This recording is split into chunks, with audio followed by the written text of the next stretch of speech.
Testing, testing, 1, 2, 3, testing.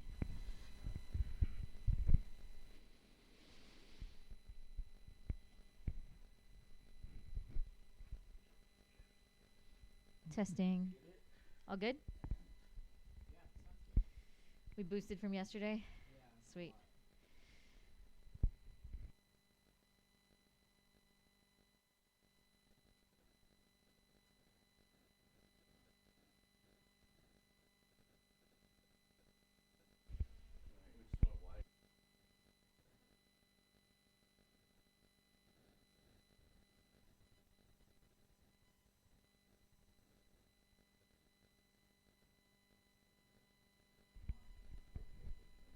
All right. Thanks everyone for joining in. This is the Pan American Cyclocross live stream of 2024 in Missoula, Montana. Thanks for joining us here on the live stream. We'll be broadcasting the Elite Women's Pan Am Championship race at 11:45 a.m. Just a few minutes here, followed by the Elite Men's Pan Am Championship race at 12:50. With a short break for podiums for the elite.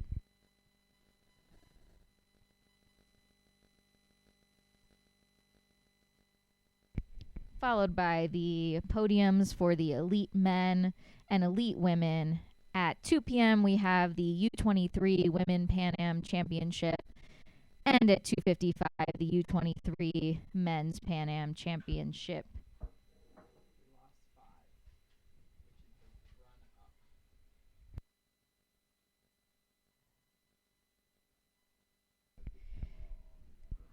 We're in Missoula, Montana. You can see a beautiful shot of the field right now. That's Tower Road in the foreground. And in the background, we have Mount Sentinel, popular hiking destination for Missoulians, and Mount Jumbo in the background.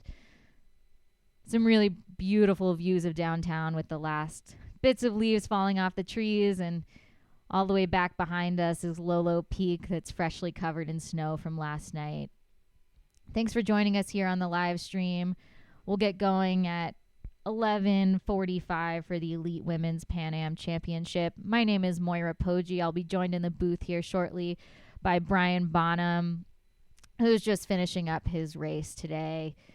Right now, the Masters men are on the course.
For those of you who are just joining us here for the first time, this is the Pan American Cyclocross Championships in Missoula, Montana, and we have a live stream that we are very excited about for this edition of the Pan Am Championships. Last year in 2023, we didn't have that feature, and I know that a lot of you have been missing the live stream this year of the USCX series that was originally sponsored by GCN and that unfortunately folded. So we're excited to bring you this live stream here today of the Pan Am Championships. We had over 1,200 streams yesterday of the elite junior women and men, as well as the UCI elite women and men yesterday. We'll do a quick recap of the results of those races before we get going here for the Pan Am Championship of the women. The schedule, if you've been looking on the website, is a little bit different today than what's originally planned. We have 11:45 is the start of the elite women, and then 2 p.m. is the U23 women. Both of those races are followed by the men's elite. This is a view here now with Mount Sentinel with that M on the top on the left-hand side. And we're looking down towards Patty Canyon. That's a really popular cycling destination for a lot of Missoulians. Everyone loves the Patty Canyon hill climb, and our local legend Dan Mazza just set the record on that hill climb. It's a really fun event as part of the Missoula Uphill Cup. Combines skiing and cycling, road cycling, mountain biking, and some running up Mount Sentinel. We'll have some drone shots here for you today, as well as a shot of our flyover, our rattlesnake run up, the Hellgate Archery Range off camber, Iris the Osprey off camber, and another beautiful run up, our second run up here, where we have some great fans lining up for the elite races today.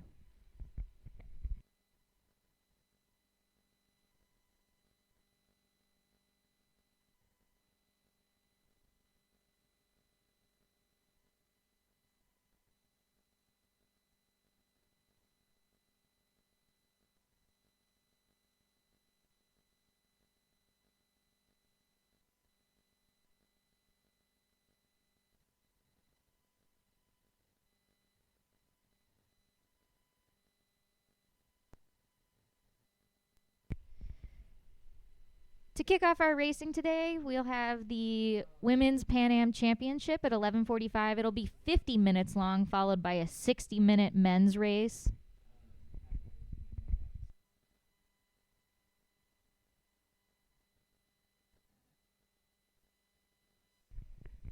After the 60-minute men's race, we'll have a podium shot of the elite men and women. And then at 2 p.m., there's a 45-minute women's U23 and a 45-minute men's U23 race.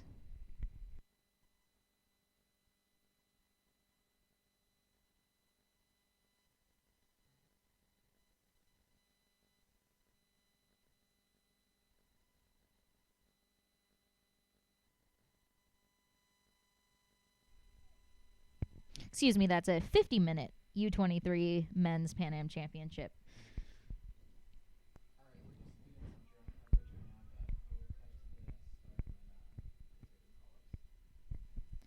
For yesterday's results, we had some really exciting races for the junior women and men. For the junior women, Alyssa Sarkisov took first place from North Potomac, Maryland, with cyclocross development Trek bikes, and followed by Raphael Carrier, a Canadian, 18 years old, took second place. Then Iceland Hallahan from Peterborough, Ontario, also Canadian, with Stimulus Trek, taking the third place spot. For the junior elite men, Garrett Bashore put on a really strong showing from Boulder Junior Cycling, Longmont, Colorado, followed by Emilian Bazile of Sherbrooke in Canada with Stimulus Track, followed by Porter Melvin, Missoula's own Team Stampede. Really strong work from Porter. Looking forward to his race later today. For the elite races, for the women, Isabella Holmgren, only 20 years old, riding with Lidl Trek, took the first place spot, followed by Sydney McGill, who was holding on really well, and Katie Klaus took the third place spot. Katie is with Steve Tilford Foundation Racing. We're looking forward to seeing Sydney and Katie in this upcoming race in a few minutes here. Then for the UCI men, Saturday results, this was just yesterday. Ian Ackert, only age 20, from Canada, of Trek Future Racing, took his first UCI win. Beautiful finish there. If you haven't caught the video footage of that, that was a photo finish on the line of a sprint finish between Ian Ackert and Scott Funston. Scott Funston took second place, and Curtis White took third. We're looking forward to seeing Scott and Curtis in this next upcoming race.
Welcome everyone on the live stream.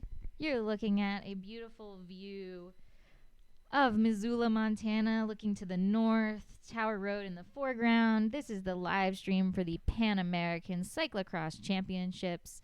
My name is Moira Poggi. I'll be joined shortly in the booth here by Brian Bonham, who will be co-commentating this 4-race live stream today. We're excited to see some of the UCI elite women come through for the Pan Am Championship as they line up here. It's pretty chilly this morning. And we'll give you a weather update, and then we'll get started with the championship. We have 74 people who are actively watching online, so thanks for joining in. This is Isabella Holmgren riding up of Lindborg-Cregg right here. And then next to her is Sydney McGill. Everyone trying to keep warm before this Pan American Championship race. Katie Klaus is to the right of Isabel.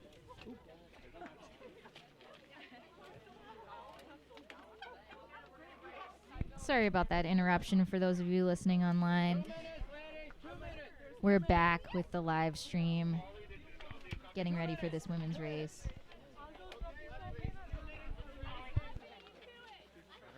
I'm sorry. Thank you for coming out again for this weekend. This is the Sunday Pan American Championship. Most, if not all of you, have raced this course yesterday. It is unchanged today. The course is the same. We have two chances for pit on the backside, two chances for pit on the backside. You'll see lap count on the left-hand side as you come through. We are advertising 50 minutes. Thanks everyone for joining us today. This is the 2024 Pan American Cyclocross Championships.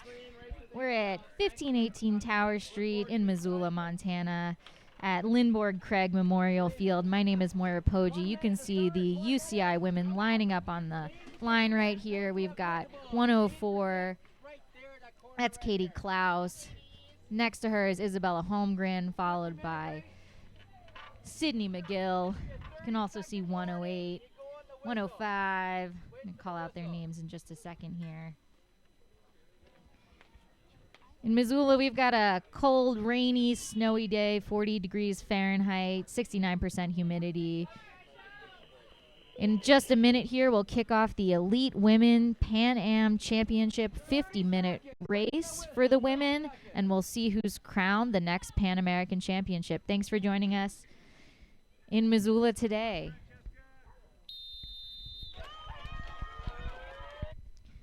And they're off. We've got a straightaway on pavement followed by a sharp turn in the parking lot of the Elite Women takeoff in the Pan American Cyclocross Championship. We see this beautiful drone shot before the women enter Mavs Stadium. They'll come around the baseball diamond, and then they've got a flyover ahead of them. This is going to be a really strong race today here. You've got Katie Klaus leading, followed by Sydney McGill and Isabella Holmgren. They all put in a really strong showing yesterday. Isabella finished first on the day with Lindborg-Cregg, followed by Sydney and then Katie. Natalie Quinn picked up the 4th spot on the day yesterday. Some beautiful racing conditions for the women. A little bit colder today, but the course is riding really fast and powerful. It was tight coming into the run-up, the first flyover, for the women yesterday. Hopefully everyone gets through safely today. Katie Klaus up and over. And down the backside. After this flyover, they'll go back down the backside of Hellgate Archery Range. And there's a sharp straightaway, fast and powerful downhill after they go through the back of this archery range. That's a new feature this year on this course. A lot of the women in this field took a good look at this feature yesterday when they were racing in the Saturday races. And then they'll take a left turn. There's some banking, and they'll head towards the pits. We really didn't see a lot of riders using the pits yesterday. Despite some rain in the morning, the riders didn't need to change out their bikes.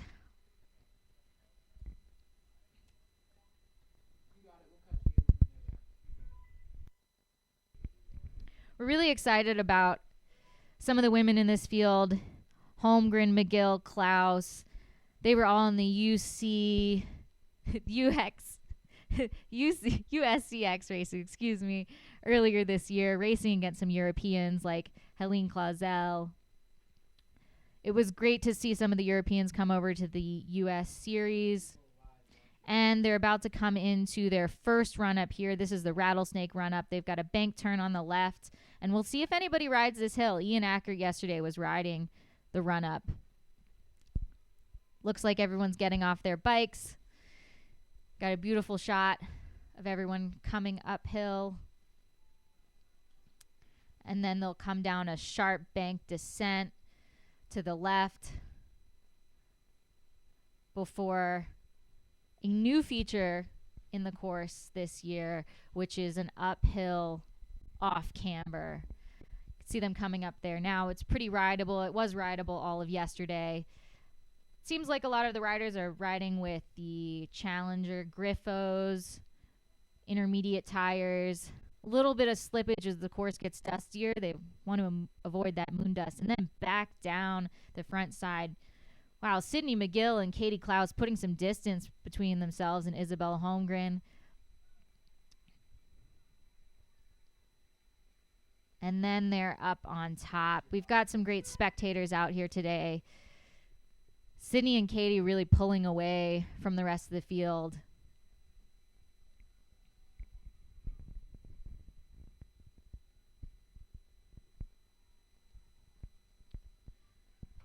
If you're just joining us right now, this is the UCI Women's Elite Race, the Pan American Cyclocross Championship. These riders have a fast and powerful course out here. A lot of them said that this course felt pretty technical to them when they did the pre-ride, but then when they got out on the course, they're entering the Hellgate Archery Range in the background. Some of the riders taking the high line, some of the riders taking the low line. There's been a bit of a debate throughout the course of this championship. Which line is actually better for them?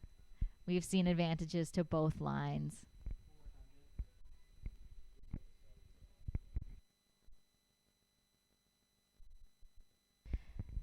But after the riders got through their pre-ride, they found that the actual racing conditions are really powerful. Power moves. The riders are about to hop over a tree root. It's been nicely marked by our course designers here. And then come through the barriers. We'll see who can bunny hop those barriers. Katie Klaus opting to run over. So is Sydney McGill. Isabella Holmgren doing her classic bunny hop as she did yesterday, followed by Natalie Quinn. With those barriers, as you'll hear Brian come in and say here in a few minutes, that it can be quite the advantage to bunny hop the barriers as opposed to getting off your bike. You're really conserving energy by staying on the bike. And we've got several more riders coming through here. Another drone shot. This is a steep technical downhill. General advice for this downhill is to take it wide to avoid pointing yourself into the trees, but looks like Katie Klaus took it nice and close to that tree. Isabella Holmgren opting for the wider route.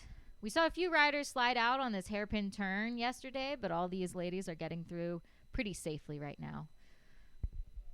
They'll come back around to pit 2 where they have the option to change out their bikes if they want. Don't expect to see a lot of riders changing out their bikes on this first lap.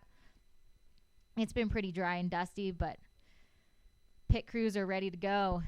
Hand off a bike if they need them. The next feature coming through here, there's a little punchy uphill, followed by the Iris the Osprey off camber.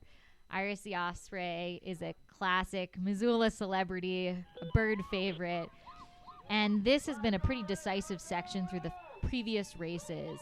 Whether or not you're taking this off camber first, if you can maintain a lead there, there aren't a lot of opportunities to pass outside this feature before they get to the finish line. So whoever enters this feature first tends to be in the lead heading towards the line as these ladies wrap up their first lap.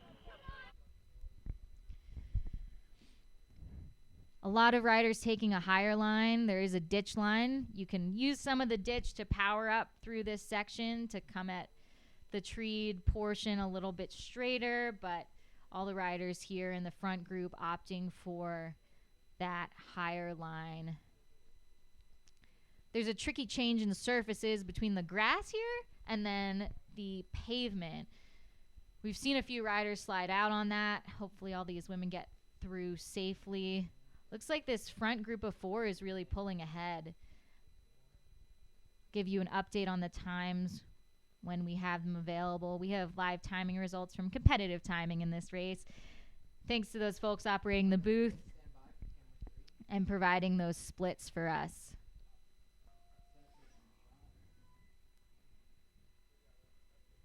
Now they're back through the parking lot and they're about to go around Mav Stadium again.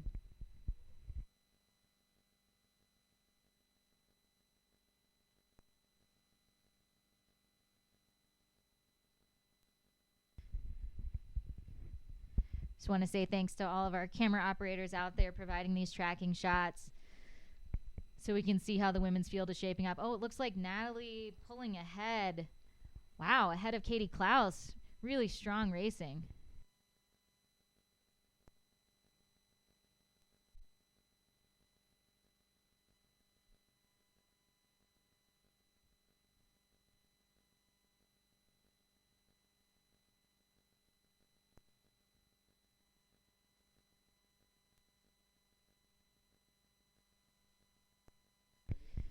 Successful crossing of the flyover for these women.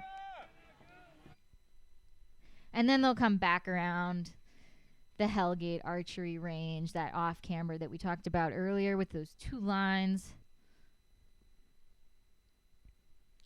We'll have lap splits for you here in just a second.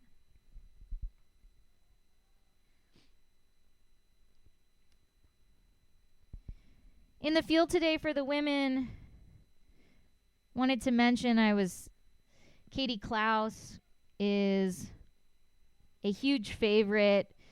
There's some interviews floating around last year of if Katie Klaus is the future of cyclocross. She certainly has 34 national championship jerseys in her closet, which is an incredible number of jerseys. She used to ride for Human Powered Health in 2023, but is now with the Steve Tilford Foundation racing team. She finished 3rd yesterday in the Women Elite. And we're really happy that Katie made it out to Missoula for this race. You can see her just pulling to the front there. Really tight group of 3 leading the pack at the moment. Isabella Holmgren trailing.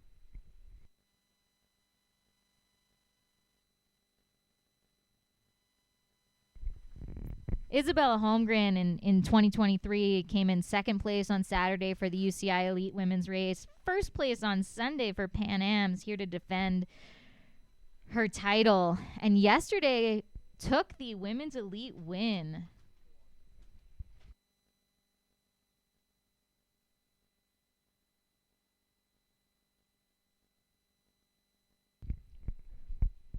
The leading pack of 4 women are coming into that off-camber uphill. Really nice feature, really rideable. It's fun to take that feature after you did that bank turn previously, that left turn. And a beautiful overhead shot of the women coming through before they take this technical downhill.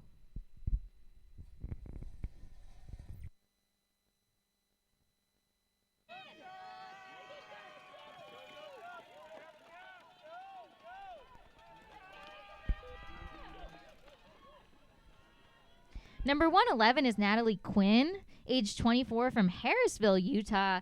Natalie's really sticking close to the front of the pack here. Natalie put out a great showing yesterday, coming in 4th.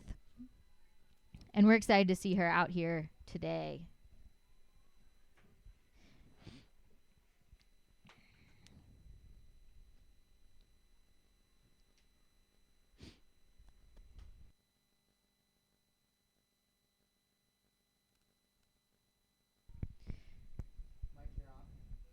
We haven't caught Anna Magley yet from Boise, Idaho, but I spoke with her earlier. She was really excited to be out here racing. She races for Comp Edge, one of the major cyclocross teams holding up the U.S. cyclocross scene at the moment. She just had a baby last year and has done an incredible job racing this season. She'll be heading over to nationals later in the season, followed by a stint in Europe, some of the World Cup races coming through at the latter part of the season. Joined in the booth here by Brian Bonham, who just had a cold race. We're happy to have him to tell us on the latest and greatest update of the course conditions. Brian, how'd it go out there? How's the course riding? Thanks, Moira. Good to be back in the booth. Welcome, everybody. And, up-to-date conditions on the course. As of a few minutes ago, I was just out there, and I'm happy to report it's riding really fast, really tacky. The little bit of precipitation that we received overnight is stuck around and really just made for a fun and fast course.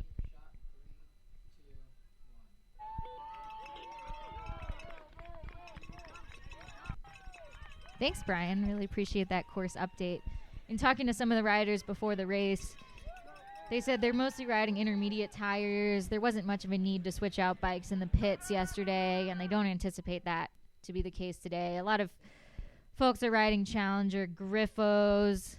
Those seem to be the race favorite this year.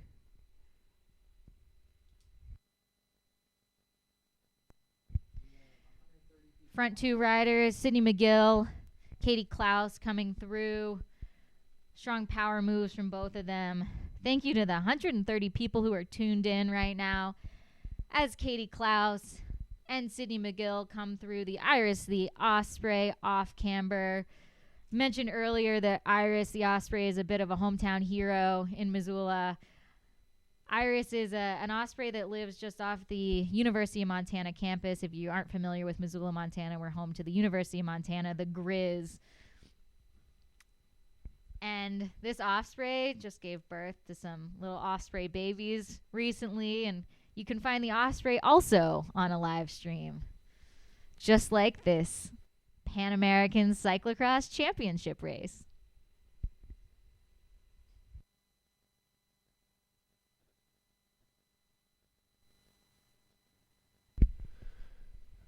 And Moira, it's looking like a similar situation to the C2 that we watched yesterday. Here now for the championship race, the front four riders looking awfully familiar. Coming into the, rounding out their second lap here, coming into the start-finish straight. Very close together, only separated by a couple seconds between the front two riders and the chasing two, which with not much time left back to the second chase group as well, but a similar group of riders here in the front. We'll see what those lap times are as they all come through. That was Sydney McGill crossing the line first, followed by Katie Klaus. The last lap that they took, Sydney McGill came in at 7:57. Katie Klaus just a tenth of a second behind her, followed by Isabella Holmgren. And we'll keep updating you throughout the race. Sydney McGill is 26 years old from Edmonton, Alberta. Katie Klaus from Grand Junction, Colorado, age 24. And Isabella Holmgren, only 20. Coming into this race, Isabella took the lead yesterday in the UCI Elite Women's race.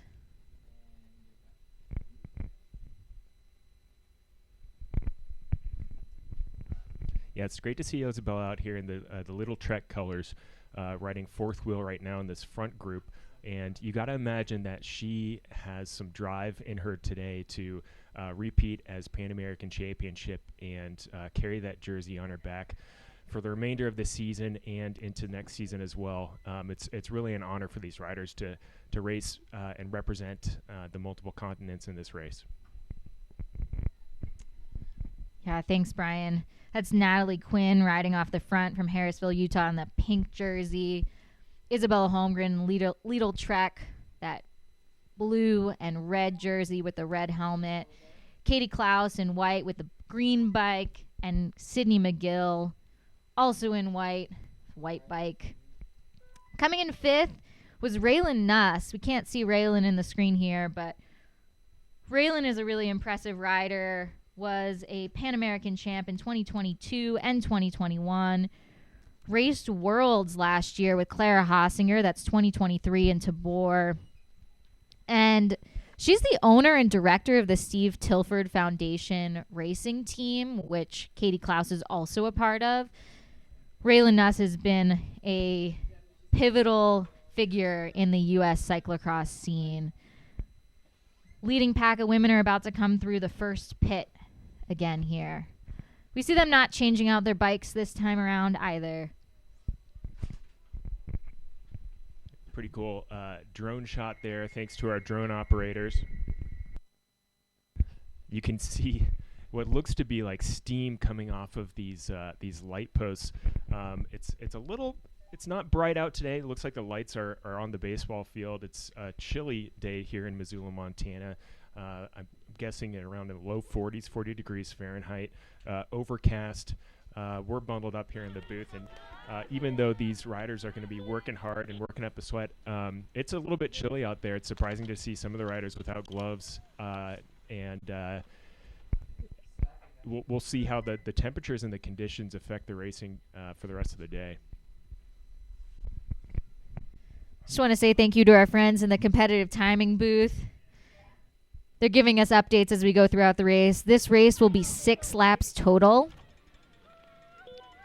And the first lap of this race was 10 seconds faster than yesterday. So the women are really putting the power in. That's Katie Klaus coming up the hill, followed by Natalie Quinn, Isabella Holmgren, and Sydney McGill.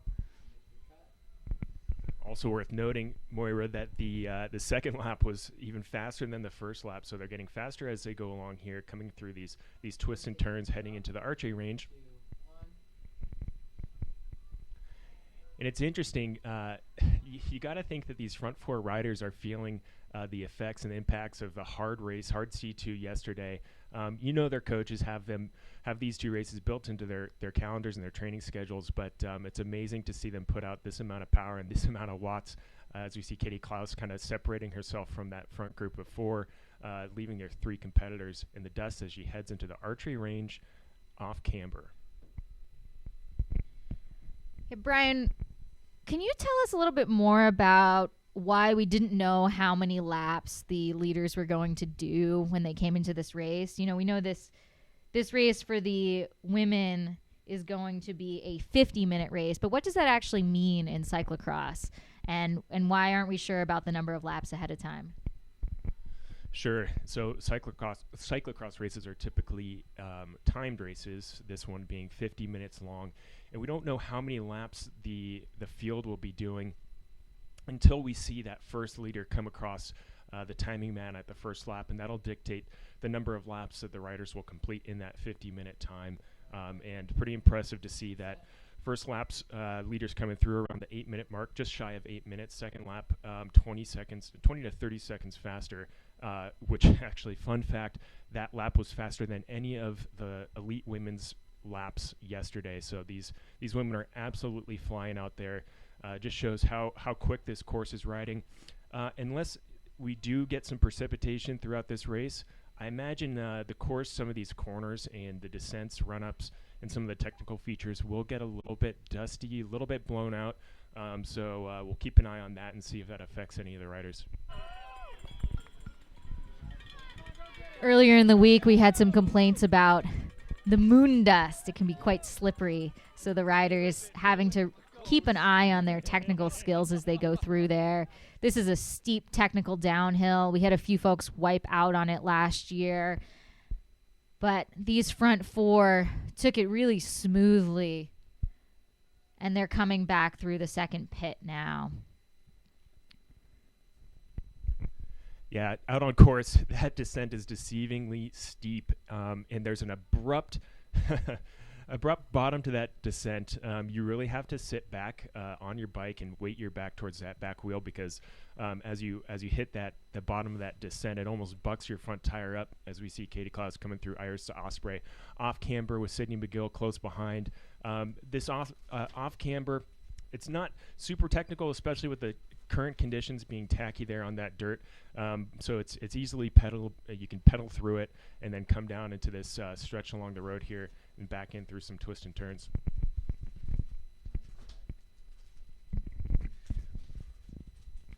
Katie Klaus still leading the pack here, really strong. About to come through the top side. That seems to be the preferred route of this ditch, kind of avoiding getting stuck in the bottom of it. Katie Klaus putting many bike lengths into her competitors as she rounds the course, finishing out the third lap. If you're just joining us here for the first time, this is the Pan American Cyclocross Championships in Missoula, Montana. We have 135 people on the live stream. So thanks for tuning in. Thank you to all of our camera operators out there. Thank you to Zilla State for sponsoring this live stream. We're really excited to be bringing this to you today. My name is Moira Poggi. I'm joined in the booth here by Brian Bonham, and the women in the Pan American Championship are just completing their third lap. That's Natalie Quinn coming across the line there in the pink jersey. Yeah, we'll check these lap times as they come through on the third lap and see just how fast these riders are going. As Katie is opening up a gap onto the warning track of Maverick Stadium. This is a very flat, fast power section where if you've got the watts to throw into the pedals, you can definitely put some time into your competitors, and Katie looks like she's doing just that. It's a chilly day out there, Moira, and I almost feel like if I were one of these riders, I'd be wanting to really keep the pace high as well, just to stay warm. Not the coldest race that we've seen here in Missoula. Yesterday during the juniors men's race, we had a little bit of snow flurries, a storm blowing through. Oh, is Katie just a little bobble there as she gets up to the stairs, but grabs her bike and seems to recover, but that allows Sydney McGill and Isabella Holmgren to catch back up, and McGill takes the lead of this front group of three. Just a little bobble there from Katie, coming into those stairs a little bit hot, but she's back on the bike. Doesn't look like any issues mechanically with the bike or rider, back on the pedals and going. But well, that was a close call. That could have been dangerous as you're flying into those stairs. They don't move if you run into them. They're pretty stationary, so it's a good thing Katie landed just shy of running into those stairs. Yeah, that was a nice recovery from Katie there. We have Sydney McGill off the front, 26 years old, from Edmonton, Alberta, with Cervelo Orange living. In 2023, Sydney did not complete the Pan Am Championships, but this year's riding really strong. 2024 Trek Cyclocross Cup C1 took third place in the Cup. That's a multi-race series that happens in the United States. Sydney has taken 2 victories this season and is riding really strong. The riders are coming around to that the first pit, excuse me. They have a few bank turns before they come into that zone right there, with Sydney McGill still on the front of the riders.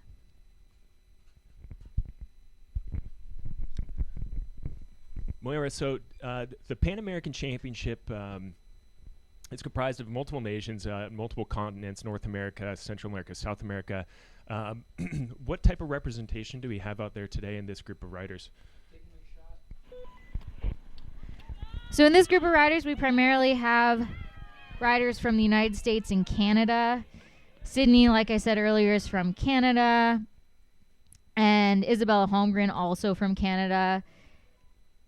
Natalie Quinn is from Utah, so we're excited to see her there today. And Katie Klaus is from Colorado. Really decorated rider. They're coming through this off-camber uphill again.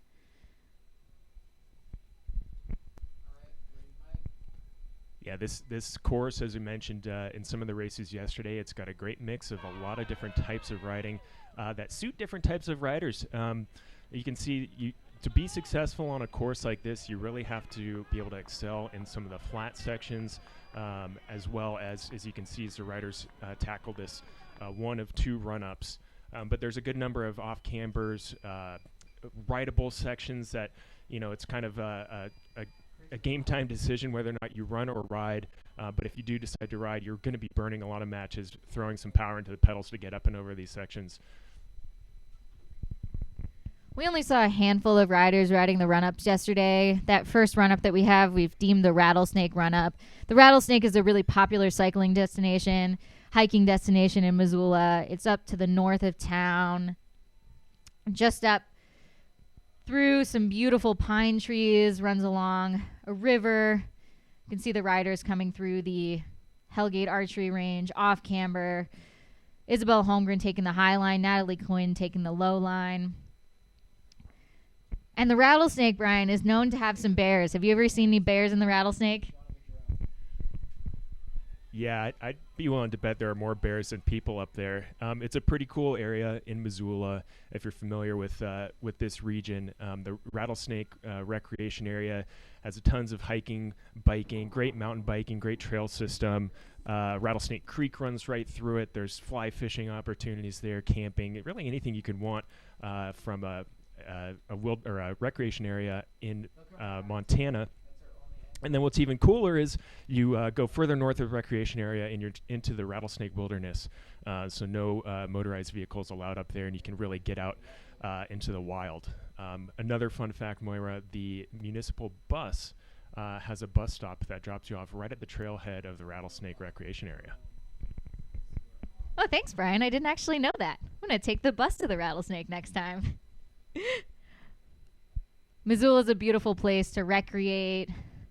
We always do have to watch out for bears, though. We've had a question that came in through the chat asking us to tell folks about bear stories. Carrying bear spray is really important when you get into Grizz country. The University of Montana is known as the Grizz. And you can encounter grizzly bears all the way up into Glacier National Park. So we've had a few bear attacks this season in Glacier. Just want everybody to stay safe, carrying bear spray, making sure they have their wits about them, and don't put themselves into any tricky situations. We know that bears like huckleberries just as much as humans do. Yeah, the Missoula area known for its robust crop of wild huckleberries, delicious huckleberries that the bears have an affinity for as well.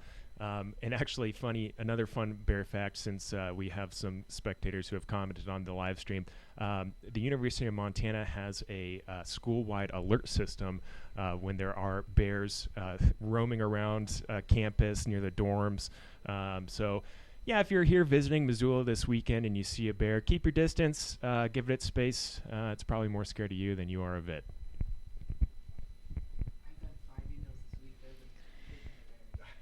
There have been several bear sightings on campus this week, Brian. Thanks for bringing that up.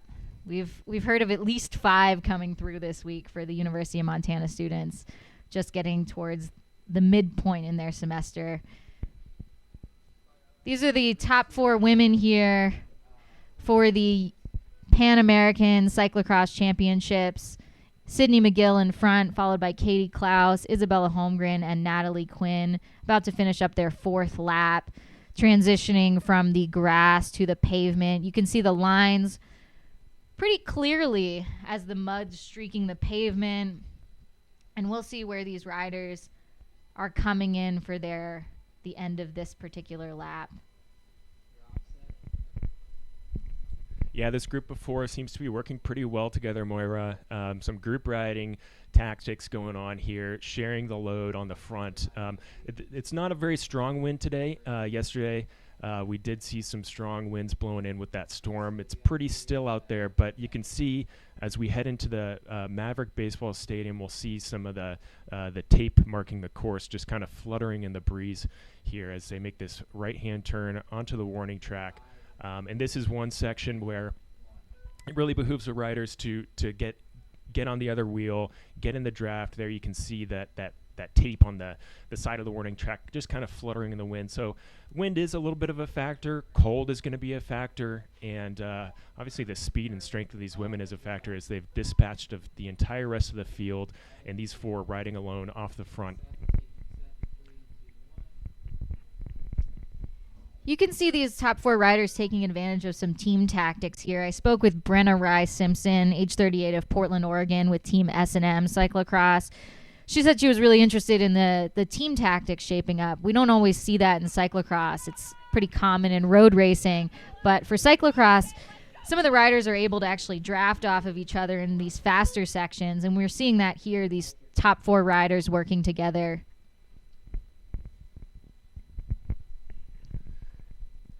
Yeah, another thing to note when you're watching cyclocross on TV, I always like to call this out. It looks like it's a smooth track. They're on this smooth ribbon of dirt here, but in actuality, you can't tell from this drone shot. But if you see up close, they're working hard. That's some bumpy ground there. And the saying goes in cyclocross, you're using the the least practical bike in the least practical conditions. So I think if you wanted to be comfortable on this bumpy terrain, you'd want a mountain bike, maybe something with a little bit of suspension. But these riders are out there on rigid frames, drop bars, and they're going to be getting jostled around on this terrain. That's a great point, Brian. When I tell people who don't ride cyclocross about cyclocross, they say, you do that with mountain bikes, right? That's not the case. We talk about tires a lot in cyclocross. I mentioned them earlier, what types of tires the riders are going with. And for a mountain bike tire, you'd be about 2.3 inches in width. But these riders are actually all the way down to, I'm going to switch units here, down to 33 millimeter tires. So that's a pretty skinny tire. What that helps the riders do is cut through muddy sections and not get gummed up in the mud. But it also creates a challenge when you're riding through really bumpy stretches with potentially rocks on the course. Yeah, and I don't claim to be a historian when it comes to cyclocross, but I do know that the origins of the sport go back to it being a bit of like an off-season training sport for road cyclists, hence the narrow tires on these bikes. And I will say that from those humble origins overseas in Europe, the gear that these riders are riding has come a long way. So it wasn't that long ago that these bikes would have had cantilever brakes on them, which were notoriously poor performing in adverse conditions. So all these bikes are going to have disc brakes on them now, modern group sets, modern gearing. A lot of them will have electronic shifting, super lightweight carbon bikes, carbon wheels, and tubular tires so that they can run really low pressure without or while still avoiding getting pinch flats. So these are highly specified, highly technical machines that they're on. But again, probably the worst possible tool for the job with the terrain that they're going on. So it makes it even more impressive that they're able to maintain the speeds and the power that they are. Those are some great points, Brian. Thanks for reviewing the bike components. You mentioned the tires and tire pressures. Speaking with some of the riders yesterday, they were looking at riding, 27, 25 PSI on their tires, so pretty low tire pressures, and I heard even lower today. So if the riders aren't riding with tubes in their tires, they can go to pretty low pressures like 21 PSI. Those low pressures help the riders maintain grip on these curves, really stick the bike to the ground to avoid sliding out. Yeah, traction is key in cyclocross. You can see as they just went through that little S turn there, you really want that bike, those tires, to be sticking to the ground like Velcro. But then at the same time, you hear riders talk about maximum slidability, so being able to almost fishtail their bikes if needed to get around corners. As I mentioned, this course is pretty dry today. There's a little bit of tackiness still from some precipitation that we received last night. Yeah, these riders aren't going to be running as low as possible. Usually in muddy races, you'll see riders drop their tire pressure down even sub 20 PSI. I don't know what that is in bar, but they'll run really low pressures just to maintain that traction. And as they go around that one corner, they're really gingerly to avoid sliding out. And then into this left-hand turn down this really steep descent that I mentioned earlier, Moira. Yeah, good point, Brian. So just for comparison, you said the tires are down to even lower than 20 PSI. What do riders typically run when they're riding on the road for comparison? Again, modern technology, modern components are changing every year. So it's rider preference. It's dependent on the conditions that they're riding in. Rider weight also comes into play as well. But on the road, it seems the opposite of cyclocross. The tires are getting wider and wider. You see now in races, even the Tour de France incorporating some gravel into the race this year. Riders are riding, 30 millimeter tires on their road bikes, which as of a few years ago would have been relatively unheard of. Just give us an update here on the race, Moira. We're seeing 3 riders up front, down from 4. Who do we have in the front here? We've got Isabella Holmgren trying to defend the Pan Am Championship title that she currently holds, followed by Katie Klaus in the white here. You can also see Sydney McGill from Canada trailing behind them, trying to hold on to Katie and Isabella. Isabella won yesterday in the Pan Am, the UCI Elite race. That was a C2 race. We're currently watching a C1 race.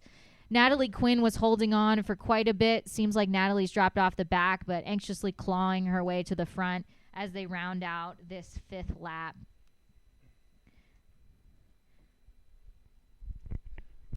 Thanks, Moira. And yeah, what you can't see on screen right now as we're following the front few leaders, back in 5th place, 5th through 10th, it's a battle between Raylan Nuss, Anna Magali, Caitlin Wellcroft, Christiane Bilodeau, and Brenna Rice-Simpson, with Anna Dorovishik on the back there, rounding out that top 10. So some battles, some races within the races happening behind these leaders as well. And as they say, Moira, the race is never over until it's over. Good point, Brian. We're hoping these riders are going to do a total of 6 laps in this race. We're looking forward to seeing how this all shakes out.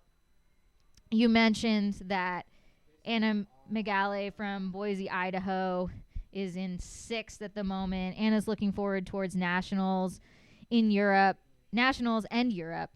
and she's excited about bringing her new baby over to Europe to watch the racing as well. There's some impressive World Cup events happening in Europe this year, and we're seeing a lot more women coming into the field, staying in the field later in life, bringing their children along to events, and teams like Competitive Edge supporting that effort. So we're happy to see that, keeping the field strong for the women throughout all phases of their careers.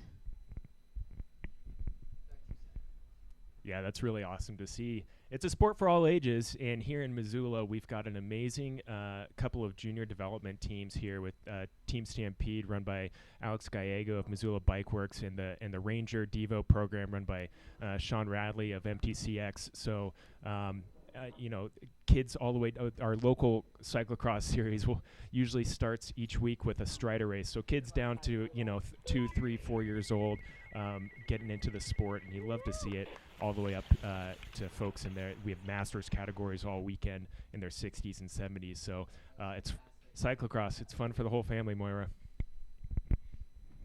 Brian, did you say Strider bikes in cyclocross? I did, yeah. So those push bikes or balance bikes with no pedals. It's the coolest thing to see, and those kids absolutely rip around the course on those bikes. So anytime you or I are feeling down about our performance, just remember there's a 4-year-old who's coming for us. Oh, I can't wait. I should try riding my bike with no pedals sometime, improve my balance. So again, not a whole lot of action in the pits today. Not a whole lot of need for swapping out bikes unless these riders are encountering mechanical or just want a fresh, clean bike, which we may see as we're coming into the last lap here. As we mentioned at the top of the show, 6 laps today will determine the winner of this race. And right now it's looking like the top 3 steps, barring any catastrophe, could be held by Katie Klaus, Isabella Holmgren, and Sydney McGill as they make their way up the Rattlesnake run-up. This run-up, I got to tell you, it's getting dicier and dicier. Yesterday, with the precipitation we had, it was nice and firm, but that run-up is getting loose and really sort of dusty as the race goes on. So you can see these riders just struggling to get up it. Keep me live. Yeah, it's getting pretty technical. We'll see how the riders do on this new off-camber feature in the course this year. Last year, the riders were on the road for portions of it. This year, the race is entirely on the east side of Tower Street as they come down this steep descent. We'll see if Katie Klaus, hopping off her bike to get up this next run up here. In position 13, coming through lap 4, we had Emma Schwartz, age 28, of Missoula, Montana. Local favorite coming in to this race. Excited to see Emma, who also coaches some of the younger riders you were mentioning earlier in the cyclocross scene. Yeah, Emma is a great inspiration for the young upcoming generation of cyclists. She's just a huge positive energy, and we're happy to have her here in Missoula. Her brother, Caleb Schwartz, will be racing later today in the race after this in the men's elite race. So cyclocross and success in cyclocross definitely runs in the family. Yeah, stay tuned. After this race finishes, we'll be broadcasting the Elite Men Pan Am Championship, a 60-minute race at 12:50 local time in Missoula, Montana, followed by a 2 p.m. U23 Women's Pan Am Championship 45-minute race. U23 means under 23 for those who aren't familiar with terms of cyclocross categories. And then at 2:55, a U23 Men's Pan Am Championship, which will be a 45-minute race.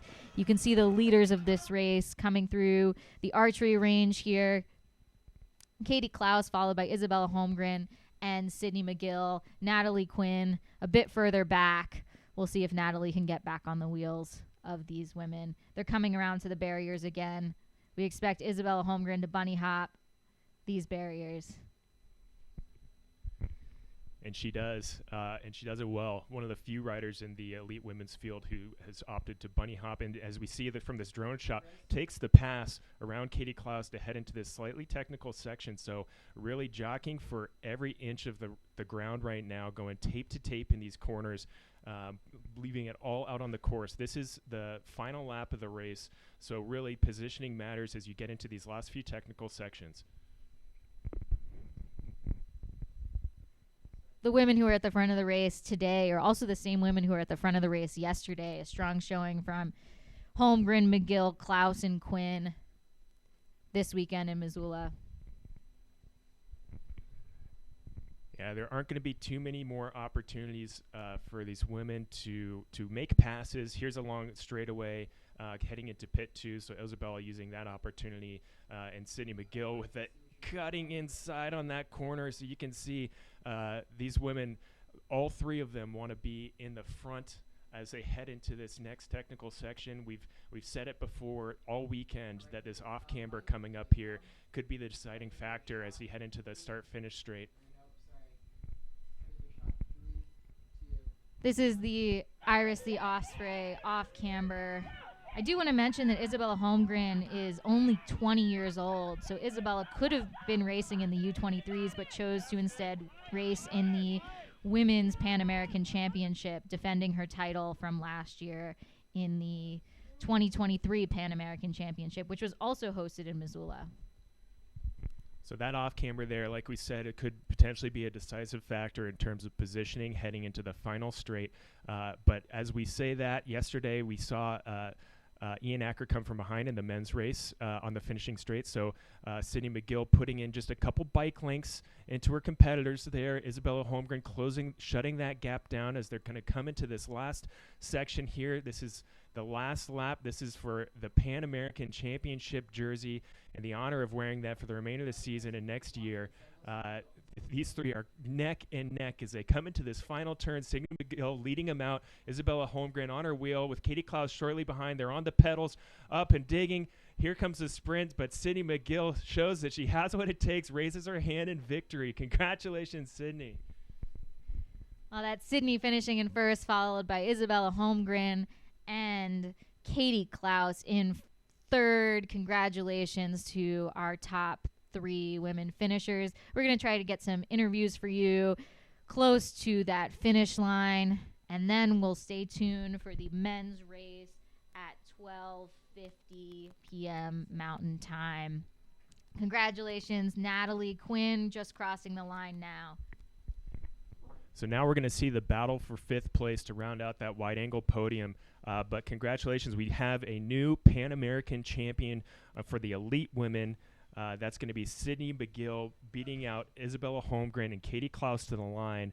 And Sydney, just an awesome race. Played her cards right the entire race. Patiently waited for the right moment And as we suspected, that off-camber leading into that final stretch ended up being the decisive factor. If you can hit that first, as Sydney showed, you can be in great position to sprint for the win on that short finishing sprint. So Sydney McGill, your new Pan American champion, and we'll cut now to the finish line to see if we can get some interviews with the riders.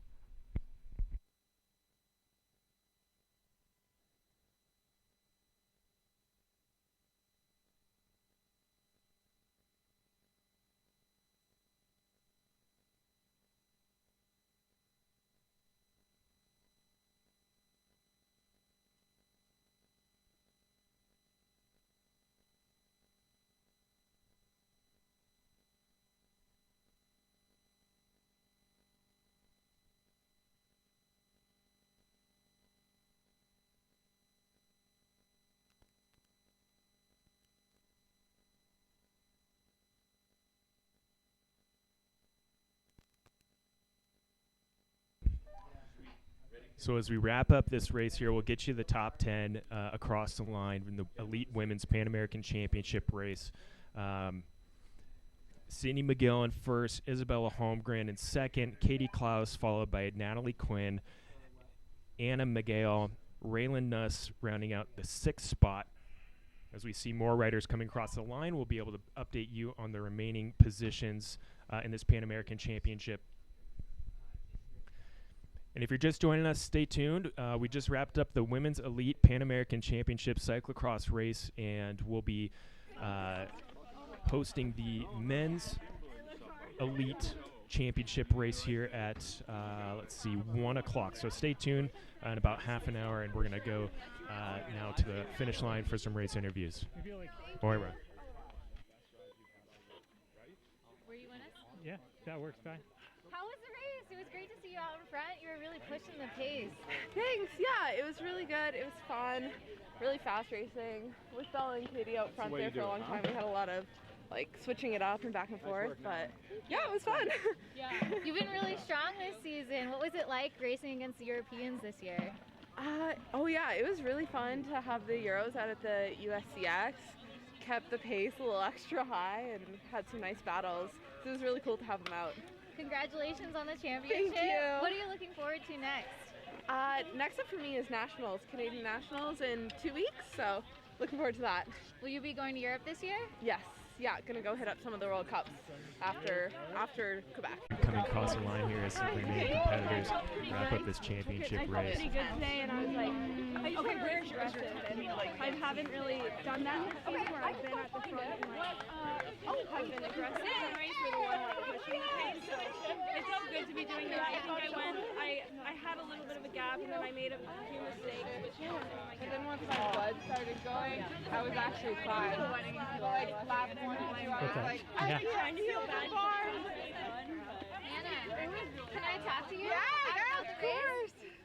I can roll up over there if you want me to. Oh, there's McGailey. So we're with Anna McGailey here. Just finished the race. Brand new baby to come watch. Anna, how did your race go? I got to talk to you before the race. Yeah, honestly, it went really good. I never know what to expect. And, I had an okay start. I'm not a great starter, and then I kind of fumbled, and I don't know, found myself kind of chasing to Raylan. She's super strong, always in front of me. And I got back to her, which was really exciting. And honestly, she got me again, and I closed again, and I didn't think I could get her in the final, but you always have to try, and I did. So I came in 5th, which for me is awesome. And let's see, the year before I was pregnant, so 2022, I was gonna get 5th at Pan Am's, and I mechanicaled and ended up 12th. So this is redemption. I got my 5th place. I feel pretty excited about it. Yeah, thanks. Yeah. It's a good start for the rest of your season. Yeah, exactly. I'm hoping. Yeah. Now I just gotta go home, rest, train, and nationals. So, yeah. Well, congratulations. Thank you so much. Yeah, thank you. I appreciate it. Yeah. I was like, okay, at the start. What do you think about that? What? Cool job. Thank you so much. Sorry. That was great.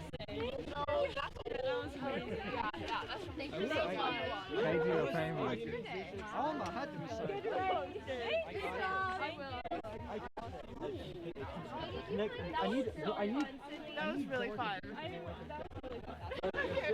love the aggressive racing.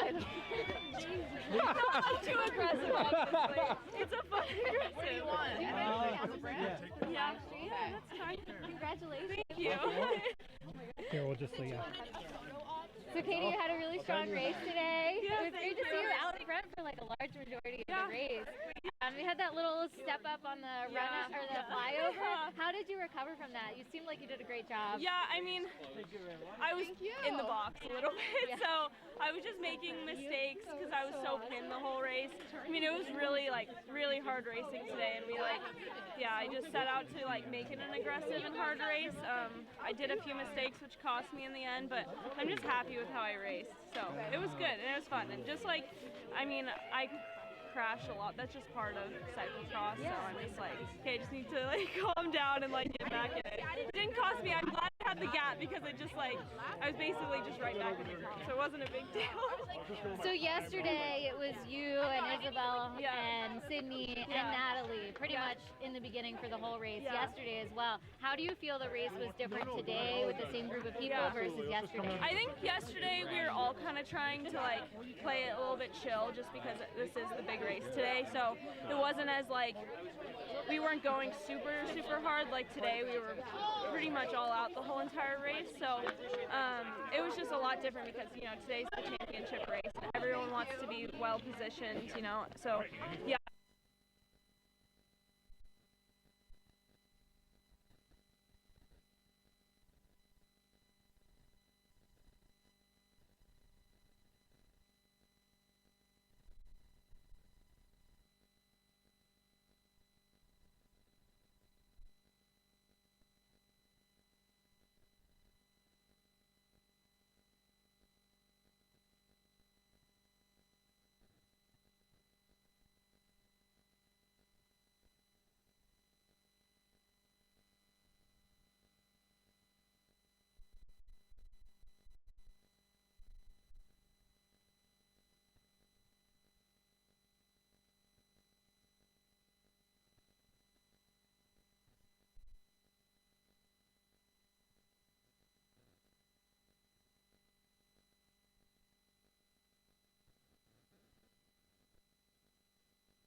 For everyone who's on right now, this is the Pan American Cyclocross Championship 2024 live stream in Missoula, Montana.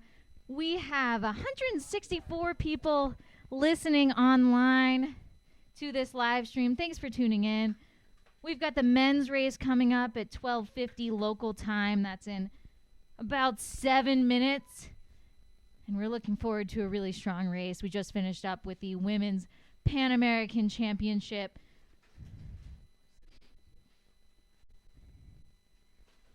And for that race, we had Sydney McGill coming in first place, followed by Isabella Holmgren and Katie Klaus in third. Amazing racing from these women.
guys. 1 minute to start. 1 minute to start. This is the men's Pan American Championship race about to kick off here. You're watching the 2024 Pan American Championships in Missoula, Montana. We have the men on the line today. I'm Moira Poggi in the press box with Brian Bonham. Thanks for joining us online. Thanks for watching the championships. We'll take you through this race here in a few minutes. Wait for the whistle.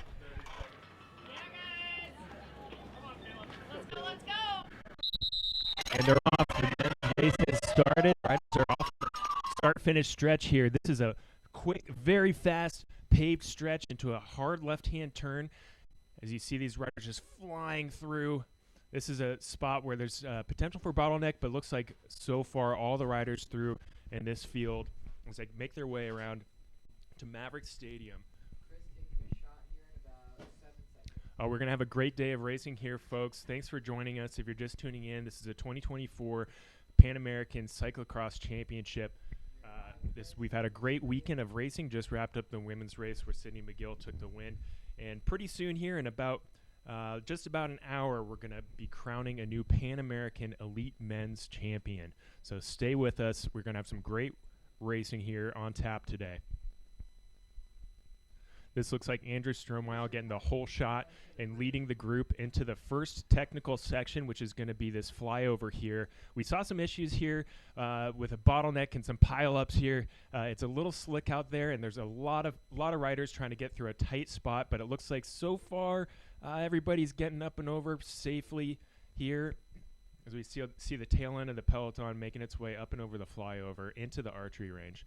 We got some mechanical issues for a rider there in the back of the pack, but it looks like the lead group is all the way through with Strohmeyer still stepping on the gas, followed closely, it looks like, by Curtis White and Eric Bruner there in the U.S. Champions kit.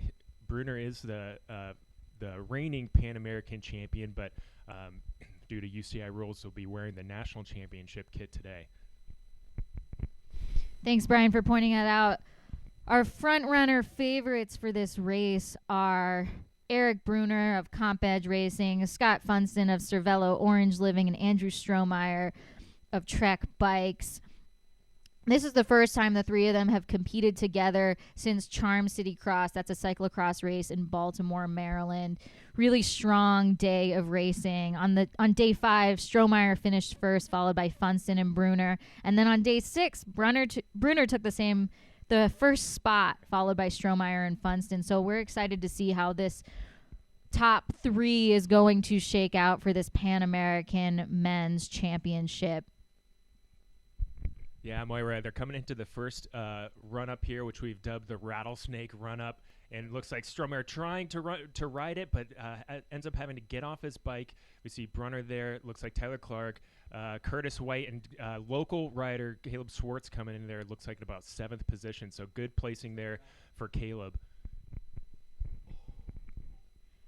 It's a really exciting race for Caleb to be a part of. Local favorite. He'll be very familiar with the Rattlesnake, favorite hiking spot in Missoula, Montana.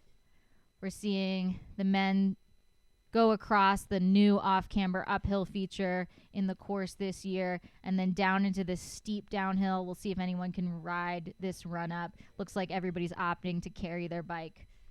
Yeah, Moira, I think yesterday we did see a few riders be able to ride that run-up when it was a little bit tackier. The rain that we had yesterday kind of tamped down some of that dust, but today that run-up is anything but tacky. It's getting loose and dry out there as these races progress. Yeah, yesterday that run-up was ridden, the Rattlesnake run-up was ridden by Ian Ackard, who took the first place spot yesterday. Ian's only 20 years old, and it was his first UCI win. We'll see Ian Ackard in the junior U23s later today. Now they're coming through the Hellgate Archery off-camber. A few riders taking that lower line, including Strohmeyer. Just one taking the upper line. The lower line looked quite a bit faster for them. Yeah, it looks like from this angle we've got Funston, Strohmeyer, and Bruner there in the top 3, followed by Clark and White behind them. Swartz there just bringing up, it looks like 6th position, so still in a really good spot. Not a whole lot of separation happening here between these lead 6 men.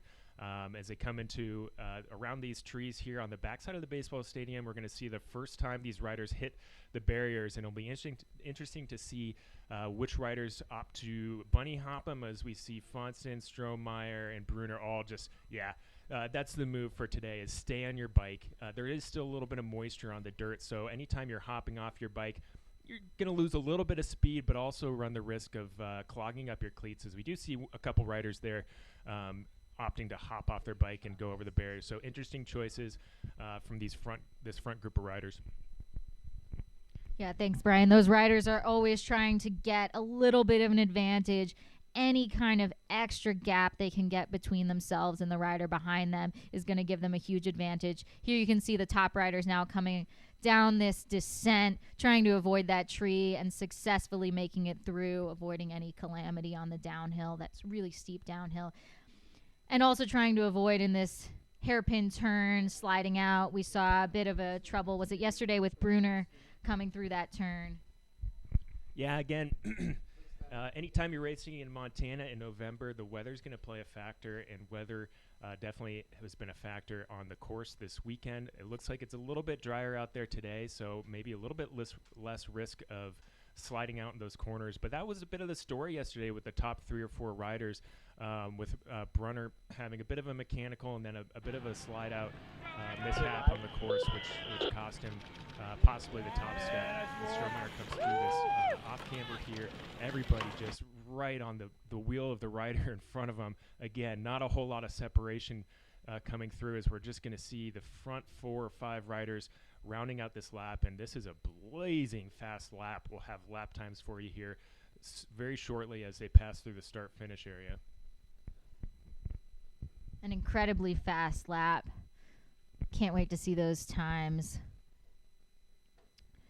We're looking at the top 5 about to come through, transitioning from this section of grass and dirt over onto the pavement, trying to avoid any mishaps in that terrain transition.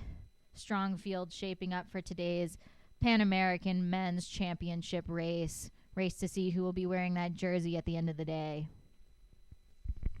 Yeah, there are a few big races. Looks like Curtis White just sitting up there, either adjusting his jersey or maybe stretching out his back. I'm not sure. We'll have to keep an eye on that. The front group of 5 here compact as they head around the 180-degree turn into the baseball stadium. Caleb Swartz not far behind in, looks like, 7th spot there. Caleb Swartz, a local Missoula rider. Awesome to see him there. So we've got, looks like the front 4 is going to be Strohmeyer, Funston, Bruner, and Clark, with White and Russell there right in front of, that's Evan Russell right in front of Caleb Swartz. Yeah, thanks, Brian. Bringing up Caleb Swartz, Emma Swartz, Caleb's sister, just finished in 14th on the women's, 28 years old from Missoula, Montana. Nice work, Emma. You can see these top 7 riders coming into that flyover again. That 7th rider on the day is Caleb Swartz, 26 years old from Missoula, Montana, with a 7:05 lap time for lap 1. Yeah, we've only seen it once or twice this weekend from the elite men's field, but we may be seeing some sub 7-minute laps here today as these guys look to exit the day with that Pan American jersey on their backs. Ben Frederick also having a wonderful ride today. Looks like in 8th place, so just behind this group in that chase group. So awesome ride from him. Great to see him out there mixing it up. Andrew Frank, a local rider, in 14th place. Gage Hecht up in 12th place. He's having a great ride as well. But I hate to say it, Moira, but this might be the selection here. And it looks like Evan Russell just slightly dangling off the back of this front group of 6. But they're putting in some serious time into their competitors. I don't know what that gap is off the top of my head, but as we see that rider trying to bridge up there. So there's the chase group of 4. It's a long race. Anything can happen. So we'll keep an eye on this chase group and see if they can connect with the front. Yeah, thanks, Brian. It looks to be about 6-7 seconds between this front group and that next rider. Just a if you're counting, we've got in the press box at Mav Stadium here. That front group of 7 riders is about to come through the Rattlesnake run-up and then back down a beautiful bank turn on the course. We're looking to the west on the course towards Tower Road. You can see the team tents in the background. Yeah, look at that packed group of spectators there on the run-up. If you're here in Missoula watching this race, that's the spot to be. If you're not in Missoula, you're in the right spot as well, listening to us here on the live stream, and we're happy to bring you the action all day today with this elite men's race. And if you're in Missoula and you're not spectating at the moment, you still have time to get over to the field. It's 1518 Tower Street in Missoula to see the U23 men's and women's championship races. Those will be really exciting races as well. And we're happy to host them here on the live stream. So you see Funston White, there's Swartz there rounding out the front group with Russell hot on his heels, getting up over that that run up. And then back into the archery range here. It's amazing how this is shaking out already. This front group of 3 or 4 riders, they put in big digs yesterday in the C2 race. So Strohmeyer being the one in the front group here who we did not see in the C2 yesterday. He's coming in with fresh legs. I'm not sure if that was a logistical choice or if just travel to Missoula dictated that he wasn't going to make it to that race yesterday, but he's absolutely pushing the pace here and making the riders behind him struggle to hold his wheel. Yeah, and there's always a conversation between these riders of, are they going to excel in the day 1 race or the day 2 race? Yesterday was the C2 race. Today is the C1 race. And some conversations with Bruner in other interviews have said, oh, he feels better on his day 2 races. But Strohmeyer coming in just for the 1-day race. As we see Funston passing Clark on the inside there, just getting that little extra advantage heading into the barriers. Anytime you can make a pass before a technical section, it puts you in a better spot for the rest. Oh, we see a slide out there. Looks like Caleb Swartz just dabbed a little bit in that corner. So I may have spoke too soon. These corners do have still a little bit of slippiness in them. So the rider's struggling to find grip there. And that might have been a costly foot down for Caleb. We'll see if he can catch back up to the group here. To give you some background on Eric Bruner, he's 27 years old from Boulder, Colorado, riding for Comp Edge Racing. Competitive Edge is a big cyclocross team in the U.S. based out of Massachusetts. Tyler and Curtis are holding up a strong team there. Eric Bruner was Pan Am champ in 2021, 2022, and 2023, national champ in 2021 and 2023, and raced in UCI Worlds just last year in Tabor and Czechia. If we look to Andrew Strohmeyer, he's currently the winningest rider in the 2024 and 2025 season and is ranked higher than Tom Pidcock at the moment. That's pretty impressive. I know Pidcock hasn't been on his cross bike as much, and I don't know if that's due to some drama in Ineos or what's going on there, if he's just opting to sit out until some of the later races of the season. But, hey, Strohmeyer, Andrew, that's a feather in your cap right there. You're going toe-to-toe with Tom Pidcock himself, so not surprised. The guy is an absolute animal out there on the course, and his record this season proves that. As they come into this last stretch here, we'll get some lap times as they head into lap number 3. Andrew Strohmeyer is 23 years old from Mount Airy, Maryland, riding for Trek Bikes, cyclocross development team. And I'm excited to see, if Strohmeyer is exceeding Pidcock's ranking, if he can also do the Superman across the finish line. Yeah, I mean, I guess if we're going to start comparing these racers in the race today, we got to ask ourselves, Moira, which one of these riders would look best in a squirrel costume singing in a Belgian game show? Oh, that's a great question, Brian. We can see these top riders coming across the line here for their next lap. The Masked Singer is proving to be a hot commodity in the crossover between cyclocross and musical competitions. with Wout Van Aert donning a squirrel costume most recently. He's a dual sport athlete, both singing and cycling.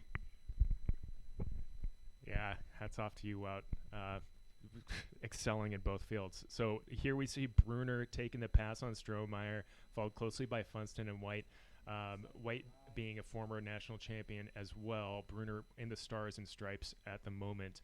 But this is some top talent, top guns here in the front of the race, pushing the pace and making everybody else hurt. As we see the front four over the flyover, Tyler Clark not far behind.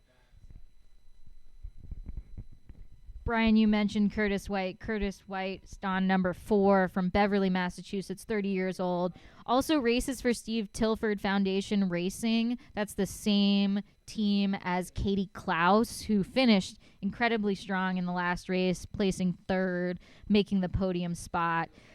Curtis White was the national champ in 2022, Pan American champ in 2018, and coaches Henry Coote, who we will see later on today. Really strong rider. Henry Coote took a win at Really Rad Cyclocross Festival recently, finishing just ahead of his coach, Curtis White. Yeah, the future's now.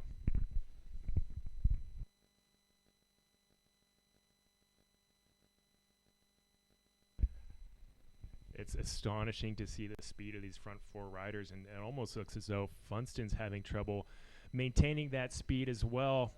It could just be that he's excelling a little bit more in the technical sections, whereas the other front 3 riders are throwing down the watts in these flat, long drag race sections here. So we'll see how this shakes out as they come up into the Rattlesnake runoff, off their bikes, up the run up, and there's Funston right there. So yeah, really technically sound rider, technically strong, and so if he's losing a bike length or 2 here and there, not super worried. I think he's got the technical skills and the strength to make it back up to this group.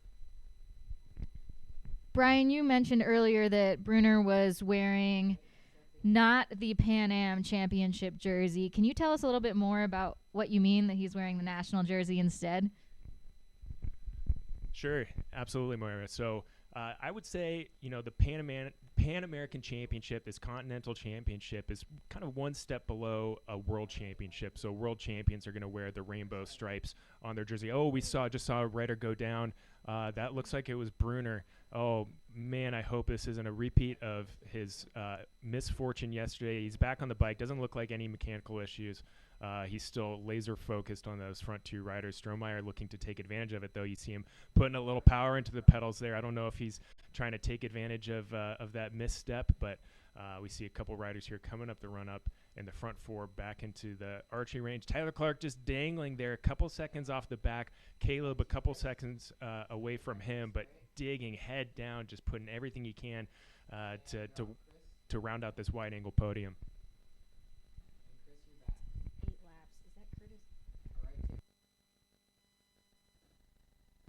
Curtis really sticking close to Andrew Strohmeyer after they come through this archery range off camber, about to go through the structure back towards the barriers. Barriers are just a classic feature in cyclocross.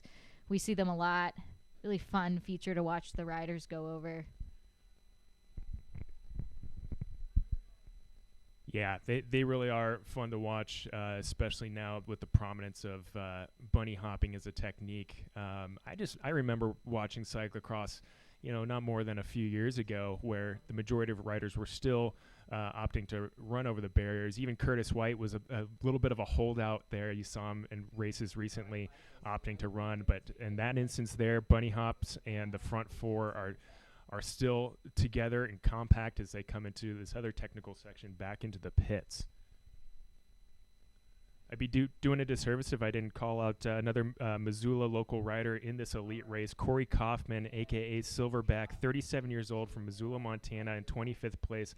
Corey, you're representing, man. Keep it up. Yeah, thanks for bringing up the locals. Brian, we also have Noah Jakovic, 26 years old, of Missoula, Montana. and Andrew Frank, 28 of Helena, Montana. We were talking yesterday about the local cyclocross series. Andrew Frank is always on the podium, it seems like, during the local cyclocross series on Wednesdays. Helena, Montana, finishing strong in the 2024 series here in Missoula, Montana. If you're just joining us for the first time, this is the Pan American Cyclocross Championships. We're about to watch the top 4 male riders go into the Iris, the Osprey off-camber. It doesn't look quite as off-camber as it was yesterday, does it, Brian? No, these conditions are making it look a little more tame, but I assure you there is still some off-camberness to it. It's still a technical feature, and you have to stay focused lest you slip a tire out. This is the corner where we saw Caleb Swartz do a little bit of a slide out earlier in the race, and these 4 riders navigating it very nicely. Underneath that tree there, that tree kind of provided a rain shadow so that the dirt underneath these trees is actually really dusty and dry, whereas the rest of the track is going to be a little bit more wet and tacky.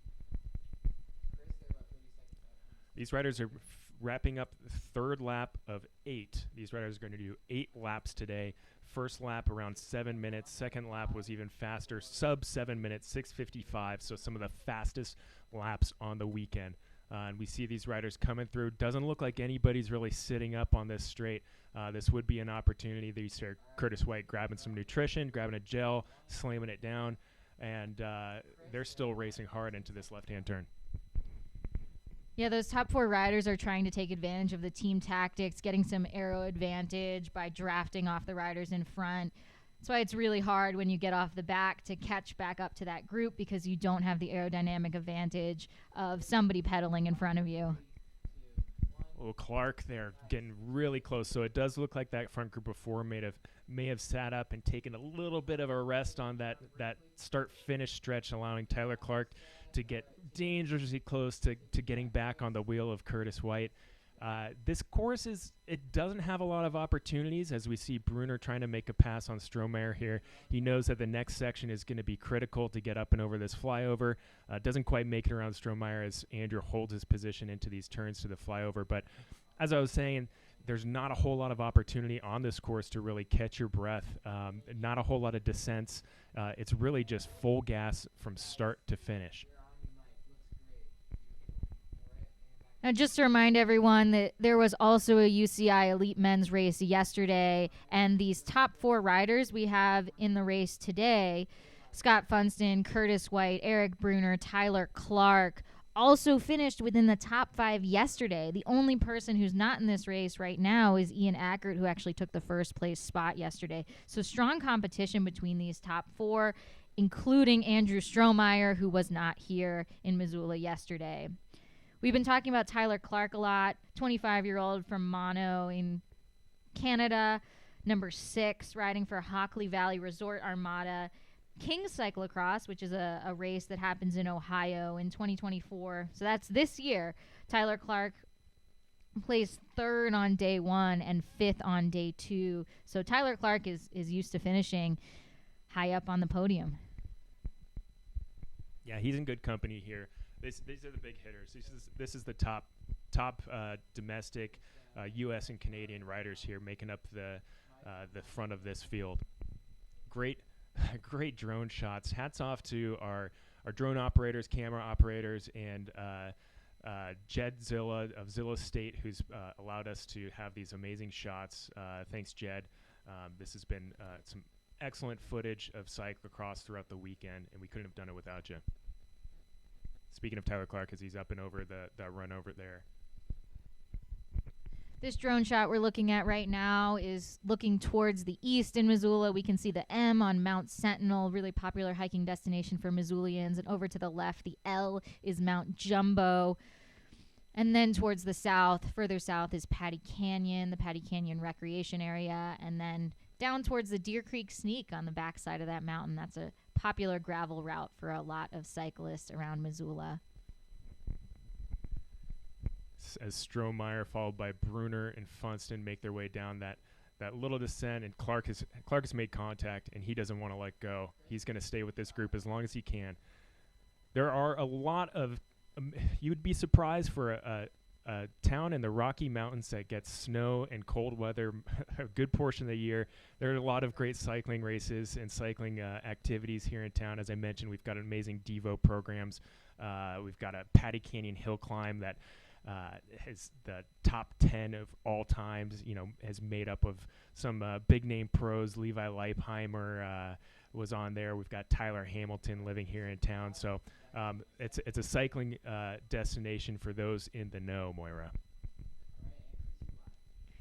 That it is, Brian.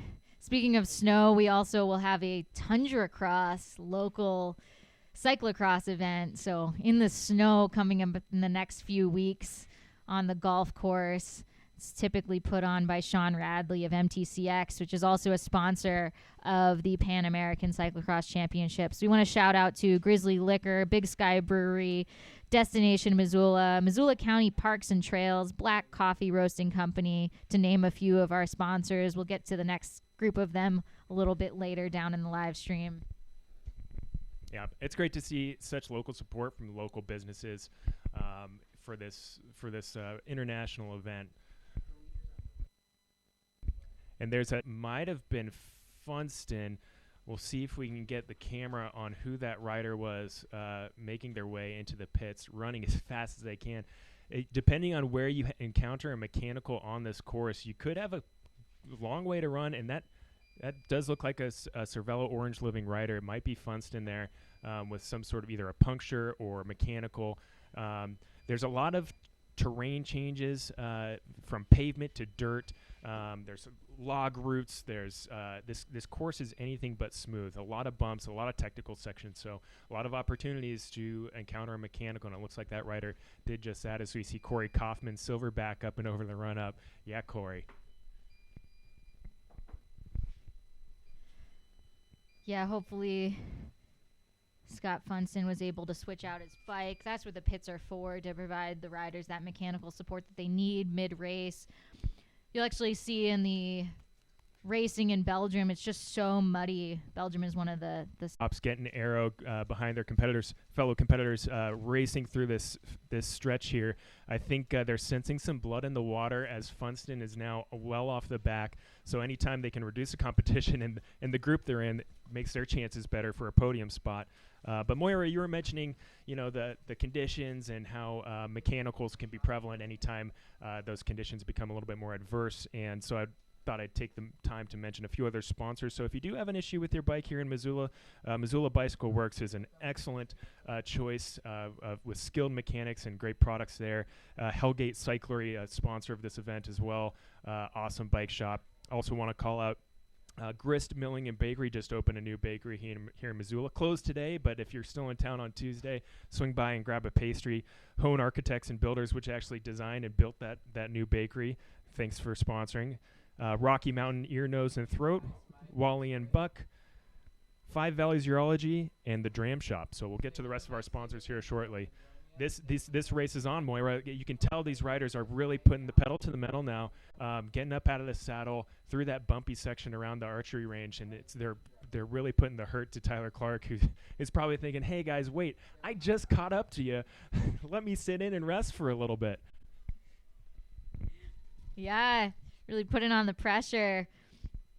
And Tyler Clark just pulling in sub-7 lap time for that lap 4, trying to catch up to the rest of the group. Everybody else hovering around 7:03, a little bit slower for Scott Funston as he dealt with that mechanical, but all coming in strong to this next 5th lap of the race. We will have 8 laps in this race. We had 6 for the women's. The men's race is just a little bit longer than the women's race, clocking in at 60 minutes instead of 50 minutes. And then the next 2 races at 2 and 2:55 will be the U23, 45 minutes for the women. Yeah, so stay tuned. There's plenty of racing left to be had here out of Missoula, Montana. And this race is just now starting to heat up. The front 4 down to 3 as they head up the Rattlesnake run-up. Bruner really putting on a clinic here of how to do that run-up and how to ride this course. He's now had an opportunity to ride this a couple times. Strohmeyer on it for the first time today. So, but doesn't really seem to matter for Strohmeyer. He's having no problem holding on Brunner's wheel and might just be kind of tactically waiting in the wings, kind of seeing if Brunner will make a mistake. He knows that yesterday that was kind of the deciding point of the race. A couple of times that Brunner had some mishaps, so maybe Andrew's just kind of playing his cards, wait until the last couple laps, because we are on lap 5 here with 3 more laps to go. Hopefully we can hear some of these riders and their plans for the rest of their season, looking towards the national championships and towards Europe. One of the things to note are different techniques that riders use throughout their races, looking at where they have inherent advantages. So like Andrew Strohmeyer riding the berm at Waterloo World Cup last year, which only Thibaut Nice rode, who's an incredibly skilled rider in Europe. So we're looking to see who's riding features, who's not riding features, and how they use that to their advantage. Whether you're a smaller rider who can really crush it on the uphill or power through the straightaways with a bit more momentum.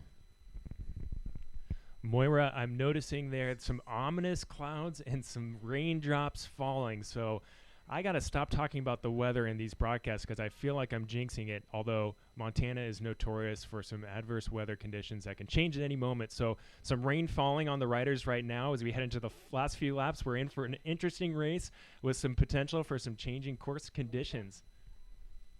Yesterday we had sunny skies for both of the women's races, but that men's juniors race, we almost had a tornado. It looked like it was about to roll through the start line. Really strong wind that blew through, and these men in the Pan Am Championship race may have to contend with some weather as well. We don't know if it's going to be snow or sleet or rain or just a windy time as they come through this chicane to hit that steep downhill.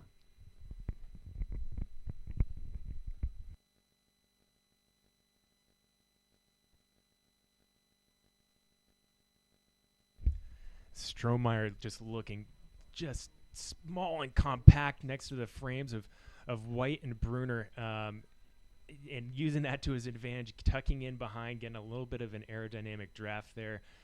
He's just such a punchy rider, as you mentioned, riding that run-up at Waterloo that only Thibaut Nice was able to do. So if you could mold a perfect size rider for this course, Strohmeyer, he's it. And you can tell now that he's just kind of biding his time. These 3 riders are kind of just keeping an eye on each other, kind of seeing when the next move is going to come. It could come anytime in the next 3 laps, but where is anybody's guess? Brunner in good position as he heads into Iris Osprey off camber. We've mentioned this before, Moira, and we've seen it in a number of races, especially this past race, right before this one, the women's elite race with Sydney McGill making her way first into that off camber. It's a very tactically decisive point in the race because, as you can see now, they're off the off camber. There's a few twists and turns, and then you're right back onto the finishing stretch. So anybody who can get into that feature first stands a better chance of crossing the line first as well. And you can see that Strohmeyer, just as we have some rain coming through here, is hugging the back wheel of Brunner, trying to catch that aerodynamic advantage from him as they lead into the end of this lap. Strohmeyer is incredibly strong. There's a U.S. cyclocross series sponsored by Trek that happens across the country. This year, Virginia's Blue Ridge Go Cross, Strohmeyer took first place in both races in that race, and now we're looking towards the finish line. Really, the rain running through here, these riders have some tough conditions to contend with. Yeah, it's not only going to be wet here for the next few laps, but it's cold as well, Moira. We're sitting around low 40 degrees Celsius, Fahrenheit. So that's anytime the temperature dips to that level, plus you add the precipitation, that's going to chill you to the bone. Strohmeyer, that's Brunner now putting in a big gap. Did not see what happened there, if that was just a burst of power from Brunner, but he's made a move, and that is a big, big move from Brunner. White not quite able to respond. Strohmeyer off the back foot, trying to hold on to White's wheel. That was an unprecedented move from Brunner as they head into the flyover. But holy smokes, did not see that coming. Looks like those top three riders are catching up to Brunner. This changing condition is pretty interesting. A lot of the season so far in cyclocross, we've seen dry and dusty conditions. Not a lot of tire change-outs or bike change-outs for the riders. No swapping of gears because they haven't needed to. But looking at the rest of this Trek cyclocross season, from Virginia to Rochester to Charm City, and then the overall Trek CX Cup, Strohmeyer is just placed in the top first and second places for all of them, followed by a first place on the C1 race in the Really Rad Festival of Cyclocross in Falmouth, Massachusetts last weekend. Can see Strohmeyer just hanging on, but a pretty big gap opening up. Yeah, I don't know if all those victories over the course of the season are building up in Andrew's legs, or if it's just Brunner on amazing form today, really wanting to defend that Pan American Championship jersey. But yeah, Andrew's going to have to put in a pretty big dig here if he's going to want to catch White and Brunner. And now the battle looks to be between Curtis White and Eric Brunner as they head into the Rattlesnake run-up. This is, like I said, Moira, this race can change by the minute, and we're seeing it play out right in front of us. What a turn of events here in the last few laps. Yeah, it's been huge to see this change. Curtis White trying to stick as close to Eric Brunner as possible, with Strohmeyer trailing behind. We'll see how this shakes out for the rest of the race. This is a 60-minute race for these riders. They'll be doing 8 laps. We've got a beautiful overhead shot coming into this new off-camber feature. The riders were riding on both sides of Tower Street last year, but this year the race is condensed. Really technical, powerful race happening all the way on the east side of Tower Street in Missoula, Montana. For those of you just joining now, we have about 228 people watching the live stream, so thanks for tuning in. We really appreciate your support. We haven't had the live stream of the Trek Cyclocross series, so we feel really lucky to be able to bring this to you for the Pan American Championships. Yeah, thank you, Zilla State, for sponsoring this production of this live stream. As Moira, you said, we feel very fortunate to be able to bring you this cyclocross action here in early November, Missoula, Montana. And we have a battle on our hands now between Curtis White and Eric Brunner coming into this off-camber section. Both riders riding really strong this season, trailed not too far behind by Andrew Strohmeyer, who's having an amazing season. But, White, 30 years old, not the oldest rider in this field, but looking at his results from this season, wondering, okay, is he kind of coming to the tail end of his season? He's obviously doing amazing work shepherding the next generation of cyclocross riders. He's had just an absolute storied career. If you followed Curtis White, national champion, and just an all-around amazing rider, great results in Europe as well. The oldest rider in this field, believe it or not, Moira, 50 years old. That's Carl Decker from Bend, Oregon. So anytime you guys think that you're getting a little bit long in the tooth and maybe don't have it in the legs to race cyclocross, go talk to Carl Decker. He'll tell you about his elite Pan American Championship race in 2024. The Masters men field goes incredibly deep. We see a lot of really impressive riding. Ooh, little foot down over there from Eric Brunner. Looks like he recovered. But you can see how strong the racing goes for folks in cyclocross. Usually they're races that are an hour or under, so it's pretty accessible in evening races and weekend races for folks of all ages. And we're excited to see that grow over the coming years. As I've heard from a lot of riders, speaking to them before the race, they all say cross isn't dead. No, it's not. Cross is alive and well, and it's alive and well in Missoula, Montana. This is the second running of the Pan American Cyclocross Championship here in Missoula. I'm not sure where it'll be held in 2025. I don't think that location has been released yet. If you do happen to know, pop into the chat and let Moira and I know where the next championship race will be.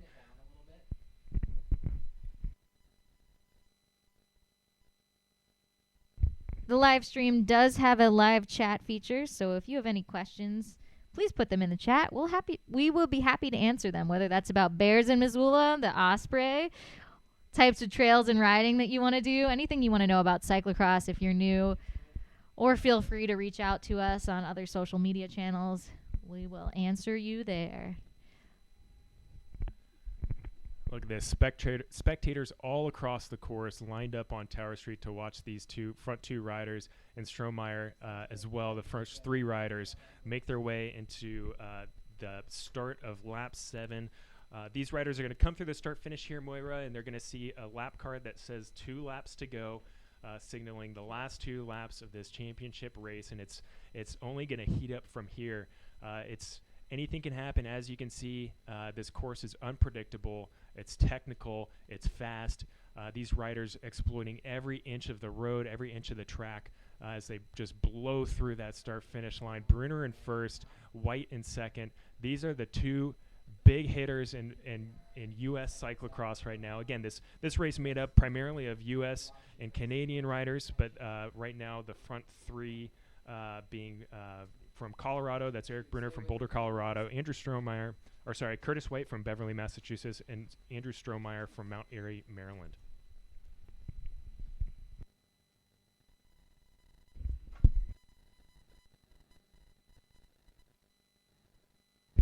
And out of looks like Curtis White just kind of sitting up there. I don't know if he's having some issues with his back, or if he's just adjusting some equipment there, adjusting his glasses, his helmet. It is raining out there right now, so he could be getting a little bit of moisture on those shades. Maybe just toss them over to the side. It's hard to tell from that angle. Also hard to tell from the camera angle. We didn't quite see where Eric Brunner made that attack, but that was a pretty big decisive factor. Whittled this front group from about 4 or 5 riders down to these 2 riders here. Dispatching of Andrew Strohmeyer off the back on that Maverick Stadium warning track. Right now, that front 5, though, coming through the line after lap 6, consisting of Eric Brunner, Curtis White, Andrew Strohmeyer, Tyler Clark, and Scott Funston, who looked like he had a mechanical there. I think running through pit 2 has slipped down to position 5 right now with 1 lap to go. Sorry, 2 laps to go. That's right, Brian. These men in this Pan American Championship are doing 8 laps in this race.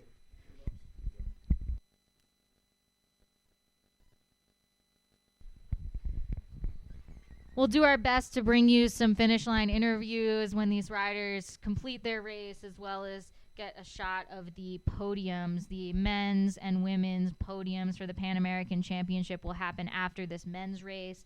And then at 2 p.m.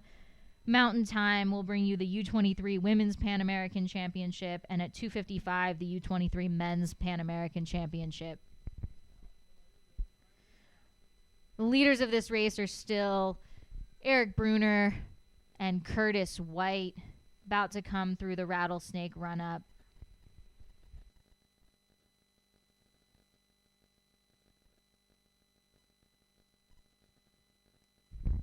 Brian, have we seen anyone ride this Rattlesnake run-up today? No, I don't think we have out of any of the fields that we've covered or seen today. And I think that's mainly due to just it's been beat up, Moira. That run-up was relatively pristine yesterday, especially in some of the early races. And as riders have really tackled it and stomped on it, they've really turned up that dirt. It doesn't help when you get this kind of off and on precipitation. It just it really churns up the dirt and makes it more difficult to find the traction under your tires trying to ride up that run up. So I think most of these riders just playing it safe and deciding to run up it. This run up here, as we see Brunner and White as well. Last year on this course, we did see some riders able to ride up that, but conditions just varying a little bit this year. And as we see, running is the move there.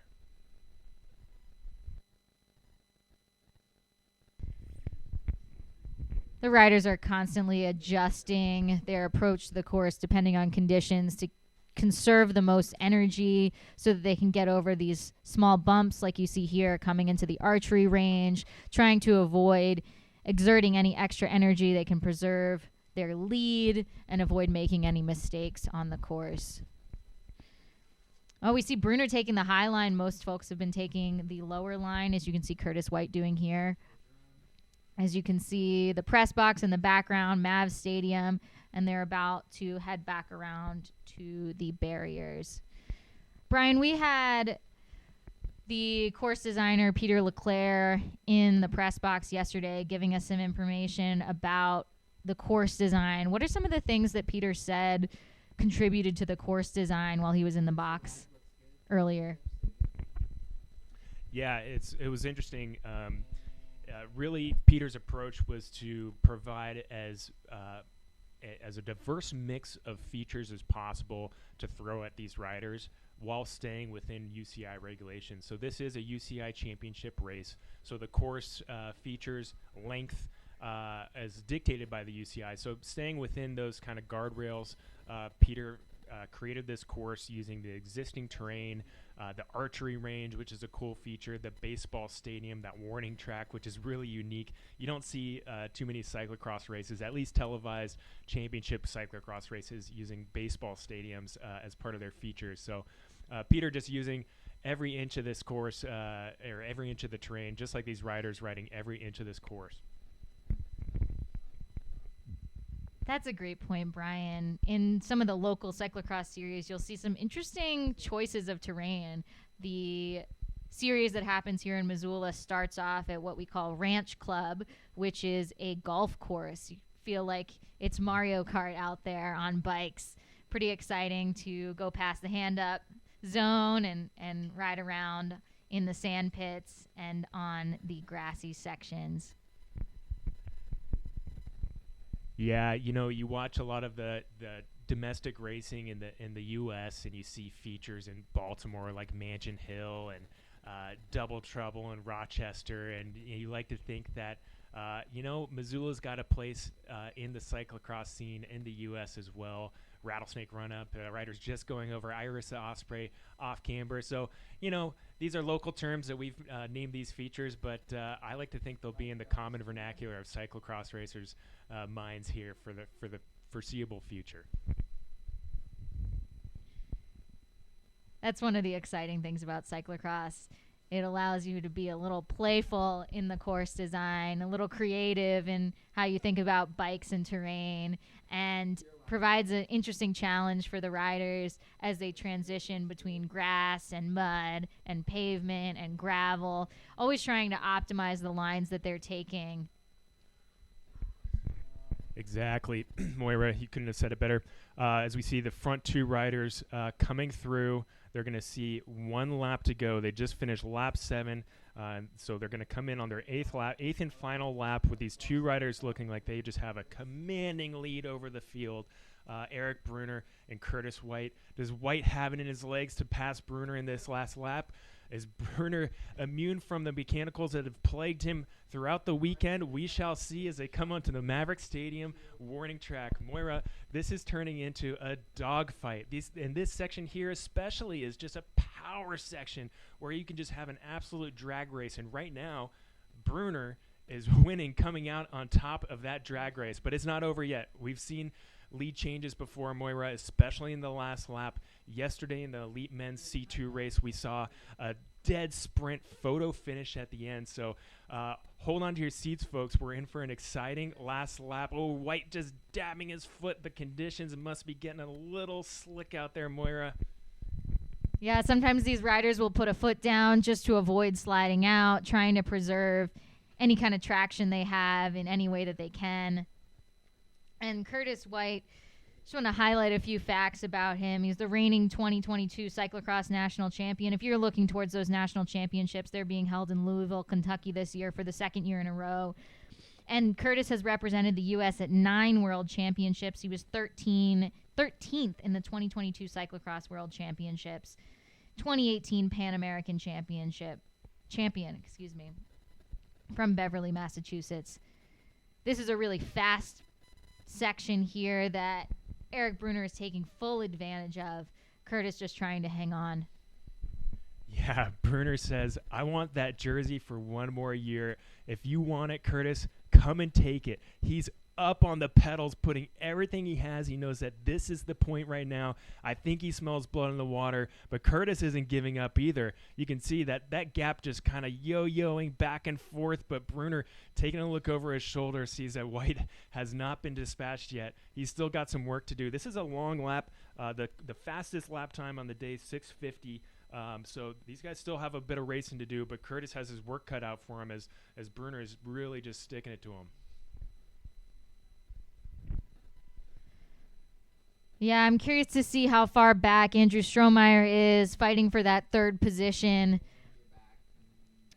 Just clocking in about 20 seconds behind on that lap 7. We'll see if he can do anything to catch up to these front 2 riders. Yeah, I think he's going to have to be content with that third podium spot at this point. And it looks like overall he's about 10 seconds back from these riders. And then the 4th position of Tyler Clark about 20 seconds back from Strohmeyer. Back from Clark, you've got Funston, Frederick, Evan Russell, and that group looks to be working well together. So the race for the wide-angle podium is on. The top 3 steps seem to be all but solidified. We'll see how it shakes out, though. Bruner still just opening up a little bit more of a gap, finding seconds and milliseconds in every single corner. This is his race to win right now, and he's leaving it all out on the line. You mentioned Ben Frederick there, Brian. Ben Frederick having a great race, finished 14th yesterday. 36 years old from San Francisco, California, riding with the Small Monsters Project. Really impressive riding from Ben today. Yeah, impressive ride from Ben. He's going to be happy with this position if he can hold on to it through this last lap. Bruner there taking the top line, line choice being consideration on this course all day long, especially with the changing conditions. White just not giving up quite yet, though. It looks like this gap is increasing. Anything can change here as they head around, exit the archery range, and back over to the other side of the baseball stadium featuring the barriers. Moira, this course is so technical, and we've seen riders slipping, dabbing their feet, having little mishaps. So, this race really isn't over till it's over. This is going to come down to the line, I think. Oh, it's exciting to see. We had a photo finish yesterday with Ian Ackert. We'll see how this goes between Curtis White and Eric Bruner. They're really fighting it out. Curtis hanging on as best he can. We'll see how the two come to the line. I also want to highlight Evan Russell coming in at 7th. Really good ride from Evan so far. Yesterday was also in 12th place, 24-year-old from Mill Bay in BC, riding for Hustle Pro Cycling. So we are seeing some switch-ups in the field from yesterday's men's elite race. Hope those riders can hold on to their positioning for the rest of this lap. We just are on the final lap of the Men's Pan American Championship in Missoula, Montana. You're listening to the live stream. We're about to see Eric Bruner and Curtis White come through the second pit area. They seem to be riding their bikes pretty well. Don't expect them to take a bike. Yeah, at this point, you could see their mechanics and support team just leaning over, shouting words of encouragement. There's no time gaps being shouted, no gear being exchanged. That's just pure encouragement. This is it right here, Moira. This is the deciding factor. This is the Iris to Osprey off camber with Bruner hitting it first. He's just absolutely charging through this off camber section, making it look like it's flat ground. Curtis White, come on, man. If you're going to make a challenge for this race, you got to dig right now because this is almost over in the hands of Eric Bruner as he makes through his way through the last few corners. There's White, though. He's not giving up yet. He says, you're going to have to fight me for this. White just leaving it all up there, taking chances through this dusty section underneath the trees. Another small off camber. Come on, White, get on the pedals. Bruner is just hard charging. We saw a sprint here yesterday, Moira. Will we see one again? It looks like there's a bit of a gap, but this is never over till it's over.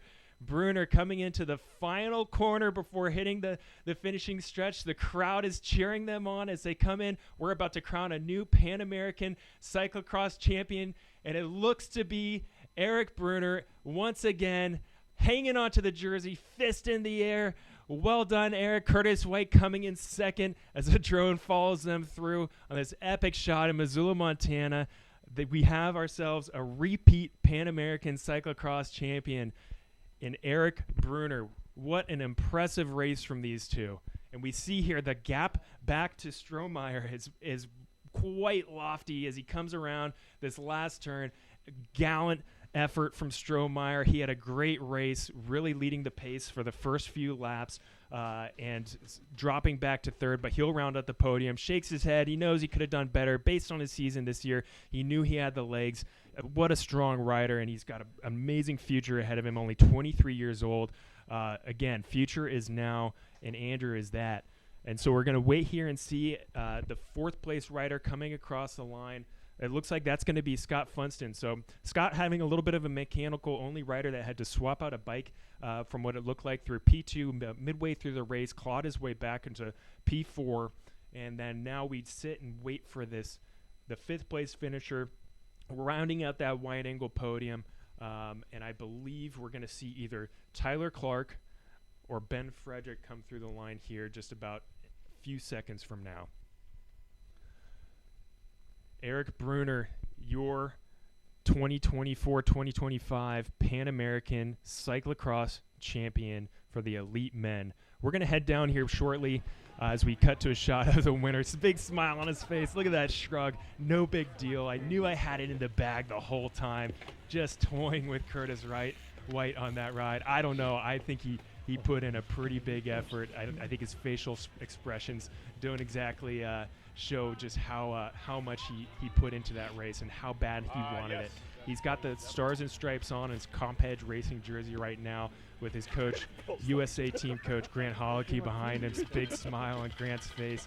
What a performance from Eric Brunner. He's got to be happy with that. It's not an easy trip out to Missoula, Montana. Logistically, small airport, mountain town, adverse weather conditions. So Brunner's going to walk away today knowing that he did an incredible job with what he had.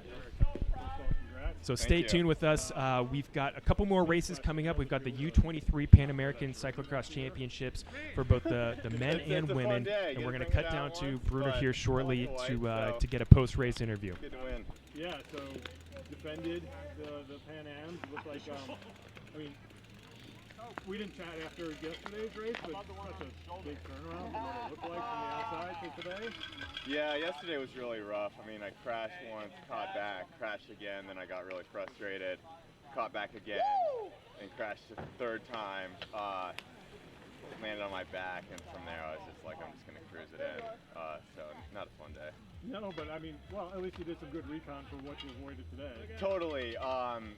Yeah, it was nice to ride the course at speed. I didn't even pre-ride today. Just rode over here, stayed warm, so it worked out well. It looked like, what we've seen just with your starts in the last couple of weeks. Same kind of thing, but maybe a little better up there about like top 5 in the front, and it didn't look like you were in any huge hurry. Yeah, start was much better. I was much more comfortable today than probably any race so far. I've been having a little bit of tightness and issues with my hips, and I got that worked on this week, so didn't feel 100% yesterday, but much better, and then even a little better today.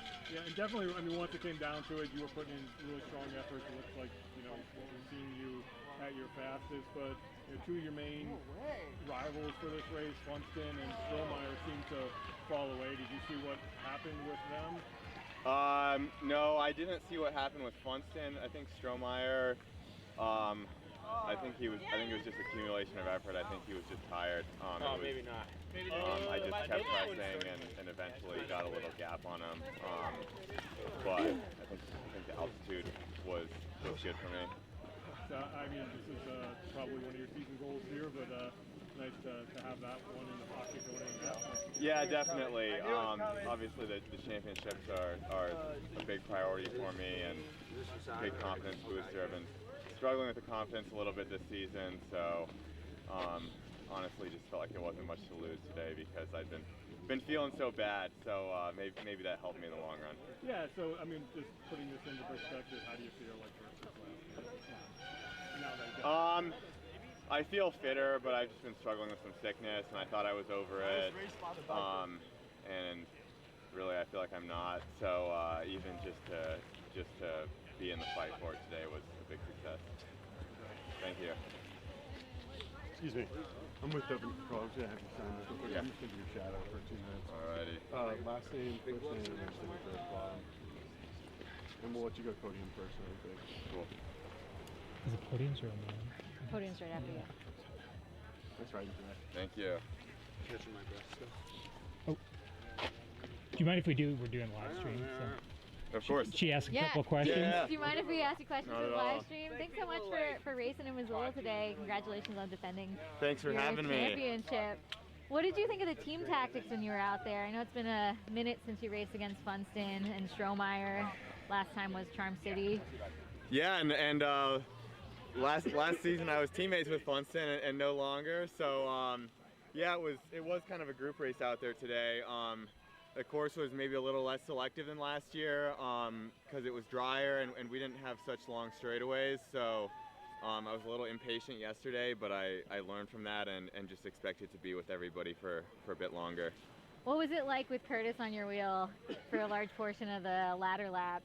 It was a bit stressful, but it seemed like I was a little frustrated that he didn't want to come around and pull because I wanted to stay away from Strohmeyer and just keep it to the two of us. But then the more I thought about it, it was nice to be in front, and actually when I ended up getting a slight gap on him, I wasn't even trying to. I was riding hard the whole time, of course, but that was a little bit of a surprise, so I just had to make do with the opportunity. Coming through the archery range, which line did you feel was the best line to take? I was taking the top one just because I felt like I could carry a little more speed, use the banking a little more, and then yeah, line up better for the next corner. I don't think it mattered too much. It seemed like most people were on the bottom though. Right, yeah, it did seem that way. We saw a bit of a toss-up from that. What are you looking forward to next in your season? Right now, a rest week. I'm feeling a little cooked, but I'll be at the North Carolina Grand Prix and then Nationals, Europe after that, so all of those will be fun. Well, thanks so much for racing, Missoula. It's great to have you here. Thank you. I love it here in Missoula. Take care.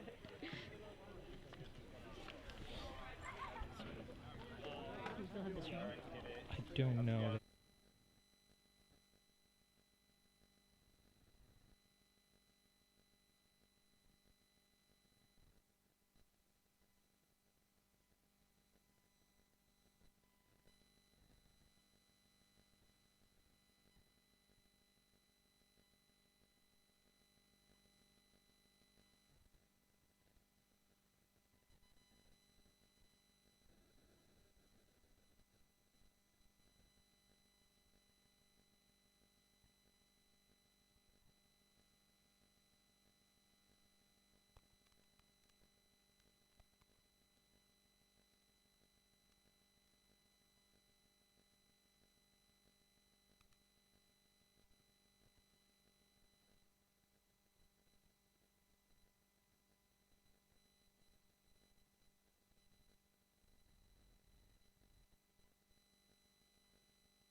All right, cyclocross fans, if you're just joining us, welcome to the live stream of the UCI Pan American Cyclocross Championship weekend here in Missoula, Montana.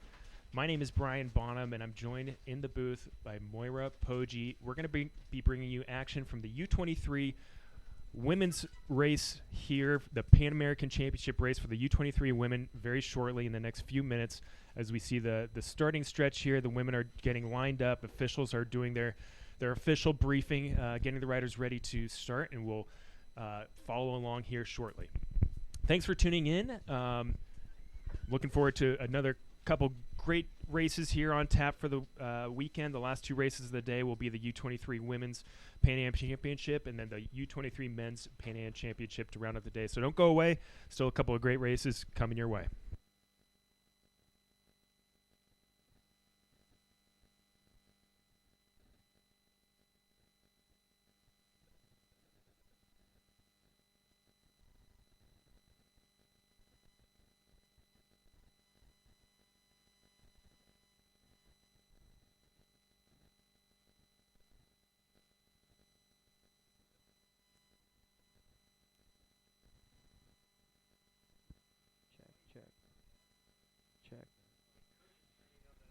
Check.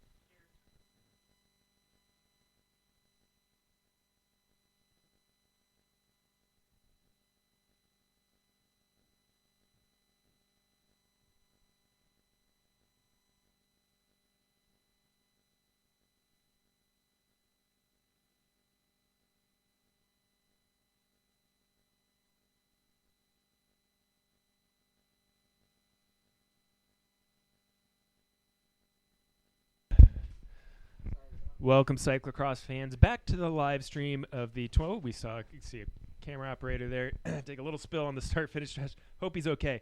We've got the U23 Pan American Championship, U23 Women Pan American Championship cyclocross race on deck, about to start here in the next 2 minutes, 2 o'clock Mountain Time here in Missoula, Montana. It's a beautiful fall day in Missoula, as fall days in Missoula go. It's a little bit overcast, about 40 degrees. We've seen everything from rain to snow to sun, and the U23 women are off the front line, and they're going. We'll see here who has the whole shot. It might be Kaya Musgrave, but I'm not entirely sure. We'll get you an update here very shortly. And they make their way around the first left-hand turn, a small field today. It looks like 16 riders within the field.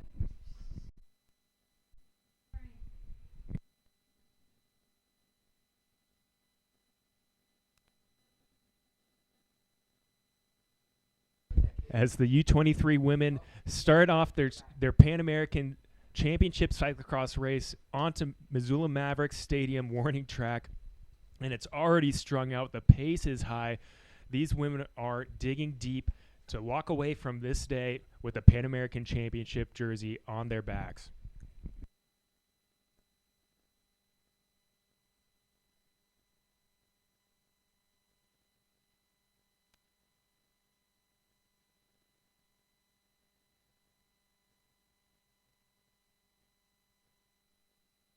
It looks like Elsa Westenfeld, our local Missoulian, coming up and over the run up, or sorry, the flyover in a good position.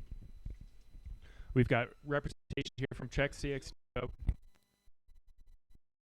Bear National Cyclocross team, edge racers out there. This is a good section here. You see some riders taking the opportunity to in the event that they might have had a bad start. There are some spots here on the course where if you're able to throw some watts down into the a few positions, and now is the time to do it, because as you can see, you get to these pit points on the course, ups, downs, all arounds, where the group really thins out and stretches out into a single file. And you can see the riders there, including local really putting a big gap into the chase group.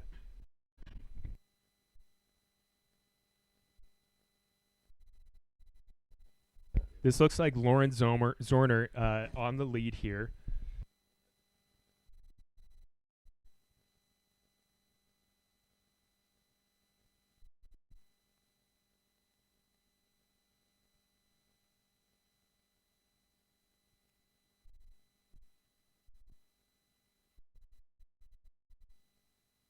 as the front three riders make their way to the line. They'll go up and around this tree, dismount their bikes, run up this short, brief dirt run section, remount right back onto their bikes and into a berm turn and onto the rest of the technical section of the course as just backs up right behind them. They're going to have their sights on their front three riders for this first lap of the race and really going to try to just get on terms with the pace that those front three are pushing right now.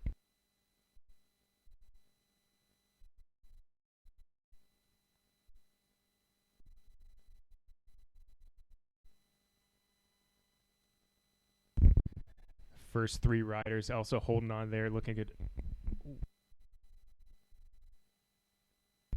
And then down this steep section here, this is a very technical of the course as we see the front three riders handling it with ease.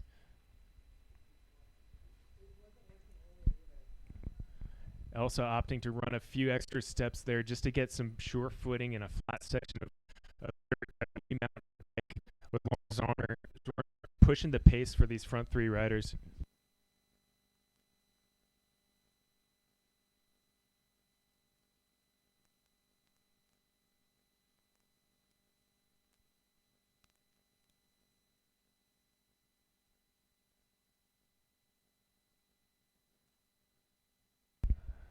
Zerner using every inch of the course there, riding tape to tape from one side to the next, trying to get as much traction she can out of her tires through this off-camber section in the archery range, an actual archery range where actual archery takes place on any other day of the week when we're not holding a Pan American Cyclocross Championship here on this course in Missoula, Montana.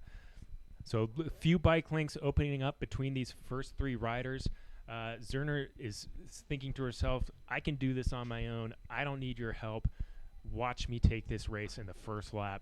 This is going to be a great, we've got 45 minutes of racing on tap. We'll give you the total number of laps here once we have the first rider through the start-finish section.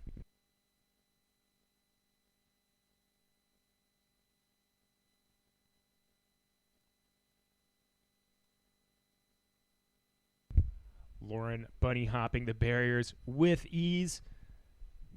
And that might be Kaya Musgrave. That's Kaya Musgrave confirmed jumping over the barriers there. Elsa opting to hop off her bike and run the barriers, but that just might have opened up a little bit more of a gap. She's got her work cut out for her now to bridge up to Kaya, who's doing the same, trying to get on terms with Lauren Zerner's pace. Looks like Chloe Frazier, 139 from Boulder, Colorado, age 21, with Bear CX, is tagging in fourth place right now. Thanks, Moira. That's Moira Poggi, my partner here in the booth. We'll be hearing from her shortly from the podiums, and we'll get you some a video inlay from the podium ceremonies for the elite field while we continue to watch the U23 women. Oh my gosh, Lauren out of the saddle, pushing the watts into the pedals as we come through pit 2. We did get a little bit of rain here today. The course is tacky. I wouldn't say it's muddy. It's not a full-on mutter as they say in cyclocross. So these mechanics and team support folks on the pit are really just shouting time gaps. They're shouting tactics, strategy, giving any little bits of information they can to their team riders as they ride through the pit.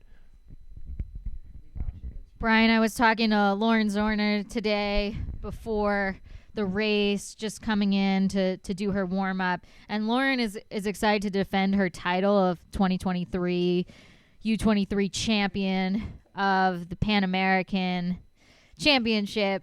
She was a little nervous, but was happy with how her season's gone so far. Having the Europeans come over to the U.S. to do the Trek Cyclocross series was exciting for everyone. Eileen Clausel is a huge favorite and really put the power on a lot of the women in the U.S. to accelerate the pace of the field and the technical abilities of the field. So we're always happy to have folks from Europe come over and race in the U.S. Yeah, anytime you can get more experienced riders who race consistently in that hotbed of cyclocross over in Europe, over to the United States, it just raises the level of racing here in the U.S. So all riders benefiting from those European riders coming over. As we see Zerner out of the saddle, pushing the pace, looking over her shoulder to see where the damage that has been done by this blistering pace that she's setting. And it looks like Musgrave is just head down, arrow mode, trying to get back up to her wheel. And Elsa Westenfelder not too far behind.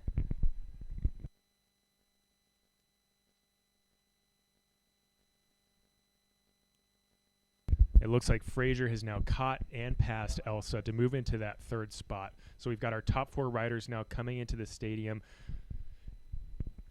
Zerner, we actually got to watch yesterday in the women's elite C2, where she placed 5th, an impressive result. And to see her now pushing the pace in this race, it makes it even more impressive. Lauren Zerner, number 102, is only 22 years old, out of Chapel Hill, North Carolina.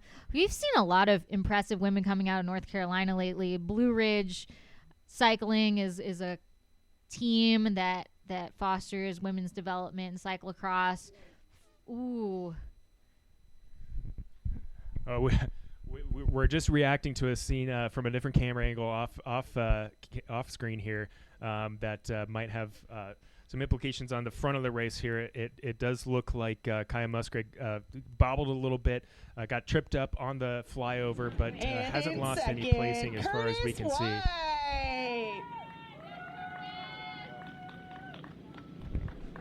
We're just looking in the bottom of the view, a stream of the podiums of the men's elite field. Rounding out our podium in first place, Eric Bruner. Yeah, we're seeing here the podium ceremonies for the men's elite. We've got Eric Bruner, reigning champion, back on the top step. Curtis White on the second step there, and Andrew Strohmeyer with an impressive race to round out the top 3. In third, Andrew Strohmeyer. Second, Curtis White. And first, Eric Bruner. Let's give these fellas a big round of applause. We were talking about Chloe Fraser, number 139, in 4th.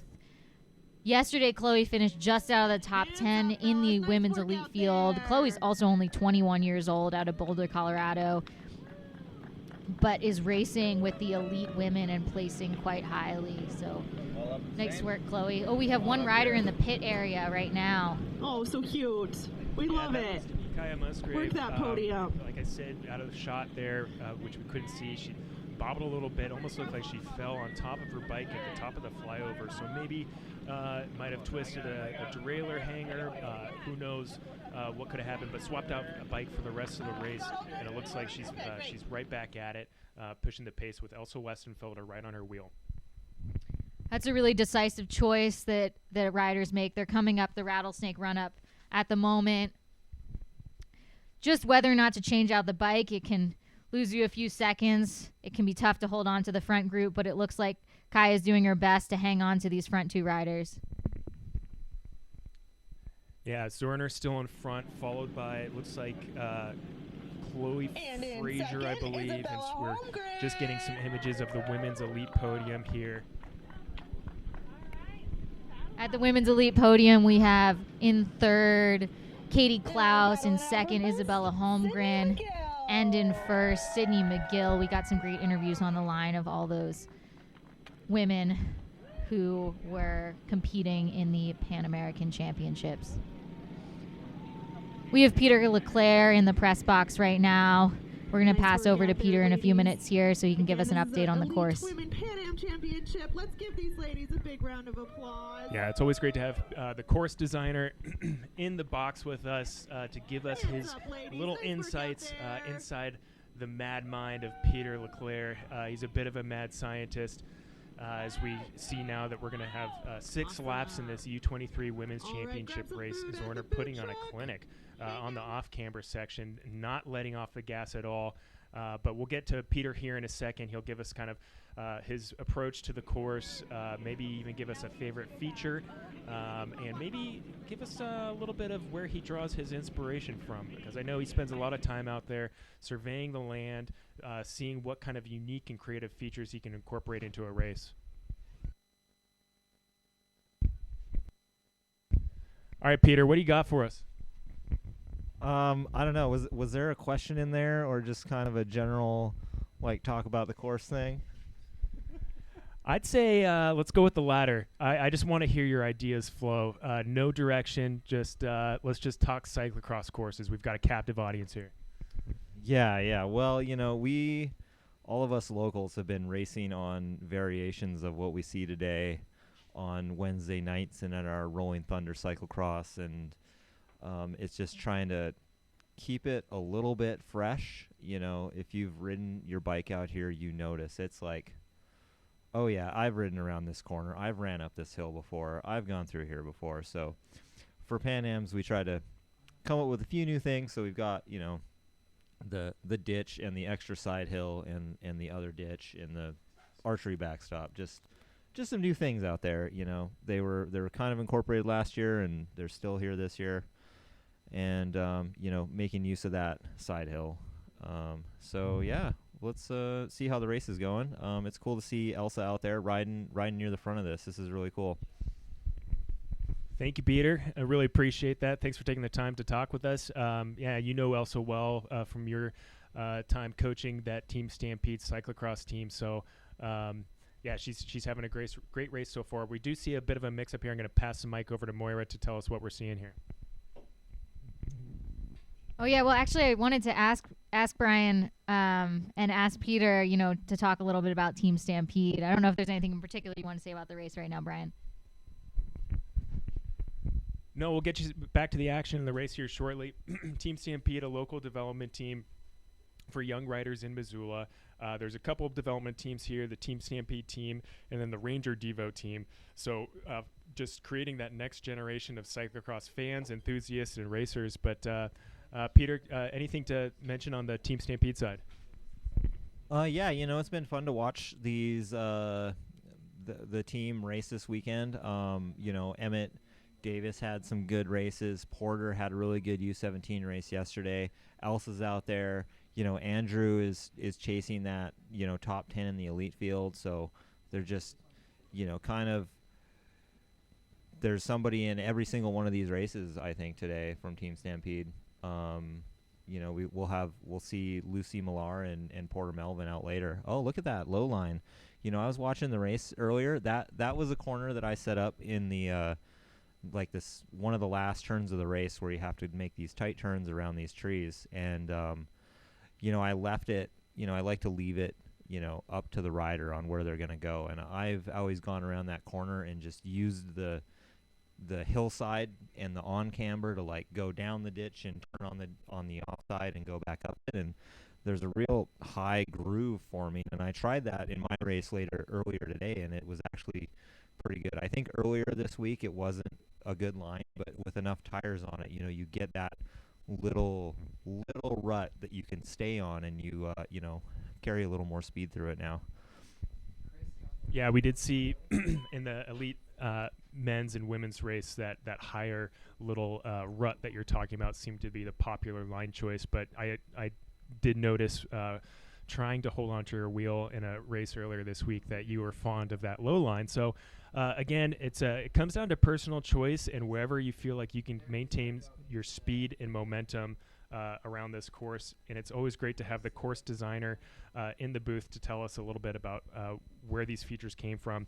So we're going to get back to the action of the race here. We're looking at the front of the race. Lauren Zoner in first. That second rider in the black kit that we saw come through trying to bridge up to Lauren is Janaea Francis of Edmonton, Alberta, 21 years old, followed not too far behind by Kaya Musgrave, Chloe Frazier, and then Elsa Westenfelder just slipping a little bit back down to fifth, but still in great contention for this race. But I got to tell you, Moira, Lauren is putting down some seriously fast times, 10 seconds faster on her second lap, and only seems like the sky's the limit with this speed right now.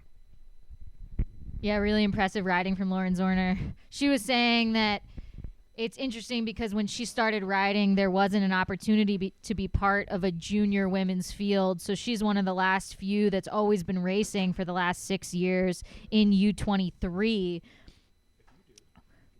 I don't know what you think, Brian, but I easily think that Lauren could have competed at the elite women's championship level today. I'll be excited to see when Lauren's in the elite women next year.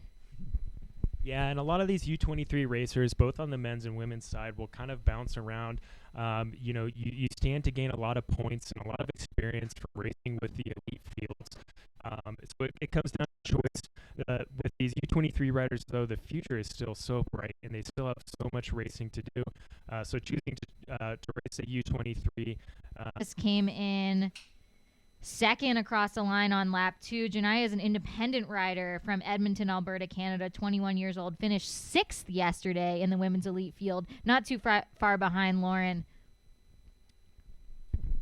Another cool thing about cyclocross racing, especially in the U.S. and Canada, is you do get, unlike a lot of more mainstream sports, your baseballs, your footballs, your soccer, where you're really just associated and tied to a trade team. You do get a lot of independent riders kind of almost freelancing in these races. So support for cyclocross in the U.S., unfortunately, has kind of dwindled with some of the major trade teams folding in the past few years.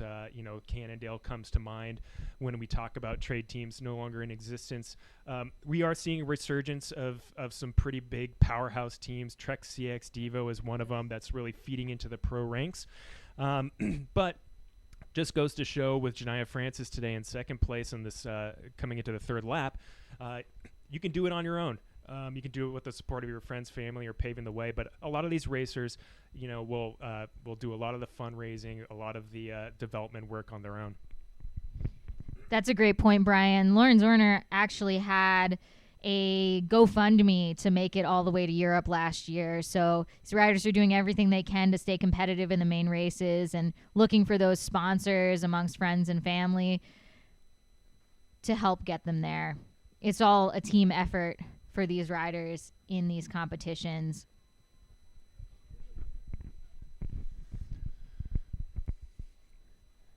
Yeah. Over time, Moira, it seems to be the trend that cyclocross in North America tends to kind of ebb and flow. You do see some when we get some of the superstars on the scene. I think back to the Katie Comptons and Jeremy Powers and Tim Johnsons, the American riders who are duking it out overseas in Europe, where you get a little bit more exposure. But yeah, in lieu of having some big brands backing these teams, we're seeing a resurgence here through some of the smaller teams, and it is really great to see. One of the teams that's really shown up in the cyclocross scene in the U.S. is a team from Massachusetts. That team, Competitive Edge Racing, Comp Edge Racing, which Lauren rides with, has been holding up a strong showing across the U.S. in the races this year. And it's great to see that support coming to the riders. One of the things that's important to mention is that cyclocross spans all different age brackets. We've had all the way from 9 and under on Friday, all the way up to men's masters 75 plus. So at these cyclocross races, really everybody in the family can get on their bikes, get a taste for the courses, and see what it's like to get out riding on these 45 to 60-minute races.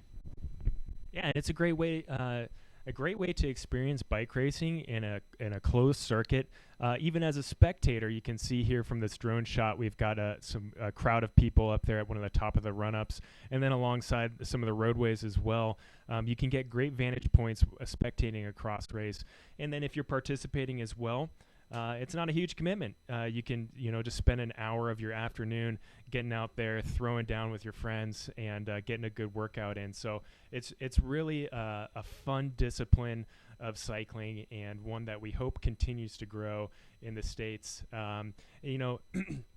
Similarly, we've seen a surge in popularity with gravel cycling. We've got a lot of great gravel races here in Missoula, also hosted and put on by Sean Radley of MTCX. And no shade on gravel racing. I love gravel racing. I know a lot of these cyclists that you're seeing on the live stream today, these pro cyclists, split their time between gravel races and cyclocross and other off-road disciplines. But you hope that there will always still be a place in the hearts of these athletes for this sport that we all know and love called cyclocross. can see Lauren coming around the curves here to end up with a lap 3 time. There will be 6 total laps for this women's race, U23 Pan Am Championships. Lauren is looking to defend her title as the U23 Pan American Championship this year. And it looks like Lauren's well on her way to do that. In the background of this race, we're coming across the line here. Lauren pushing hard, really strong rider. And it's been great for Lauren to have the exposure to the European visitors throughout the Trek CX series this year.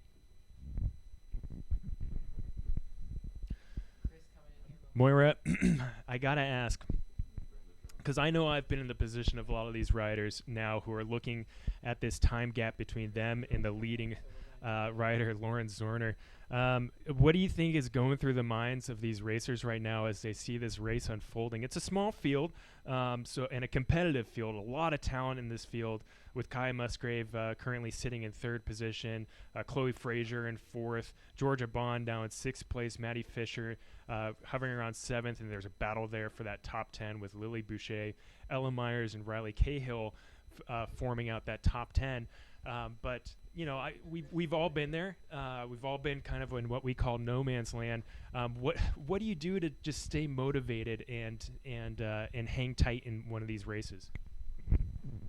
Well, I have to say, Brian, the fans really help. It's nice to see them out on the course. They've got some strong cheering capabilities. They can help get you through some bad spots, but you try to just focus on your technical ability, focus on the race in front of you, and try to catch up to any wheels that you can so that you can gain that group tactic, group advantage of having a little bit of aero protection and work together to get further up in the field. Yeah, well said. I think you touched on it. You touched on it all very well. There's that aspect of finding the fun there as we see these two riders heading up and over the flyover. You got to find fun. At the end of the day, we all do this for fun, right? I think a lot of these cyclocross racers understand that this is a passion. You really have to love the sport of cyclocross to be out here competing. As you see, another rider coming across the finish line, and this field is absolutely fractured. It's in pieces. Just we see 1s and 2s coming across the line here, Moira. Yeah, one of those things that you were talking about a second ago and we've had conversation about through these races is the group tactics. And we actually saw coming up over the flyover, Chloe Frazier, number 139, riding for Bear CX, and Kaya Musgrave from Littleton, Colorado, age 20, riding for Cervelo, really working together to get through the back of the archery range. When they can draft off of each other, they get a little bit of aerodynamic advantage that allows them to save some of their energy for the punchier sections of the race and hopefully catch up to the leader. Yep, here we have Lauren Zorner coming through, our first place rider right now. We're about almost 3/4 of the way through the race. We're in lap 4. We're going to be seeing six laps total today. So as these riders come through on the next lap, they'll see a lap card saying 2 laps to go. This section here that we see Lauren coming up through, you really have to keep your momentum as she's up out of the saddle. It's deceptively steep. It's firm ground, but you really got to get some speed heading into that, and then carry it over this flat section, down the next descent. And again, it's all about just carrying this momentum as just jostling over the bumps there. This course is getting torn up. We've seen a whole weekend of racing plus some weekday local races previously. Pair that with some of the changing weather conditions that we've had, and this is about as rough as the course is going to be for these riders, and they're handling it all with so much grace and poise.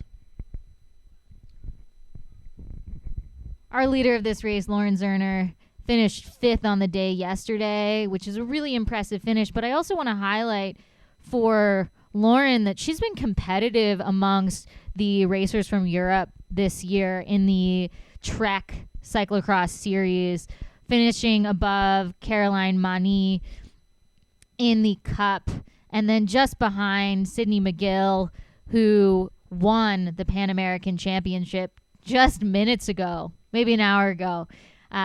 here in Missoula, Montana. She also was competing against Magali Rochette from Canada, Manon Baker, and Aline Clausel from France. These are all world-class riders, and Lauren is right up there with them. Yeah, Moira, she's definitely a contender amongst the top of the elite riders, showing it here in the U23 race as well. And like you mentioned earlier, that racing against that level of talent only stands to raise the bar here in the U.S. So you mentioned names like Manon Bakker coming over from Europe. She had some great races as well. Obviously not qualified to race in the Pan American Championship, but you can see some of that influence here as we see Zörner bunny hopping the barriers. So anytime you can pit yourself against the top riders, it's just going to push you to be that much faster. Just a quick update if you're joining us here for the first time. This is a live stream of the 2024 Pan American Cyclocross Championships. This is the under 23 women's race in Missoula, Montana. We have pretty much the same conditions right now as we had in the beginning of the day. The rain has cleared up that came through during the men's elite race, but we're still hovering around 41 degrees Fahrenheit, 64% humidity, and looking to some clouds in the background with snow-capped peaks. Lauren Zörner making it through that technical downhill easily. Yeah, and a lot of these riders, having raced on the domestic circuit this year, have really seen the majority of the courses as dry and dusty. For whatever reason this year, we haven't seen a whole lot of mud, a little bit of moisture at a couple of the races, depending on which category you're racing in. But this course right now is riding very tacky. If we don't get any more precipitation throughout the end of this race in the U23 men's race, I would say it would borderline on dry. But the riders getting to experience some different conditions. You can see there Lauren coming around that corner. That's actually almost like a gravel pit. So it looks pretty benign from the screen, but there are some changing conditions out there and some unique features. This is Lauren Zörner on the Iris the Osprey off camber. We actually caught a view of an osprey nest earlier in the race. Ospreys are pretty common in the Missoula area, but there's one that is quite famous whose name is Iris, and you can also catch her on the live stream. One of the things that we like to pay attention to in cyclocross is the changing conditions, as Brian was talking about. We've mentioned them a lot during this Pan American Championship, but one thing I heard, Brian, is that they're considering adding cyclocross to the Olympics for the Winter Olympics. It's a good point based on changing conditions. You know, you can encounter all sorts of things during Winter Olympics. Yeah, I have heard tale of that, heard rumor of that. I know there was some sort of proof of concept races over in Italy and Val di Sole, raced on the snow and the ice in the pro ranks of the World Cup Series. So it's possible. I personally would like to see it in the Summer Olympics. I just don't. Having raced here in Missoula and on snowy days, on when it's just dumping, nuking snow, and you're trying to pedal your cyclocross bike through 6 inches of snow, it's not a whole heck of a lot of fun. So I almost feel like the place for cross is in the Summer Olympics, but traditionally a fall sport in Europe where you're not seeing a whole heck of a lot of snow. So yeah, I think either way it'd be great to see riders race on that level of an international scale. That's right, Brian. I bet studded tires aren't UCI legal. That's a good question. I don't know. I can't remember if I saw studded tires on the bikes, the riders at the Val di Sole race a couple years ago. Speaking of tires, Moira, I think the choice of the day, and you were down in the pits, so you got a first-hand look at it. Choice of the day and yesterday as well for some of the elite C2 races. A lot of the riders opting for more of an intermediate tread. And if you're just tuning in and you're not familiar with cyclocross, typically riders have a choice of 3 different tread styles or tread levels based on their equipment sponsors or tire sponsors that they have. So those are going to range from what they call more of like a file tread, which is, as the name would imply, a very small ridges on the tire, designed for fast, dry, dusty courses, also really great in sand. to an intermediate tread, which kind of raises the knobs on the tires a little bit more, giving the riders a little bit extra traction, to then on the far end of the extreme scale, a more of a mud tire, which is going to have really pronounced knobs on it to provide just the maximum amount of a grip and mud shedding capabilities in really muddy races. So as you saw, Moira, equipment choice of the weekend with this course, given the conditions, not super muddy, but also not dry as a bone. So a lot of riders opting for that intermediate tread, and it seemed to have served riders really well. Not too many slip outs, a few here and there, but all right, we've got a little bit of a connection issue. We'll get back to you. You should be back on right now as we're looking south towards Lolo Peak, looking at Lauren Zerner in first, and Janiyah Francis from Edmonton, Alberta, age 21, in second place. Strong riding from all of these folks. As Lauren's about to enter the Hellgate archery off camber, some twists and turns before she gets through that section. Yep, Lauren just looking comfortable and confident, taking her time, throwing down some pretty fast laps. We're looking at the how it's stacking up right now. It looks like Janiyah Francis has moved into second place with Kaya Musgrave in third, Chloe Frazier in fourth, and Georgia Bond moving into fifth. But we'll keep you updated as we move along here. From what I can tell here, Brian, it doesn't look like Chloe Frazier and Kaya Musgrave are working together anymore. They've pulled away from each other. There's a bit of a gap between them. We're looking to the east across the archery range, and we're seeing Lauren power her way towards the barriers.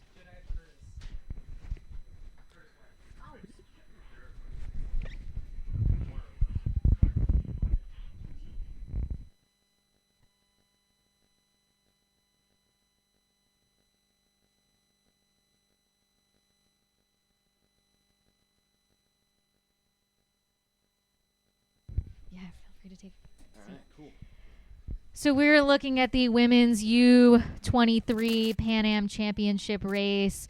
In a second here, we've got Curtis White, who just powered through to take second in the men's elite race. Really excited to have him here up in the press box. Thanks for taking the time to be here, Curtis. Could you just give us an overview of how the race was riding for you?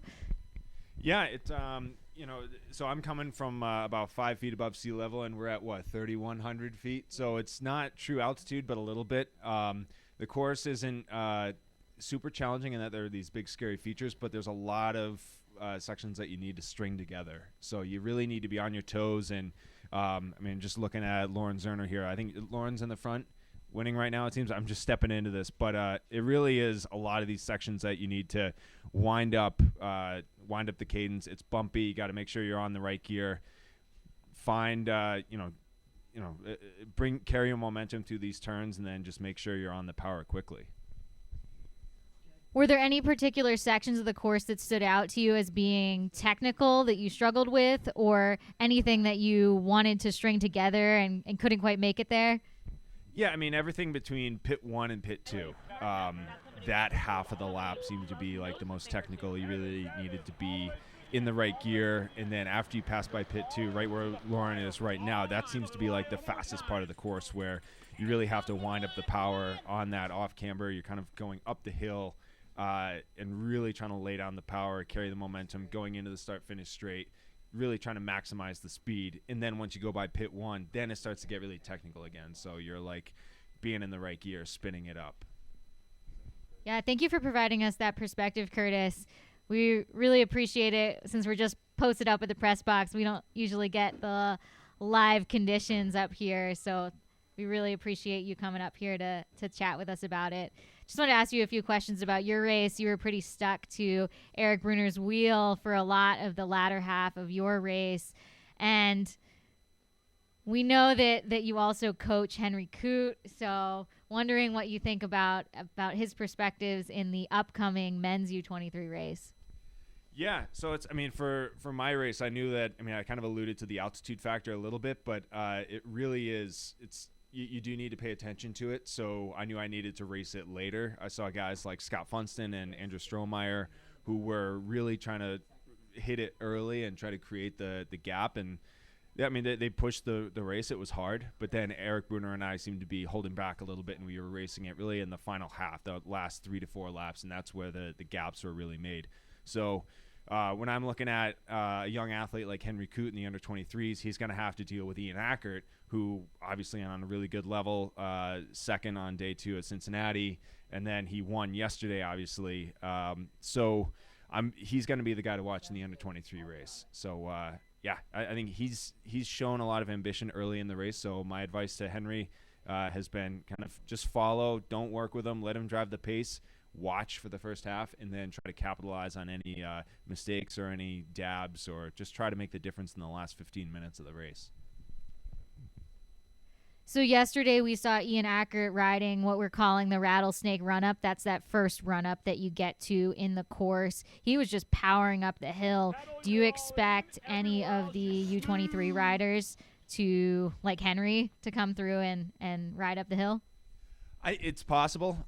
It definitely seemed like yesterday to today. I found some of the rocks are being exposed, and during our race there was a couple points where it was a little slick.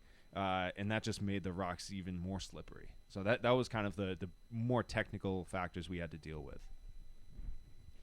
That's great insight. Thank you, Curtis. Is there anything else that you want these riders to know out there for the U23 course from a coaching perspective?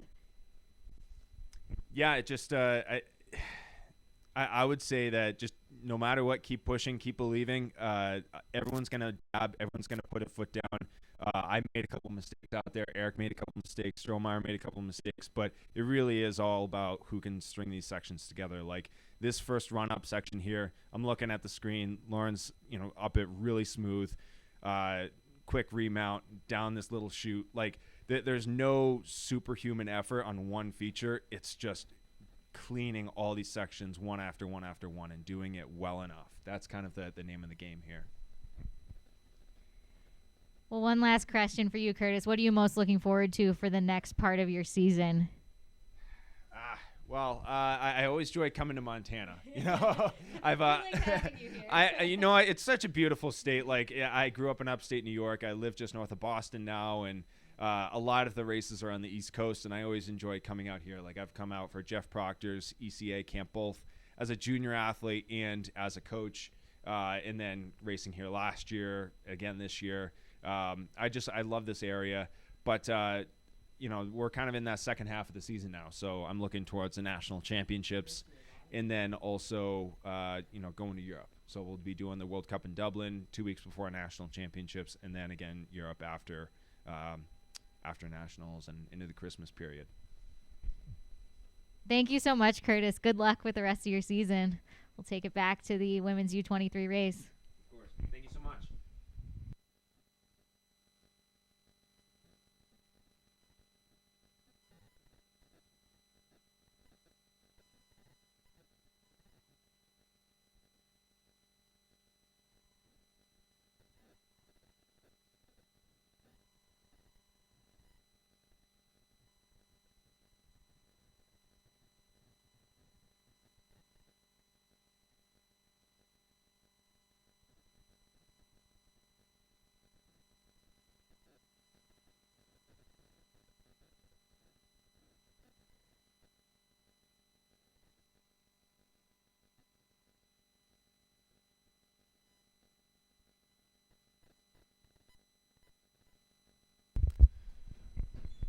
All right, Moira, here we are back to the coverage of the U23 race. Just had a great conversation with Pan American Championship Elite Men's runner-up Curtis White here in the booth. Got some great insights from him, both on the race, his race, the races coming up for the U23 men, and then some future races on his calendar. So bringing it back here to the U23 race, we still have the women's race. We still have Lauren Zerner absolutely crushing it, putting in a solid final lap here. Really, since the beginning of this race, she has run away with it, and nobody has been able to match her pace. So now it comes down to the race behind the leader here for those last 2 or 3 spots on the podium. And I'll be honest, it's looking like it's pretty well wrapped up. We haven't seen too much coverage of the race within the race behind Lauren, but it seems to be pretty spread out at the moment, Moira. Yeah, agreed, Brian. We're not seeing too many groupings of the field right now. Mostly Lauren riding away on this final lap of the course. About to take, well, I'm not going to be predictive. I don't want to jinx the race for Lauren. But she's riding really strong right now with Janiyah Francis right behind her. A gap of about 20 seconds between the two of them last time we checked. Nobody's really using the pits right now. But we'll see how Lauren rounds out this Iris the Osprey off camber to take it back to the finish line. Yeah, I think Lauren can sit up a little bit. 20 seconds it's not a huge gap, but there's enough technical features in between her and Janiyah Francis to I think Lauren can smile and enjoy this moment at this point in time. She comes down along Tower Road. You can see some of the cyclists warming up here for the U23 men's race. Coming up right after this, she's going to come around a few little dusty turns here, and then round her way into the finishing straight.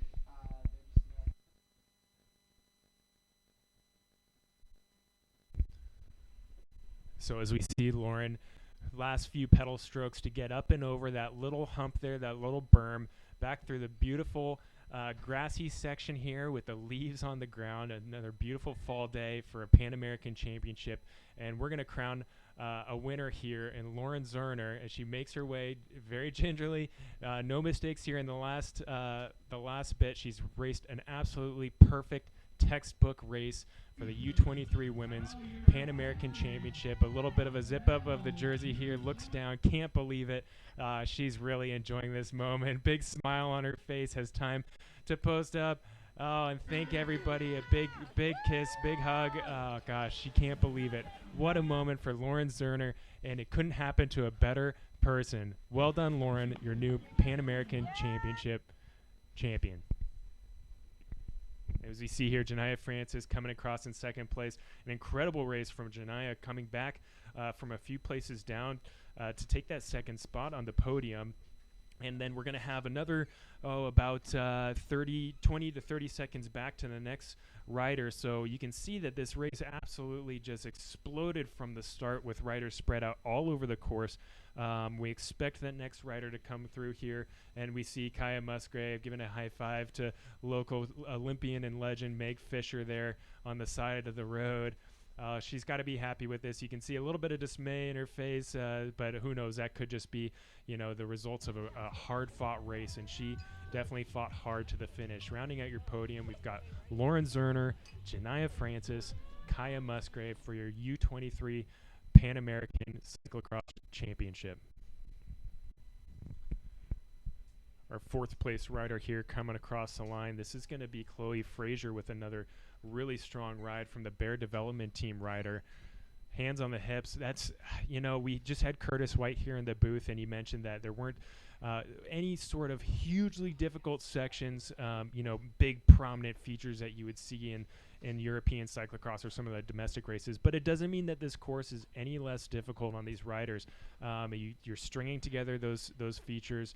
You're putting the power down in the flat sections. And here's Georgia Bond coming across the line from Golden, Colorado, Trek CX Devo team.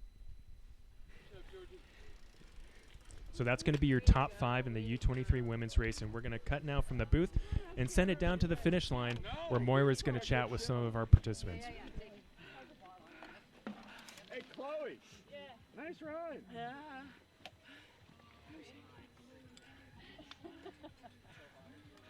Good job, kiddo. Bring it back later? Or you guys no. Good job, Elsa. Can I just keep your ears? Happy with that one? I would say it's probably a 6. Okay. I do, yeah. But you were happy with this. Yeah. No, I'm gonna go change. Yeah.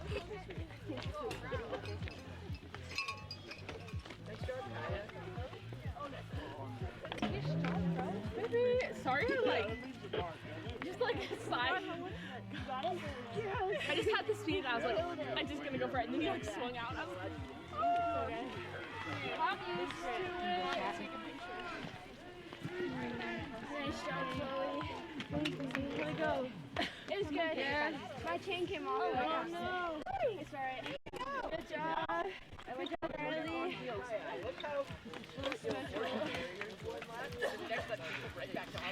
Can I chat with you after? Yeah. Sorry, I was trying to you when you're running. That was fun. Kept me racing. Yeah. So far. My legs were kind of cold. Nice work. Strong. Dude, I was like, you were the only thing that was keeping me like going. I was like, yeah. You ready? Can I get your chip? Yeah. Sweet. So we're speaking with Kaya Musgrave here, who just finished number 106 from Littleton, Colorado, age 20. Yeah. Congratulations on Thank finishing you. up on the podium. Thanks. How did the race go for you? It was okay. I was like trying to be at the front as much as I could, and then I think like second lap I tripped on the stairs, and I like bent my derailleur. So then it was just like catch up from there, and yeah, it was good. That was fun. How was your bike change? I know that you came through the pit there. It seemed pretty smooth. It was smooth. Yeah, I like grabbed it with one hand, which was a little scary, but it was good. You did a great job Thank catching you. up to the field. We haven't really seen many folks change out their bikes today, Okay. so I was really impressed to see you go through there so smoothly and catch up to the leaders. Yeah, I was kind of surprised. It's like been raining and snowing on and off all day, but the course is like completely dry, so yeah, probably not a lot of bike changes, but yeah.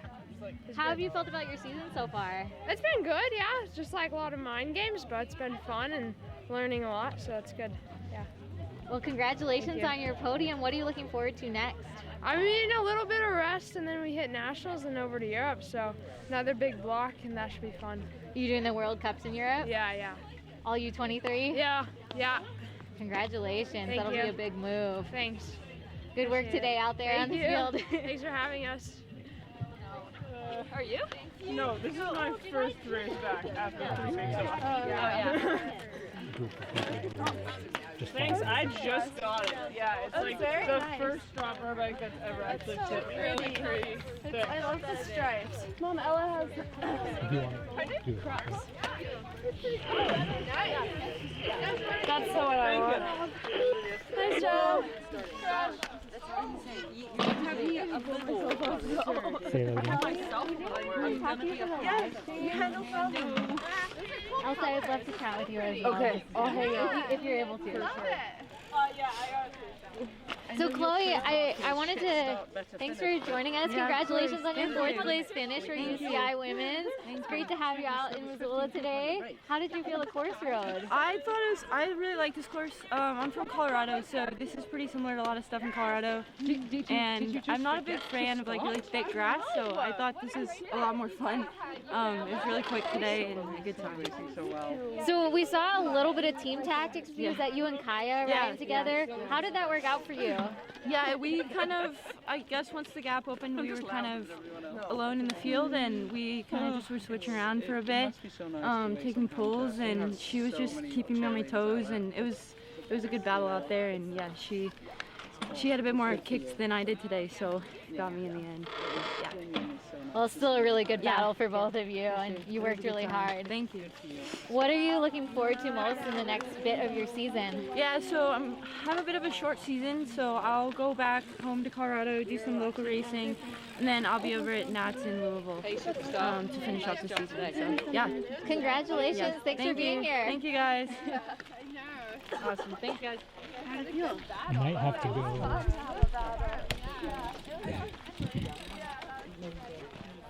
Really fun. It was super fun. Can I get a picture of this happening. Yeah. All this stuff. Sure. Also was an alpha. I'm gonna have to go Oh. to the start. Yeah. All right. Thank you, Moira. That was Moira Poggi interviewing some of the top 5 racers from the U23 Women's Pan American Cyclocross Championship, and we're going to cut right over to the start of the men's U23 race, which is going to be getting underway here in the next couple minutes. So stay tuned, and we'll get the start of that race going right now.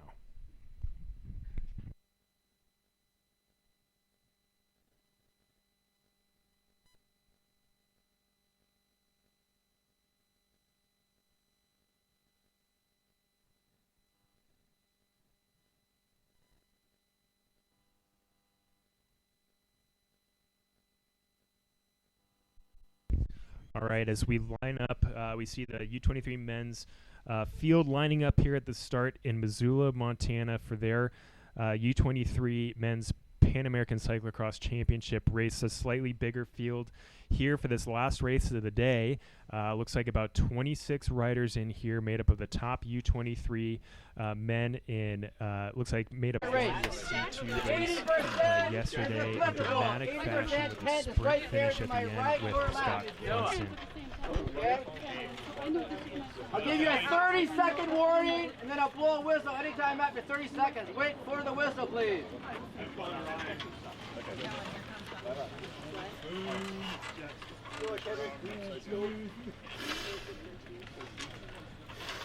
Less than 30 seconds to start. 30 seconds to start.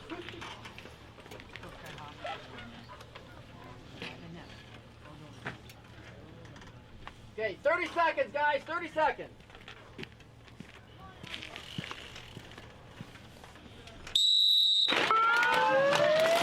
And they're off. The U23 men's Pan American Cyclocross National Championship is underway as they make their way down the starting chute here into a left-hand turn.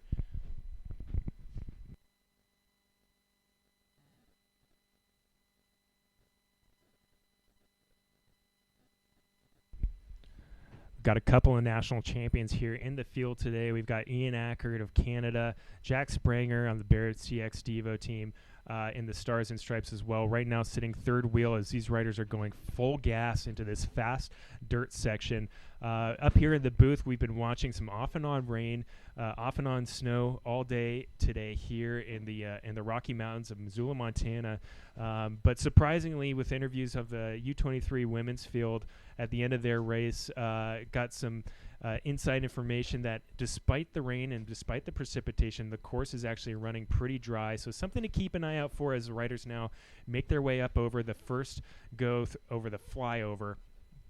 Short flyover, quick, punchy steps, small platform there as you see the riders throwing their legs over, and then straight down into the archery range. Looks like Ian Thorpe played back there of Team Stampede, a Missoula local, in the back of this pack here with Ian Ackert leading out the group, Jack Spranger in third wheel.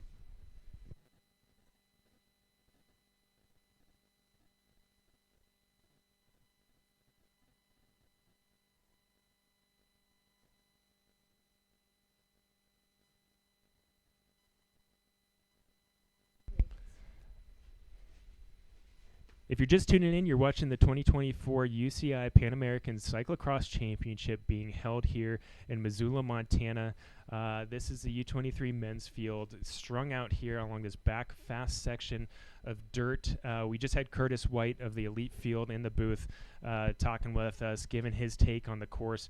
Curtis is racing for the Steve Tilford Foundation and actually works with a lot of these U23 men as a coach. So his advice to them was just race your race, stay patient, keep an eye on the leaders. He's called out specifically Ian Ackert as a big threat to win this race here today. So keep a close eye on those leaders, but bide your time, be patient, and race your race and hope. Oh, let's see if Ian can ride up this. Oh, we've got the two front riders making their way up. So that's Ian has been the only person, and now the rider behind him being the second person on the weekend to be able to clear that feature by riding their bikes. Everybody else running it, but it doesn't seem to have made that much of a difference in time. We'll see if the two front runners in this race continue to ride that feature, but an impressive feat. That is a steep run up, and as Curtis White alluded to, has really been torn up, washed out. A lot of rocks have been turned up on that section. It's getting really loose. So the fact that those riders were able to ride it is made even that much more impressive. To be young again and to have the power to throw down on that, I'll tell you what, I can barely make it over just on my 2 feet. So very impressive here at the start of this race as you see the two national champions jockeying for position through these twists and turns heading into the archery range.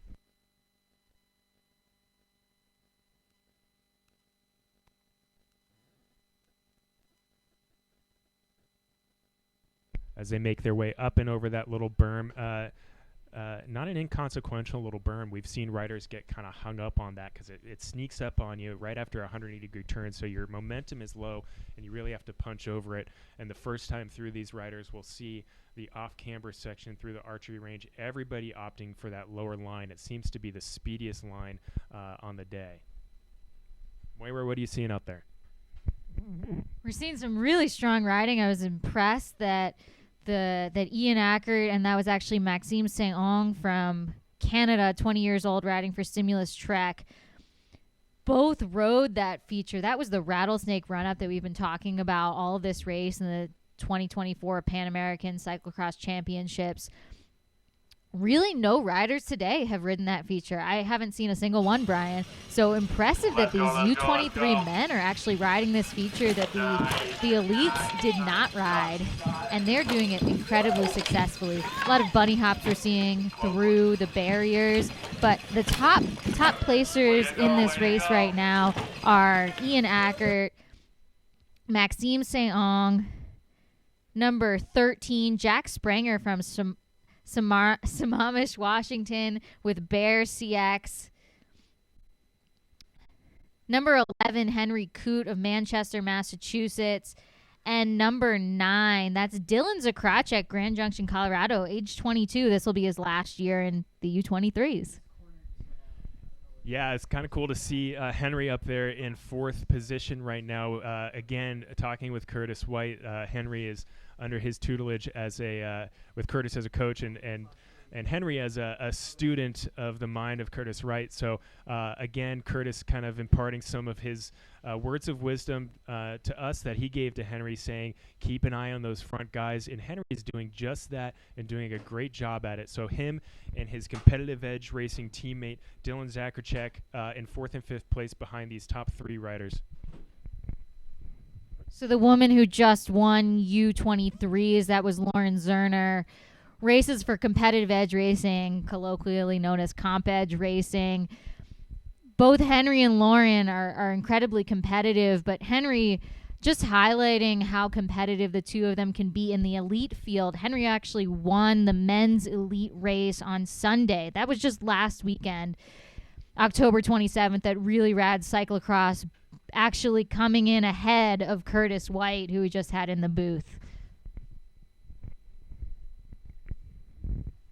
Yeah, it's an interesting mix once you get into elite fields and you start seeing some of these young guns on the U23 ranks coming up and mixing it up with some of the wily old veterans. And it's true, as we've seen time and time again, old dogs can be taught new tricks, and it's coming from the racing of these U23 riders. Our two national champions, Ian Ackert and Jack Sprenger, coming through the line here. And we've got Maxime Saint-Onge kind of just right in the middle of them. The two comp edge riders, Henry Coote and Dylan Zakracek, trying to come onto terms with those front 3 riders. They don't want to give up those wheels. Again, going back to what Curtis Wright was saying, they want to just stay patient, watch what these front 3 riders do, and make their move when the opportunity strikes. Yeah, thank you for highlighting that, Brian.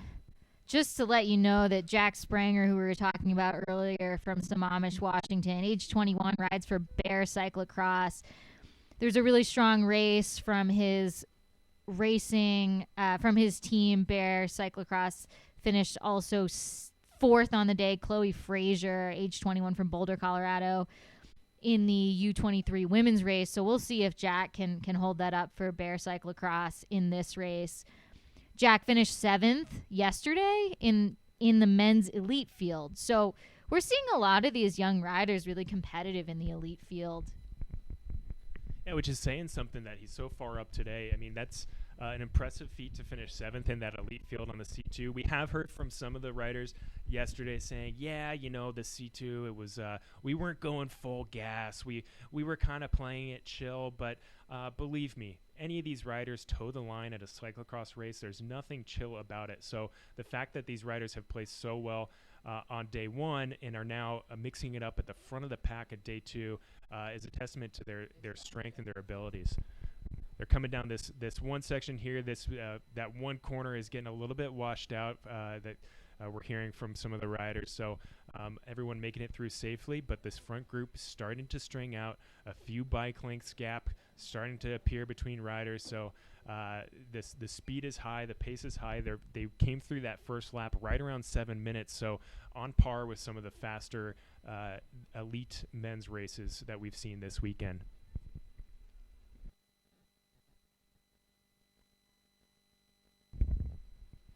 Brian, we were talking earlier about the potential for cyclocross to be in the Winter Olympics and debating whether or not there should be snow on the course. They could manufacture snow to be on the course, but talking about how that's, with these 33 millimeter tires, really skinny tires, that can be quite challenging. And we've got a little tough section there.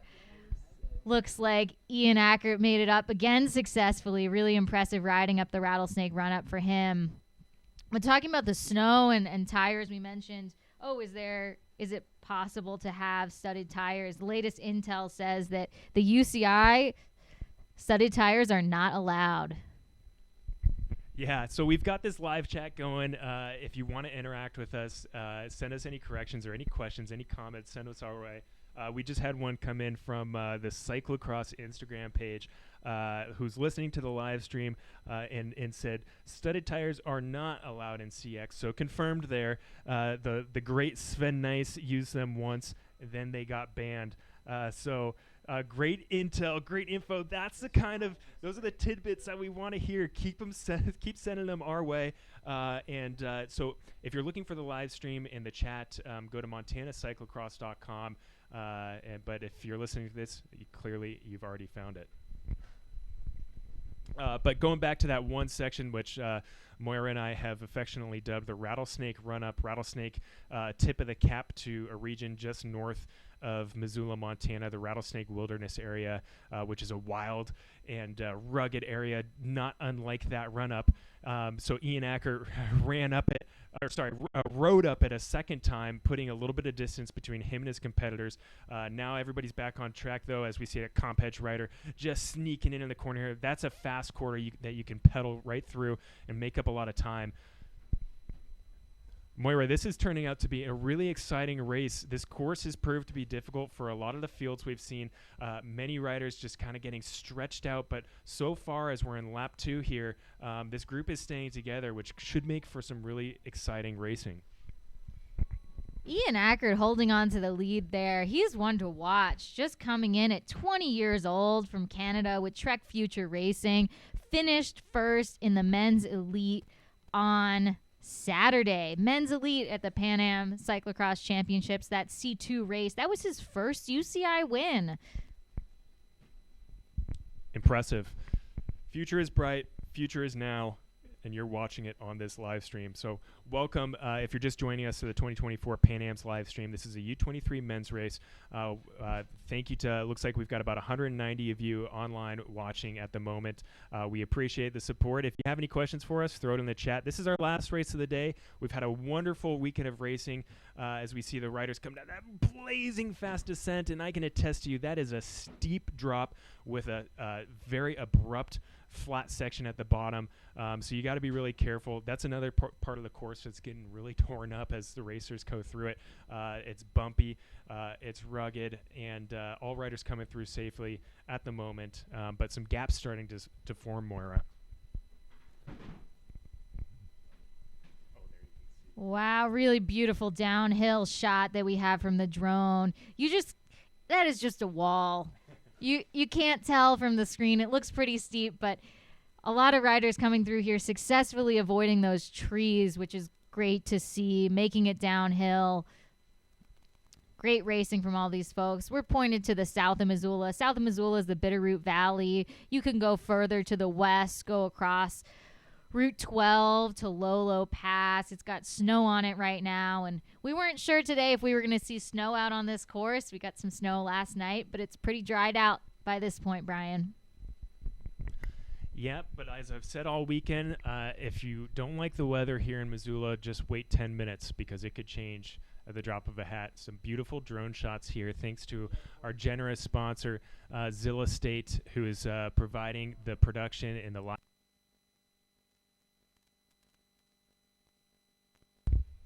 And we're back watching these riders. This looks to be the chase group coming through. So this is the lead group, and then the chase group, which you just saw behind them. It looks like that comp edge rider. That might be Dylan Zacharczyk, who's had an amazing season this year. It seems like every race that you watch, his name is on the tip of the tongues of the announcers because he's constantly mixing it up with the front runners, and he's done it just now on this third lap coming through, hitting this flyover first,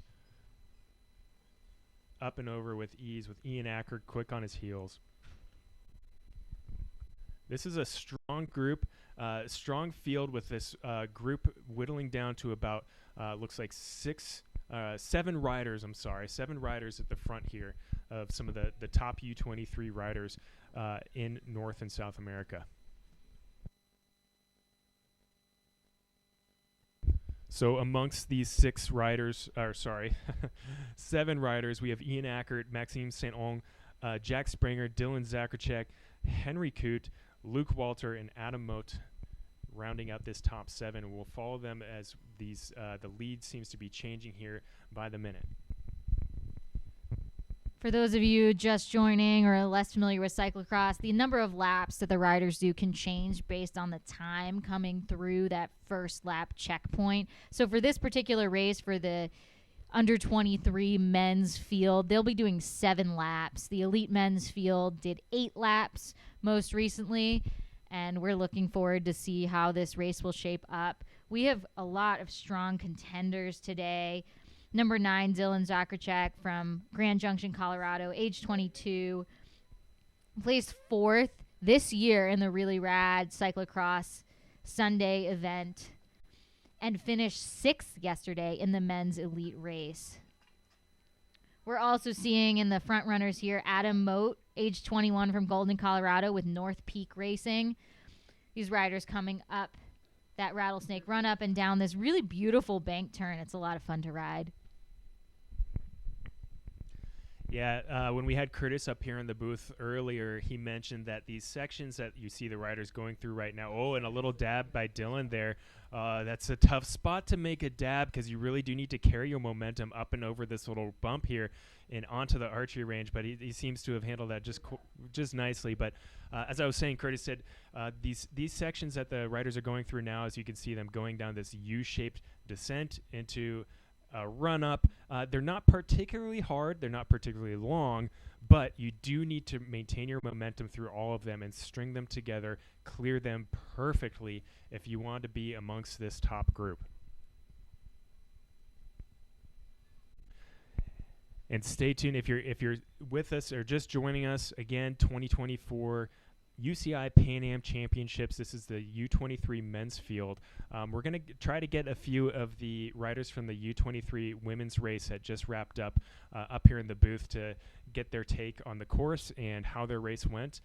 But for now, we're watching Dylan Zacharczyk leading this field through the twists and turns and up into the archery range off camber.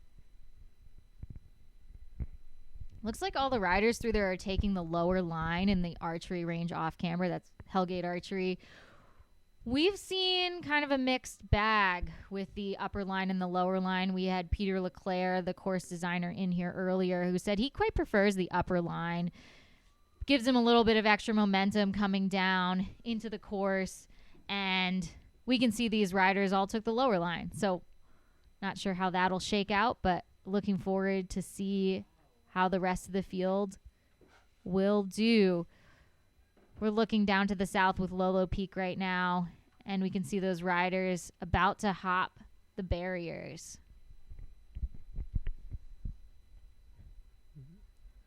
So previously in the broadcast, I mentioned our generous sponsor, Zilla State, providing the production in this live stream. So thank you, Zilla State. But I should have mentioned that Orange Media is the drone operator today, providing us with some amazing shots.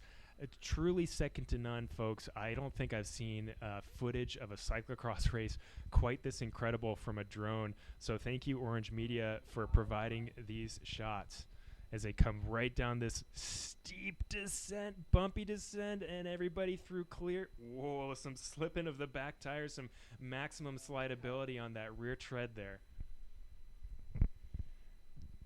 That's right, Brian. We've heard from a lot of riders and a lot of teams that they're impressed with the drone quality on this course. We haven't been able to see live streaming from any of the Trek cyclocross series in the U.S. this year with GCN pulling out. And we're happy to see that we have almost 2,000 views of this live stream. So cyclocross is not dead. Cyclocross is very much alive and active. And we are watching the top 7 riders in the men's U23 Elite, all riders to watch, going up and over the Iris the Osprey off camber. Really strong showing. You can see the field, that accordion effect coming into play here as they deal with this technical section of the course, Brian. Yeah, it looks like Henry Coote there on third wheel with his teammate Dylan Zakracek right behind him. Maxime Saint-Onge holding that second wheel, or now actually coming in. That's Ian Ackert and Jack Spranger. They're trading positions there in the 1 and 2 spot. They're going to be wrapping up this, I believe, this third lap here. This will be wrapping up the third lap on the day, 3 of 7. So we'll be heading into the fourth lap, 4 more laps to go. They'll see the lap card with a number 4 on it as they come onto the paved finishing stretch here. This is going to be where the winner of the U23 Men's Pan American Championship is decided, on this paved finishing stretch. So there's the card there held by Joe Petrelli, great race organizer, and these riders are now down to four riders on the front there, as Dylan kind of looks around his shoulder just to make sure, hey, did we drop them? Is it really just the 4 of us? So as we've seen in previous races today, the attrition here about halfway through the race, a little over halfway through the race, is starting to take effect, Moira.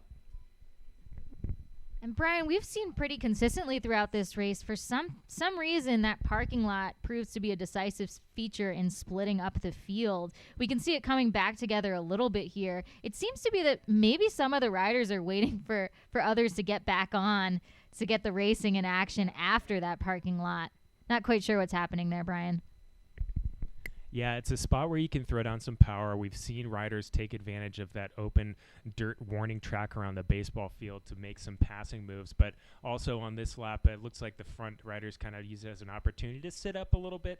I've mentioned in previous races, there isn't a whole lot of opportunity for rest and recovery. Typically, as a cyclocross racer, as we've heard from some of the pro riders interviewed today, it's really all about stringing together those tricky technical sections and then laying down power where you can. But a third aspect of a cyclocross race that maybe isn't spoken of as frequently are the areas that you look for to be able to catch your breath just for a second or two, just maybe soft pedal a little bit in advance of another move, as we see that drone shot capturing an osprey nest up on that perch there.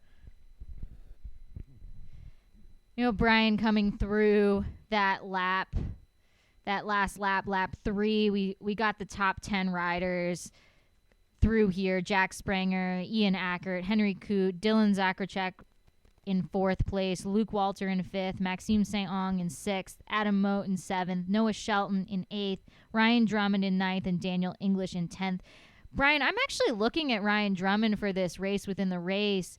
Number 27, 19 years old from Moore, Oklahoma. We don't see a lot of riders out of Oklahoma, Brian, so that's pretty unique. Riding for the Oklahoma Flyers, he's just barely out of the top 10 from yesterday's men's elite race. So if Ryan can hold on to that 9th place spot, I think he'll be really happy with that. Shout out Oklahoma.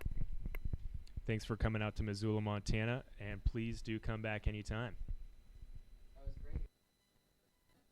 Blazing fast down that berm turn, led out by Dylan Zacharchak. So this group, it's the biggest front group that we've seen in any race this weekend, and it's made up of 7 riders. It looks to be that everybody is kind of heeding the advices of their coaches and remaining patient, racing their race, staying comfortable, not making many mistakes, and hoping that potentially their opponents do slip up, do make a mistake, and where they can capitalize on that. Not to say that these racers aren't going as hard as possible. This is a blazing fast pace, as I mentioned, on par with the elite men's race as well. But everyone seems to be just kind of playing it safe here. We're not seeing any real aggressive moves. We're seeing some changes on the front, between the front few positions. But otherwise, that might even be riders, almost like taking a pole in road cycling, a little bit of a flick of an elbow, like, hey, I did my part. I pulled you guys through this section. Now it's your turn to come around. So it almost looks as though these racers are working pretty well together, understanding that there will be an opportunity at a certain point to make a move for the win, but that point hasn't quite come yet. Little fishtail there. Looks like by Henry Coot. I don't know if that was for style points or he lost traction, but it looked pretty cool either way. Nice job staying on rubber side down there, Henry.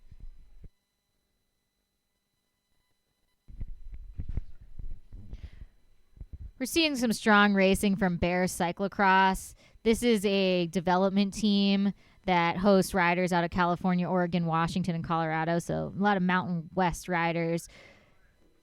The riders from that team are Noah Shelton and Jack Spranger. We also had in the U23 women's race Chloe Frazier out of Boulder, Colorado, also with Bear Cyclocross.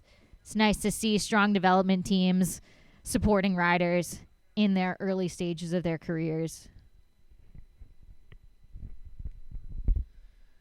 Yeah, that Bear National Development Team is producing some really strong riders. One of our local racers here, Ada Linton, is a member of that team as well and had a great race weekend. Yeah, as Moira, you mentioned, pulling riders from all over the Mountain West and the West Coast to produce a very formidable team that's feeding into the pro ranks as we speak. Still looking at the front, looks like 6 riders here, so we'll give you an update. Oh, there's looks like Maxime just kind of dangling off the back, but it almost looks as though you see Jack Spranger there kind of coasting. So the riders on the front sitting up, giving Maxime Saint-Onge an opportunity to tack back onto this front group.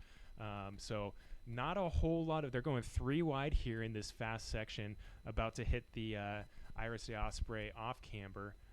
But not a whole lot of sense of urgency. This group has put some distance between the rest of the field, and now just kind of racing their race. They're keeping the pace high, and looking over their shoulders, ensuring that there are no riders coming up to make this group any bigger. But I have a feeling, Moira, that this is the calm before the storm, and we are in store for some fireworks in the last few laps. I think you're right, Brian. We've seen in the past with Henry Coot racing, with Curtis White, just Henry hanging on to the wheel of Curtis for a while until he really saw that power through in really rad cyclocross to push ahead of Curtis. I'm wondering if we're not going to see some riders with that urge to hang on to wheels in this big group of 7 in order to pull ahead in a sprint finish. Brian, we saw that sprint finish yesterday with Ian Ackert, and here are the riders coming through the laps now. Ian leading the pack, looking to see if anybody else is going to pull.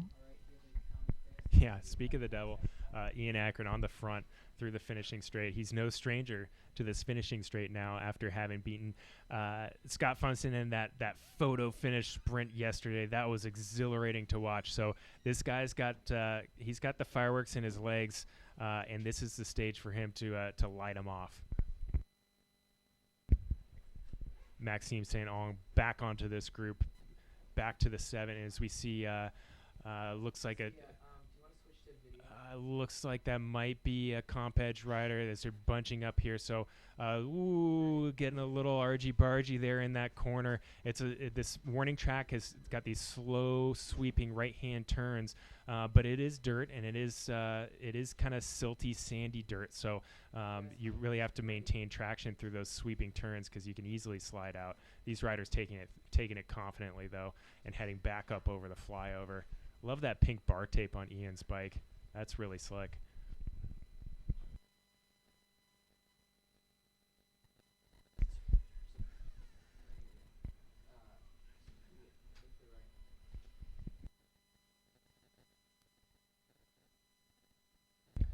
As we got our drone up and running with another just beautiful shot. Orange Media killing it today and all weekend with these amazing drone shots. We see a pass here on the left-hand side. This is going to bottleneck as they drop down. Ooh, that was a late pass dropping into that descent and then into this kind of washed-out corner here. Whoa, I don't know. That was Henry Coote, so that might be a move. He's up on the pedals now, out of the saddle, putting in a dig. It looks like only Ian and Jack are able to follow his wheel, so look at that. Some bike links opening up between his teammate Dylan Zachracek. It's really exciting to see Henry put in the power in this race. We can see at least a bike length opening up between these front 3 riders and the riders behind. We'll see if they're able to maintain that. Pretty dicey coming into that chute with the pass. And talking to some of the riders in the local races, they race by the rules of don't crash anyone, don't crash yourself, and have fun. Words to live by, I think, in many aspects of life. That was so we saw that little move there by Henry. I said a little bit earlier, I think we're in store for some fireworks, and to me, that looked like a warning shot. He was testing the legs, showing the rest of these guys, I've got what it takes. Do you have what it takes to match me? So let's keep an eye out for more of that as they come up this little punchy ride up here. Whoa, really digging. You can tell, just pushing a big gear up that, and Dylan just trying to get back on terms with Jack Spranger's back wheel there.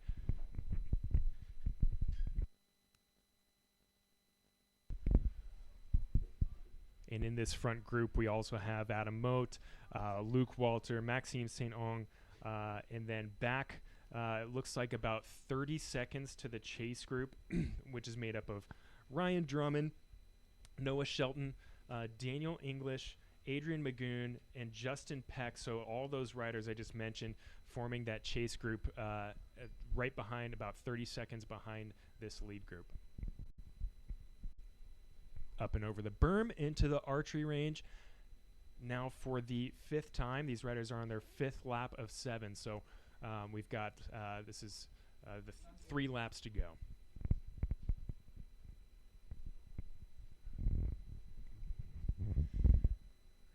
Coming through the archery range now, we've got Ian in 2nd behind Henry Coote, really opening up the gap there. Henry putting the power on all these riders. And we've got a great drone shot of the overhead. In the background there, we have mountains in Missoula, looking at Mount Sentinel behind. And now we're looking towards Lolo Peak, towards the south, into the Bitterroot Valley. Strong riding from these men as they come through the barriers. It looks like they're all about to bunny hop. Really fun motion where they pick up their front wheel to get over the barriers. Easy peasy for this front field. they do make it look so easy, Moira, but it's not. I mean, it's not an easy skill, and these guys do it flawlessly. But there's a reason why bunny hopping the barriers has only just recently become a standard tool in the quiver of these riders' arsenal. It's a high risk, high reward. You can see that it allows the riders to maintain their speed over the barriers. But I'll tell you what, if you make one small mistake, you can end up on your face if you botch a bunny hop, and you see it every once in a while in a race. Kerry Werner earlier this season had one instance that put him on the deck after a botched bunny hop of a barrier. So I believe it was Jeremy Powers. I could be mistaken. Who said if you're not confident you can bunny hop 100% of the time, it's probably best to just hop off your bike and run. Sitting up here going 3 wide as Jack Spranger heads to the front. So it looks almost as if Henry Coot is saying, okay, who's next? What do you got? Almost baiting these riders to make a move, because as we've seen in the previous lap, he's got what it takes, but do the rest of these riders have what it takes as well? But just taking his foot off the pedal. Ian Acker taking a high line, saying, that might be an opportunity to jump around Henry as he dabbed his foot, but he's still tucked in safely behind his rear wheel. Yeah, good narration there, Brian. We'll see how that shapes up for the rest of the field. Jack was the Pan American Championship for U23 in 2022 and U19 in 2021. He was a national champ in 2023. That's why he's got that nice Stars and Stripes jersey on. He finished in 2023 in Louisville, first place for the national championships. We'll see if Jack will be aiming for that national championship jersey again this year in December. That front group coming across the line, Jack in first place. Yep, and it looks like that group again, Moira, this start-finish straight, I think it is that technical twist and turn right before the start-finish straight that we see putting some separation into riders. You come off of the dirt and onto the pavement. It's a little bit slick. You can see a streak back there where the mud from riders' tires has been lodged into the pavement itself. So you kind of have to take that turn gingerly, but those willing to take the risk and take it at speed are able to put a little bit of distance between their rivals. Not to mention that's an ideal launching spot to launch a sprint on some smooth pavement. So Maxime St. Onge back on the group, making a pass, moving his way up the group with Jack Spranger leading.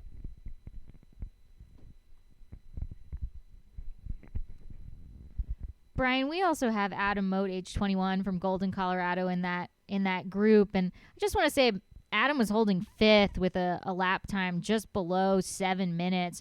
Of hot spots, hotbeds of cyclocross. Golden, Colorado, Boulder, Colorado, that Front Range area. They've got Valmont Bike Park there. They've got a dedicated cyclocross course that these riders can practice on. And the competition out there, something in the water. I don't know if it's the 10,000 foot altitude or what, but it's producing some strong riders both on the women's and men's field out on the Front Range of Colorado.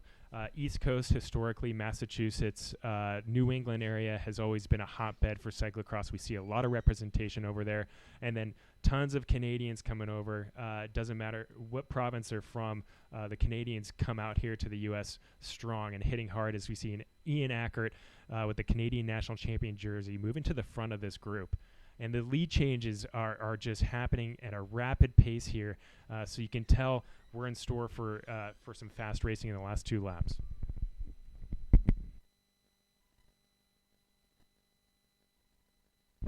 We're having a few network challenges here, so if you're just joining us for the first time for the Pan American Cyclocross Championships 2024, we're watching the men's U23 race. Ian Ackert making a huge move here, pulling ahead of the pack with several bike lanes. What a move from Ian Ackert.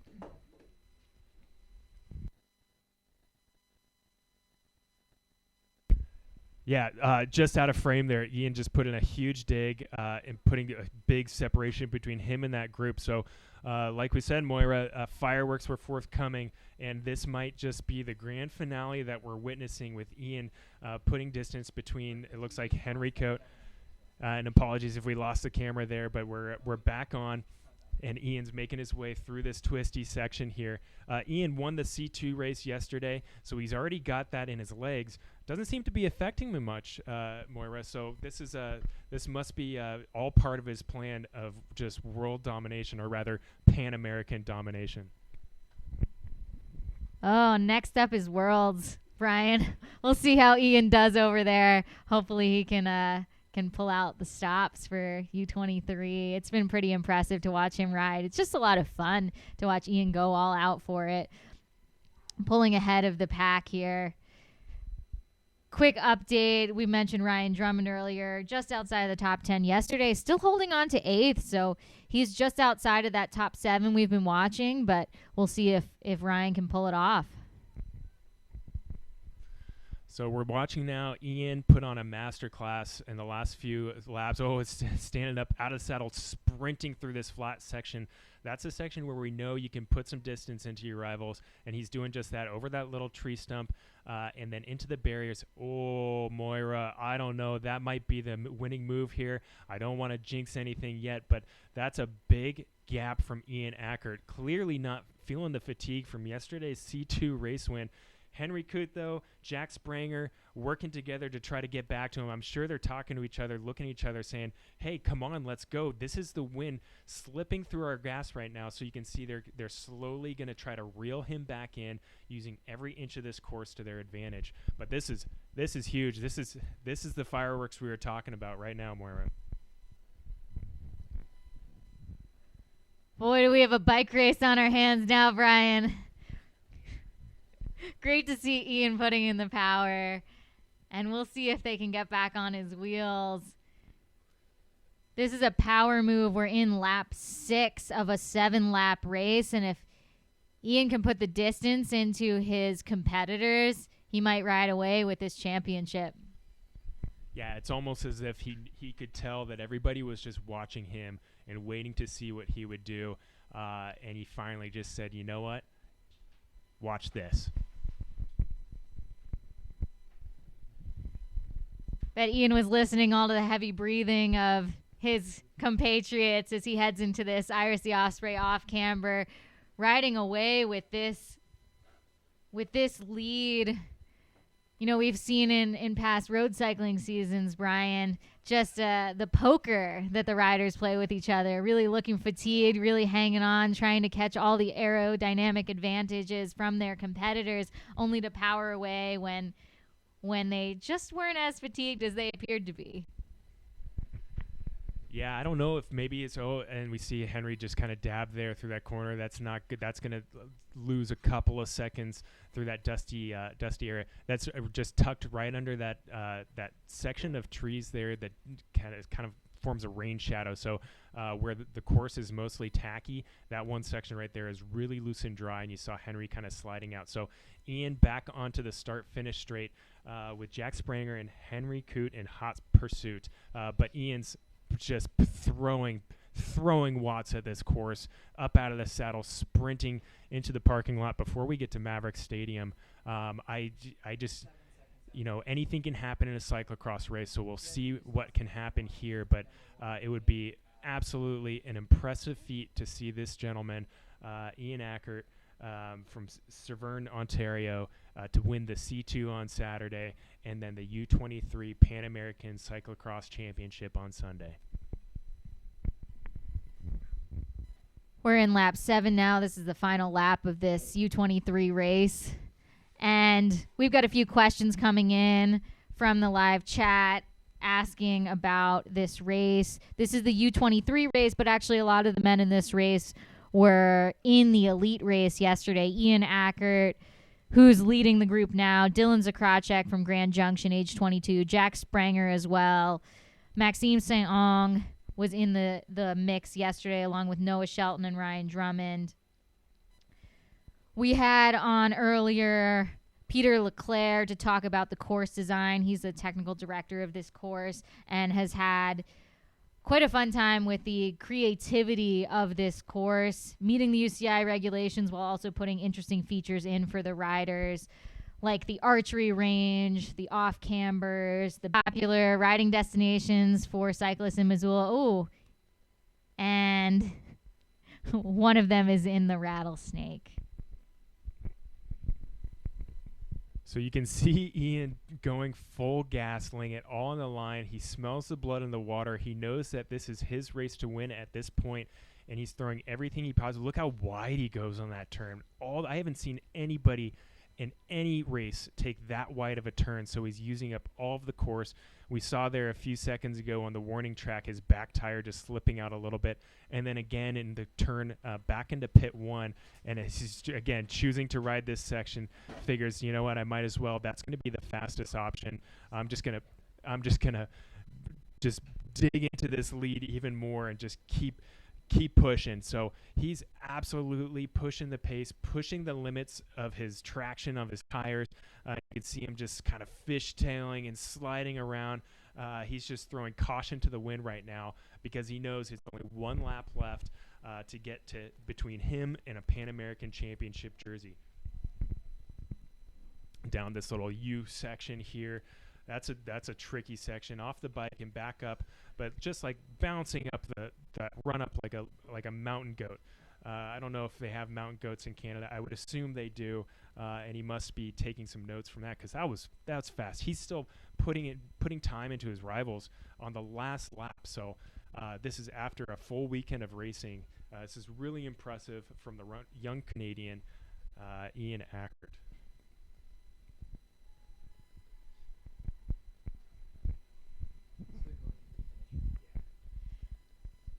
We just have a little bit more racing to go. Ian coming around, going on the off camber by the archery range, taking that low line again, just powering away. We've said this before, Brian, but Ian's one to watch. Yeah, obviously not just in this race, but in the future races as well. You're going to want to keep an eye on this guy.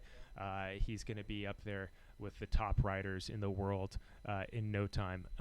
It's just amazing to watch him ride his bike too. You see him going over that off camber, just flicking the bike over the little ridges. It looks like he's just having so much fun, almost like he's on a BMX bike.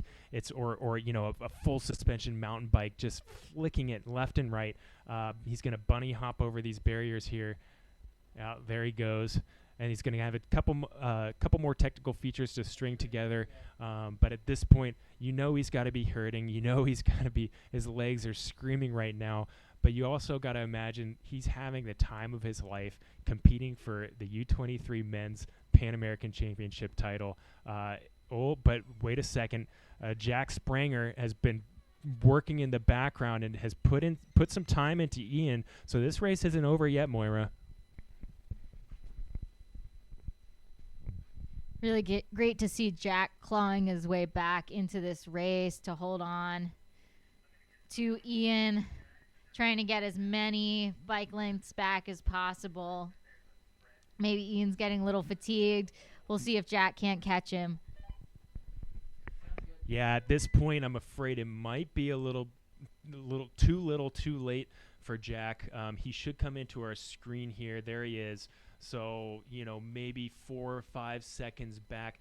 Maybe if there was some more runway for Jack to work with on this course, that would be an attainable distance to make up. But I just don't know where you find 4 to 5 seconds in the remaining, you know, quarter of this course. This is the feature right here that you want to be on. You want to be in the front if you're going to come across the line in first place. And Ian Ackert, he's right there. He's in the right position. So we'll see here. Anything can happen. I always say it's not over till it's over, Moira, and we've been proving at multiple races. But this has been an absolute clinic put on by. We just got intel from the competitive timing booth. Thank you very much for everyone who's. Ian Ackert's last lap was the fastest lap of the weekend by 4 seconds out of. And this is it as he rounds the last 100 turn. and back onto the Stellan Zacharczyk, stopping his watch right across the line in 4th place.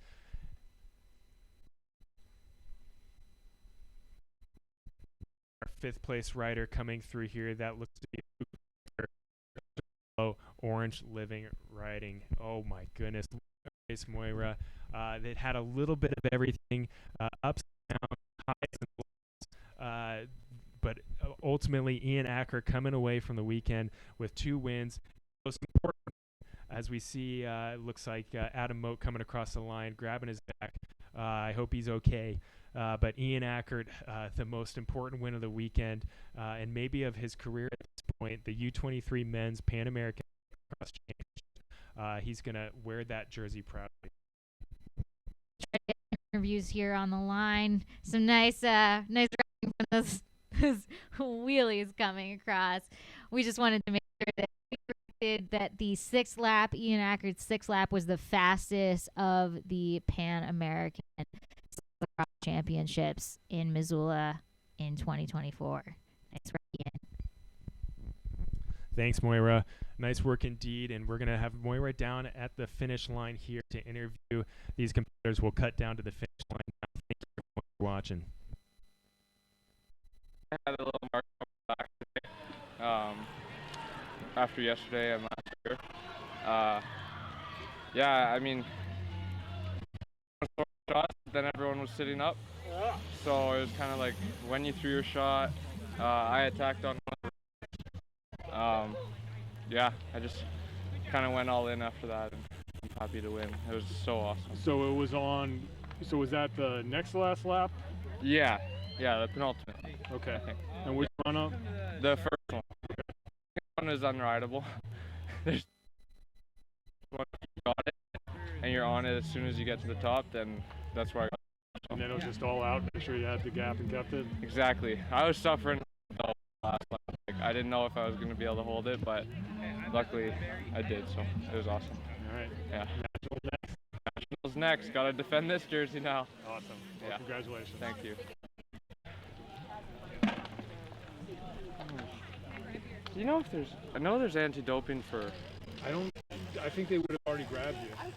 I don't see any shot. I don't see any shot.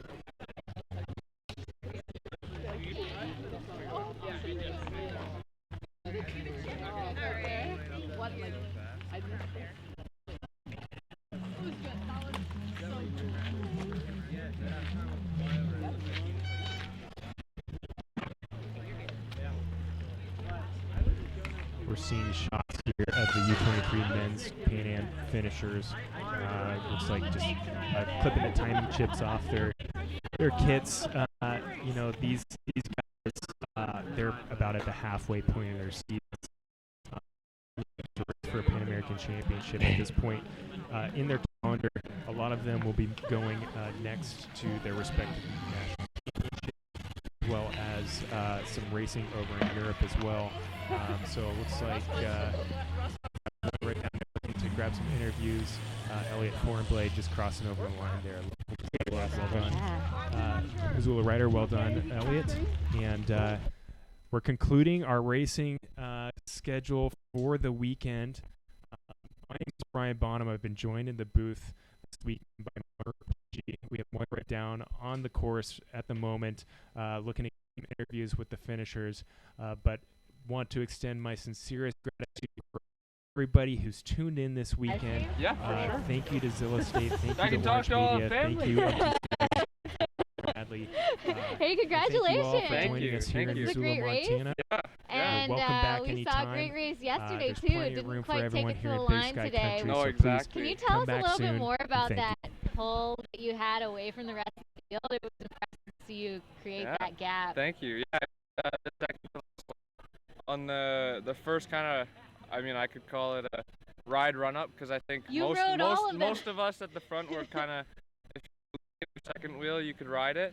So I knew kind of in the last few laps, I had to be there, had to be so that no one really got away. And then on the second last lap, I rode it and did a quick look back and saw I had a small gap and just sent it from there. So that was a really impressive gap to Thank build. you. run up. There's a rattlesnake corridor to ride through. Nice work. You were pretty much the only one we saw this weekend consistently riding it. Yeah. So that was always impressive to watch. Thank you. Nice to hear that was your winning move. Yeah, exactly. I knew in pre-ride like it could be a decisive factor, so I kind of kept that in the back of my mind. What did you think of the pack that was racing? There's about 7 people, which is a lot you've seen this weekend. Yeah, I knew like the gaps. It's pretty easy to open a gap here, or at least for it to get strung out. So I knew like getting 2 top 3 was definitely the move. A lot of times we would bunch up, but then we would always kind of end up stringing out. So just like making sure I was at the front and kind of watching any flyers. Yeah. Nice riding this Thank weekend. you. What are you looking forward to after your U23 championship win? So we have nationals in 2 weeks, and then I'll be off to Europe racing some Christmas Cross and Worlds. So yeah, that's what I'm looking forward to. Well, good luck at Christmas Cross and Worlds, and of course nationals. Thank you. Yeah.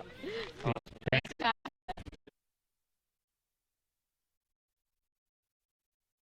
It was like, he was just like, go, and then we'd fucking ease up, and then all of a sudden we'd be doing like on a bunch of shit. Man, and I was like, okay. And then there was one point like 4 people passed me over here, and I'm like, that ain't ideal.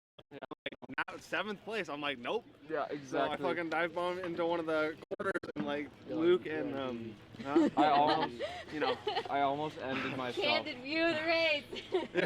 I almost ended myself on. You can pedal through right there on the last baseball diamond. Oh yeah. I was kind of like all out, and I hit a pedal, and I like fishtail. Oh, I was very scared. You almost. Looks like we got some riders coming through good with to the say start. that. They're starting to roll right. We'll get out of the chute. Pop over here.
Dylan, congrats on your race. Thank you. Finishing 4th, really strong showing from Comp Edge this weekend. Seems like you have a strong team out there with Lauren and 23s women. How did you feel about the race? It was interesting with 7 people for like just kind of yo-yoing back and forth a little bit, kind of group compressing quite a bit, but it was a lot of fun. It's a really cool course, just a little different from what we're used to with like the previous races. It has a different feel, but I think with the group racing it made it really interesting. You had a lot of things to keep in mind, which was an interesting, just kind of different from the other races. So we've got the juniors race coming in through the background here. We're about to see them roll through. See what catch juniors, and they'll ask you a few more questions.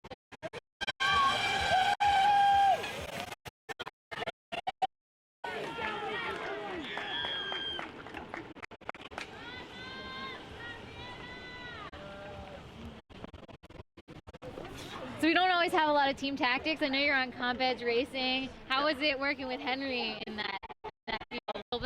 We will talk to Henry in just a second here, but I don't know if we didn't have like intentional planning. It was definitely something that like I was keeping in mind throughout the race. Just if he was in front or behind me, I was aware of it and just seeing if there was something that I could play, and just keeping everything aware. But it wasn't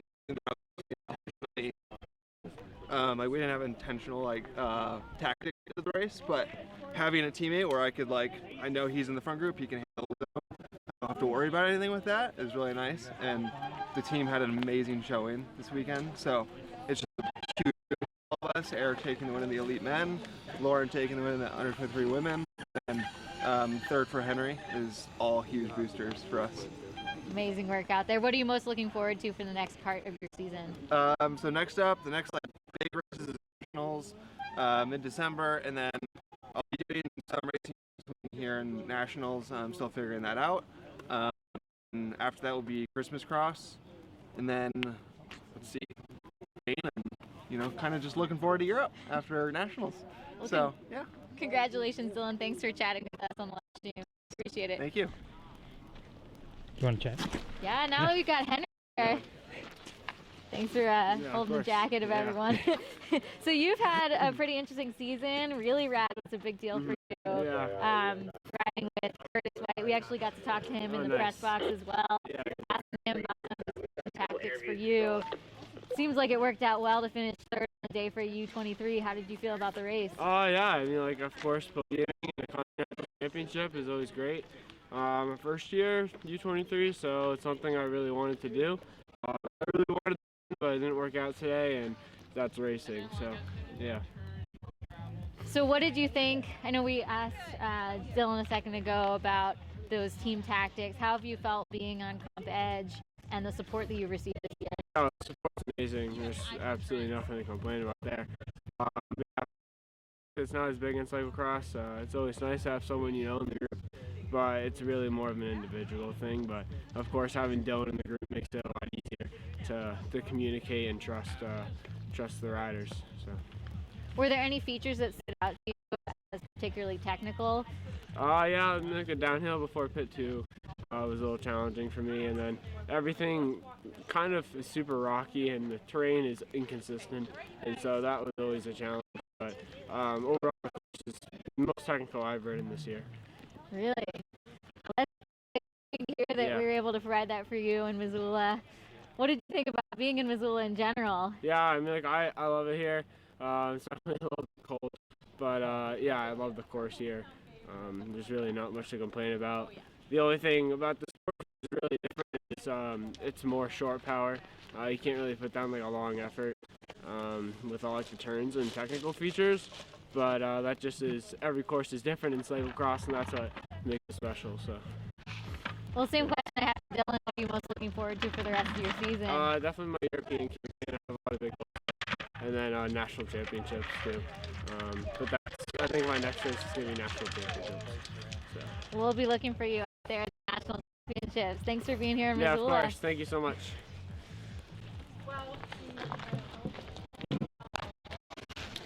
Yeah, we're good.